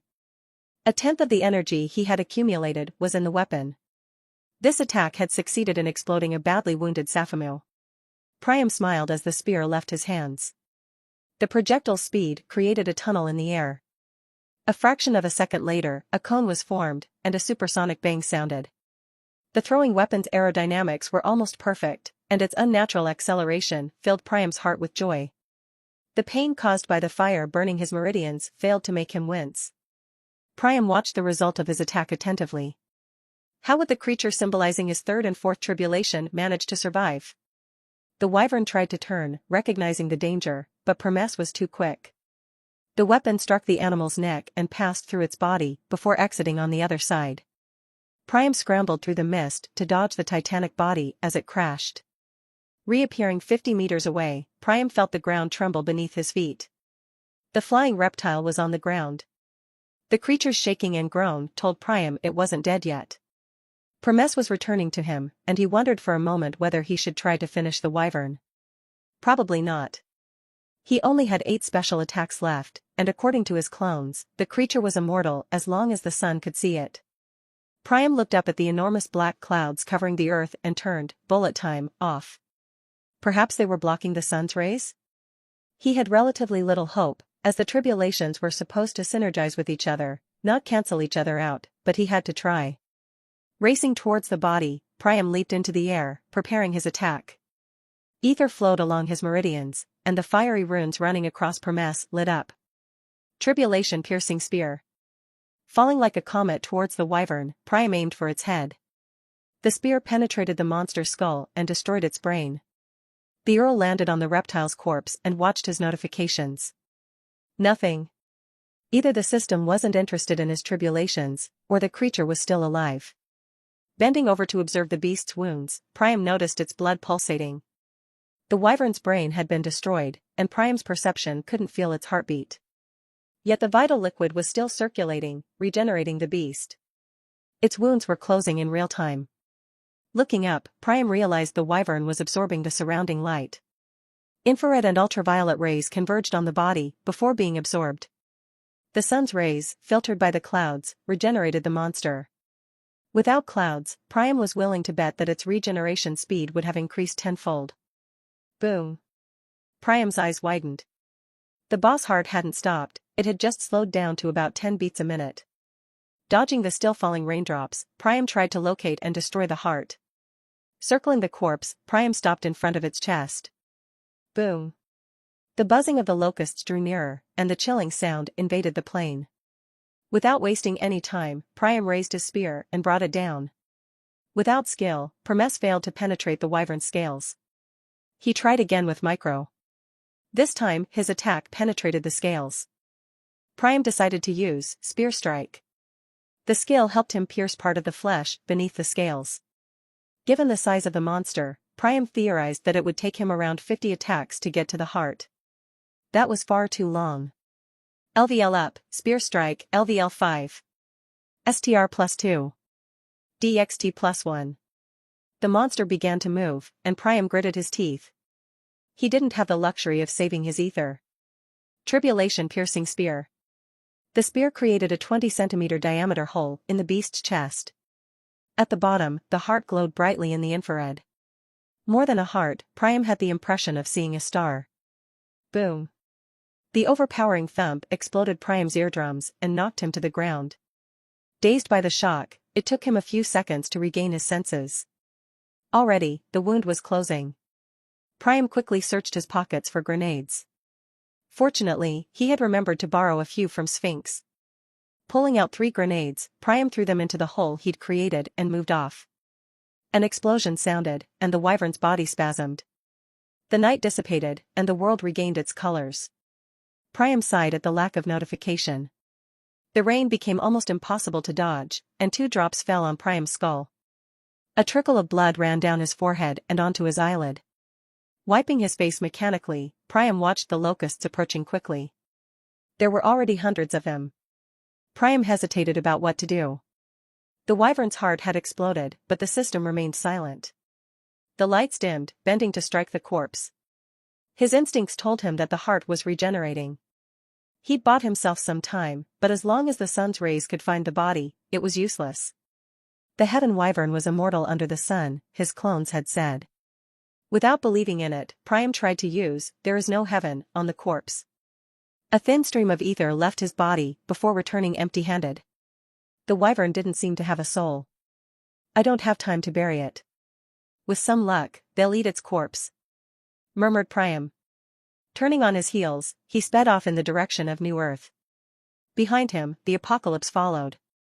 Image status, average value for a Homo sapiens male before integration, PHY 10/men 10/meta 0. Physical. Strength 170, plus 10. Constitution 284. Agility 200, plus 1. Vitality 298. Perception 344, plus 21. Mental. Vivacity 183, plus 3. Dexterity 234, plus 16. Memory 50. Willpower 306, plus 7. Charisma 161. Meta. Meta affinity 163. Meta focus 111, plus 4. Meta endurance 101. Meta perception 51. Meta chance 114. Potential 3847, plus 0. Tier 0. He who eludes death, charge, primed. Tribulation, a tribulation is coming. Time? Delayed. As Priam fled in the direction of New Earth, the wave of locusts reached the wyvern's corpse. The hive mind created by the tribulation was programmed to pursue 3 objectives. To increase the volume of the swarm. To devour everything in its path once it had reached a certain critical mass. To focus on the one who had triggered the tribulation. That's why the locust stopped for a moment, hesitating between pursuing Priam and devouring the wyvern's body. The insect's ability to split was linked to their energy consumption. As a tribulation, the system allowed them to absorb ambient ether to use their talent, but this ether was not infinite on the moon. Although not unlimited, the amount of energy contained in the corpse was colossal. Enough to considerably increase the size of the swarm. Finally, the hive mind decided that the current priority was to increase the number of locusts. The insects began their feast, devouring the exposed body parts of the monster. A second later, most of the grasshoppers exploded. The energy in the wyvern's meat was pure enough to kill them in moments. The next second, the locust swarm doubled in size. A cycle was created. The swarm proliferated, multiplying its initial numbers 100 times over in just a few minutes.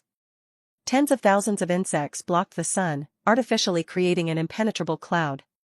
While the sun's rays could pierce the Damocles cloud, they were unable to penetrate the locust's metallic body. The sun's protégé thus lost its regeneration power. Soon, all that remained on the ground were the wyvern's scales and bones. Defeated by thousands of insects, the mythological animal died for good.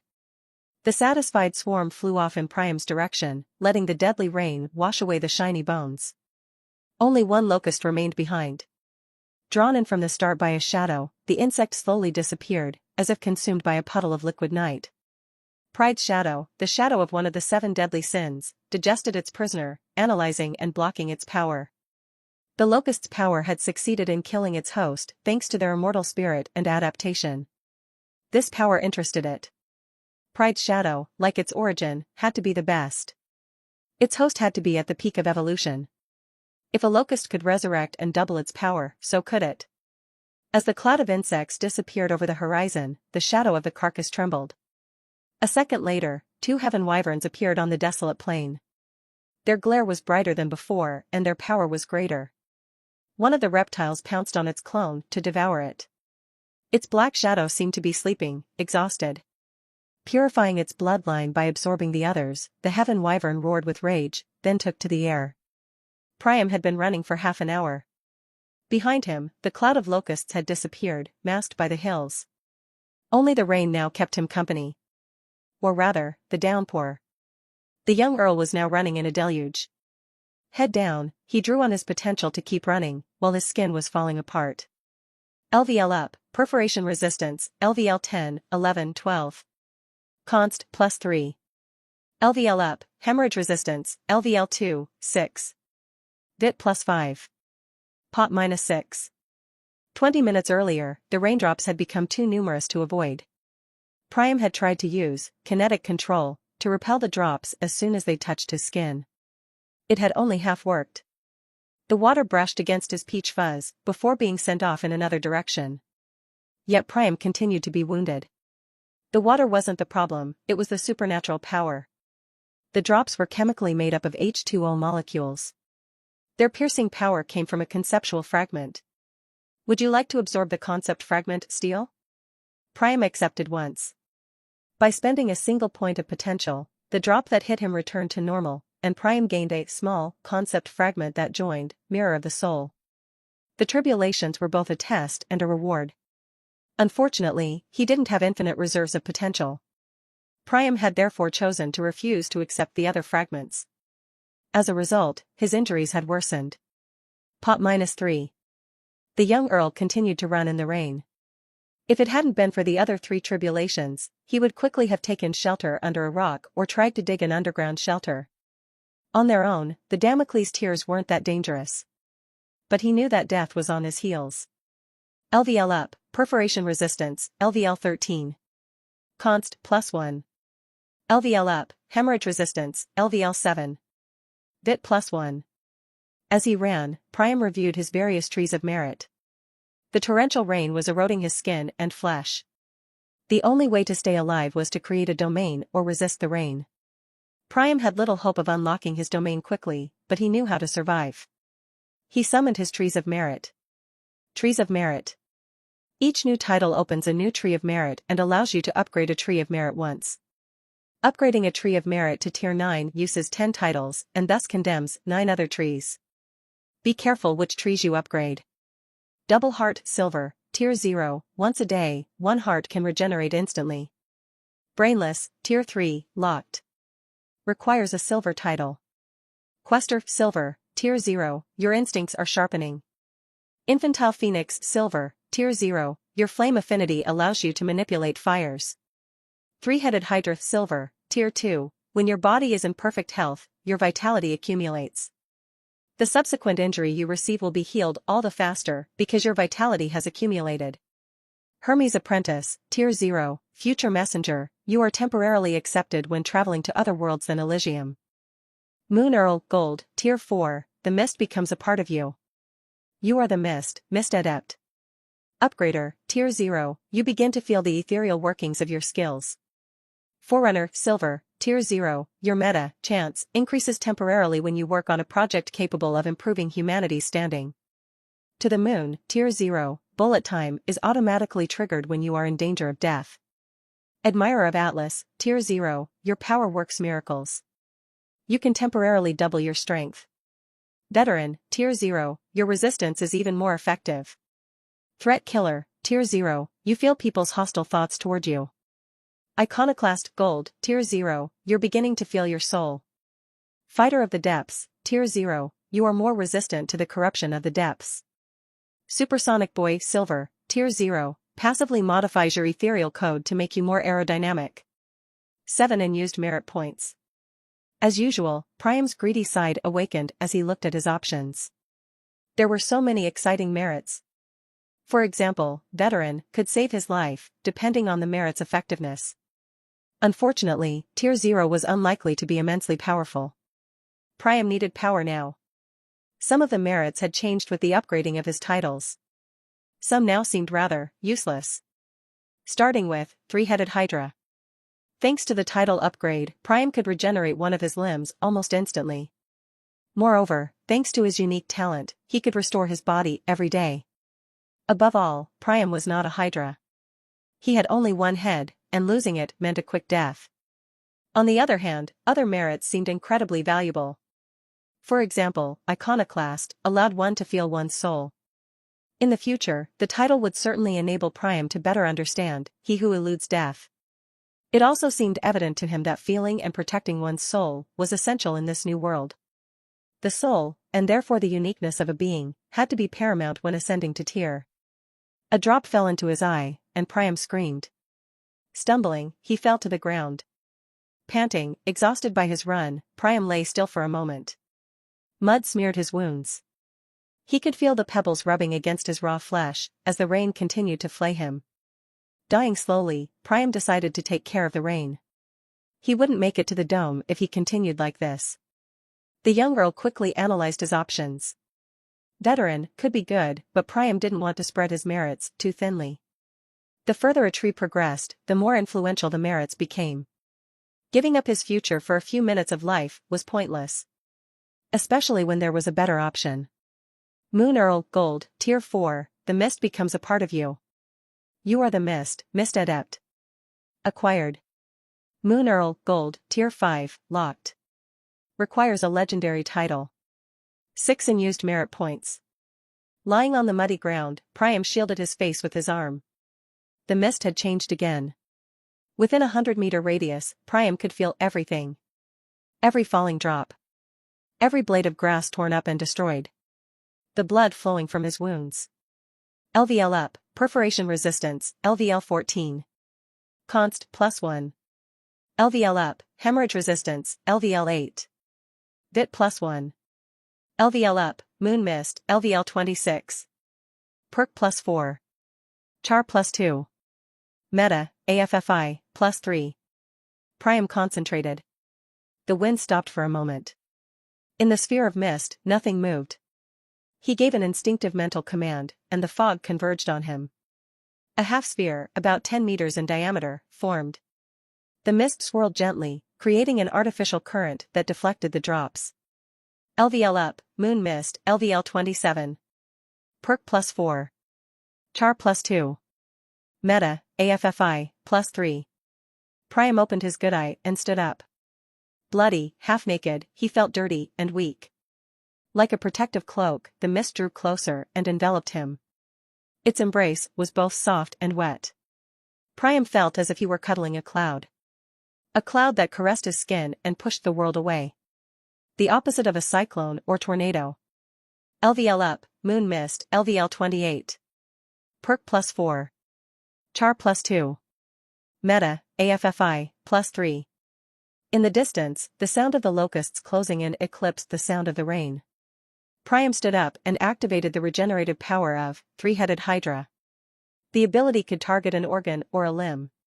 Priam imagined his skin healing. Of his original 7 kilograms of skin, he had certainly lost 4.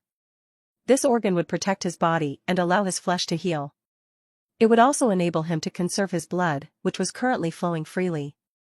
Anemia and dehydration were still problems, despite his attributes. The title triggered, and Priam winced at the tingling sensation. He felt as if a million invisible nanobots were helping his skin renew itself. 10 seconds later, Priam looked human again, at least on the outside. His flesh was still bruised, and he was now bleeding internally. He finally swallowed a few gulps of the spring's liquid. Stretching, he smiled confidently. In a few minutes, his only injury would be his punctured eye. Seeing with only one eye impacted his estimation of distances, but it wasn't vital thanks to the information gathered by his mist. Looking back at the vengeful clouds, Priam continued on his way. His mist's cloak now protected him. Image a quarter of an hour later, the silver dome of New Earth sparkled before him. Rain fell on it before trickling helplessly to the ground. Priam caressed the protection for a moment. Under his fingers, it seemed indestructible. I only need half an hour. Just enough time to evacuate the ducal palace and defeat the Lord, Priam murmured. Welcome, Moon Earl. Would you like to enter New Earth? Priam turned around briefly. The horizon was black with locusts. The swarm must now number in the millions. The sky was black, too, covered with clouds thick and vast enough to cause an ice age. The rain fell harder and harder, gradually eroding the mist. The only speck of light was a lightning bolt, steadily breaking through the cloud. Yet Priam heard no thunder. The wyvern was alive. He couldn't keep running away.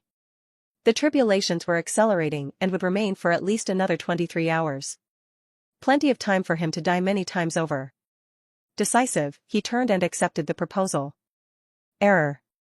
Tribulations in progress. Please finish your tribulations before entering the dome protection. Priam's eyes widened. The world was now invaded by the whirring of the locusts. If he stayed here, he wouldn't survive more than a few minutes. He had to get into the dome. There was only one way, find an entrance guarded by a baron.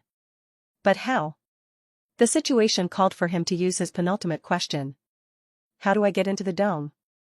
Answer, 8 o'clock, a guardian is waiting 2 kilometers away, run.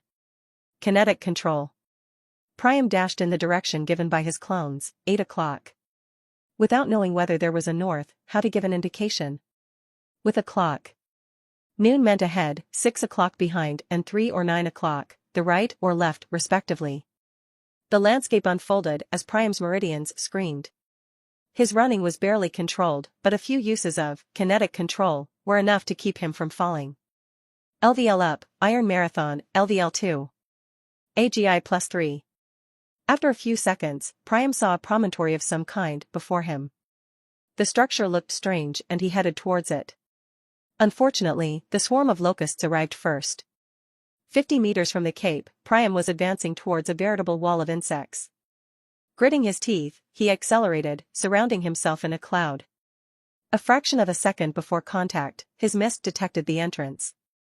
Pulling the pin out of a grenade, Priam threw it into the mist before teleporting it in front of the cavern entrance. He couldn't teleport in place of the insects, so he had to create a space for himself.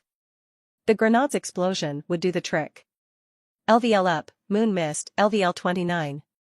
Perk +4. Char +2. Meta, AFFI, +3. The next instant, the cloud of locusts crashed into his cloak of mist. Priam, wielding Permess, pierced 10 of them in less than a second. 20 more appeared, and he swore. For a second, the insects tried to penetrate his protection, but Priam manipulated the mist to make it swirl around and annihilate their effort. Glancing at his enemies, Priam swallowed. They were more imposing than before. Suddenly, one of the insects swallowed a tiny part of his mist. Priam wouldn't have noticed if the thousands of other insects circling him hadn't then had the same idea. They share the same mind. Priam turned livid. After just 1 second, a tenth of his haze had disappeared. If it went on like this. An explosion sounded, and Priam straddled his mist. The explosion had released a pocket of air in the middle of the insects. It only took a moment for Priam to teleport again. He arrived in a cavern at the heart of the promontory. The room appeared to be a carbon copy of the one occupied by Albin and Claire when he had defeated the first 2 barons 3 days before. Only 3 days. The main difference with the last time was that the guardian was present, and 100 insects had already found the room. The giant pig was being devoured. Priam gave him a quick glance before hurrying towards the sealed door, hoping the locusts would forget about him. Placing a hand on it, he ordered it to be opened. Error. Tribulations in progress. Please finish your tribulations before entering the dome protection. Fuck. The noise of the locusts became deafening. The perception that the mist offered him within a sphere of 50 meters radius was terrifying. Millions of insects had gathered. They were following the passage leading to the cavern and would arrive in the room in a few seconds. Priam knew that staying here meant his death. Then, half an hour later, he would rise and die again. For good this time. As panic mounted inside him, Priam forced Micro to calm him down. Focus. Some clones had made it through the tribulations. He could do it. Taking a second to observe his surroundings, Priam sprang into action. 5 of his grenades flew toward the entrance to the room. The priority was to keep more insects out. The giant locusts in the room began to approach Priam. Manipulating his new cloak of mist, Priam protected himself while summoning an inverted steam vortex around him. The reverse tornado repelled the locusts. LVL up, Moon Mist, LVL 30. Perk +4. Char +2. Meta, AFFI, +3. Priam then turned to the sealed door and contemplated his new abilities. He could fire spears at almost 3 kilometers per second. The dome was too resistant for him, but a few centimeters of rock should no longer impress him. Tribulation-piercing spear. Primus reduced the central part of the sealed door to dust. Priam grimaced as he looked at his ether reserves. He couldn't use this skill more than 3 times without recovering his strength. Behind him, the locusts were already devouring his mist. Priam teleported into the dark passage, then began to run through the path leading to New Earth. Behind him, the grenades exploded, partially destroying access to the cavern. The locust's plague could no longer enter the cavern, but a few thousand locusts were still following Priam. The young warrior pulled the pin on his last grenade as he ran. Seconds later, he threw it behind him. Boom. The explosion triggered another collapse, and Priam stopped to watch. The rockfall stabilized after about 10 seconds. By chance or coincidence, several meters of the passageway were now blocked. Priam could no longer hear the insects behind him. He sighed with relief. His goal was to survive his tribulations, not to take millions of carnivorous insects into the dome. Turning on his heels, he headed for the city. There wasn't a second to lose, after all, the system wouldn't accept Priam unfairly dodging his tribulations. He didn't think he had more than an hour before the system got angry. A few minutes later, he arrived at the replica of the underground temple where Claire had betrayed him. 2 barons were waiting, bat-like creatures, and Priam one-shot them. Leaping to the top of the stairs, he opened the temple door. A market awaited him. The colors of this dome were green and silver. Its protective barrier, which illuminated the city, was the color of a leaf. New Earth was covered in trees and greenery. The dome was sublime, but Priam had no time for sightseeing. He turned in the direction of the ducal palace. He had to kill the lord quickly. A hesitant voice stopped him just as he was about to go for it. "Lord Priam?" "I'm in a hurry," Priam replied quickly. "Please forgive me, I'll be brief. My master, Mercury, has found your father. He is in this dome, and I can take you to him whenever you like." For a moment, Priam froze. He must have heard wrong. The chances of his father being in that dome were minimal. Unless Dad was looking for me. He realized. That was just like his father. Without warning, the city's light intensity increased tenfold. The dome barrier was blinding, and most of the market's shoppers and merchants shielded their eyes. Priam looked up, his heart beating heavily in his chest. A shadow loomed outside the dome. The wyvern wouldn't wait for him to kill the lord. Priam had made a colossal mistake. "The dome has to be evacuated." "Where?" shouted the Mercury man. Where indeed? Outside, millions of locusts waited. Every drop of rain would kill any human. Only the barrier protected its inhabitants. The dome lit up again. A crack appeared. Image status, average value for a Homo sapiens male before integration, PHY 10/men 10/meta 0. Physical. Strength 170. Constitution 289, +5. Agility 204, +4. Vitality 308, +9. Perception 368, +24. Mental. Vivacity 183. Dexterity 234. Memory 50. Willpower 306. Charisma 172, +11. Meta. Meta affinity 178, +15. Meta focus 111. Meta endurance 101. Meta perception 51.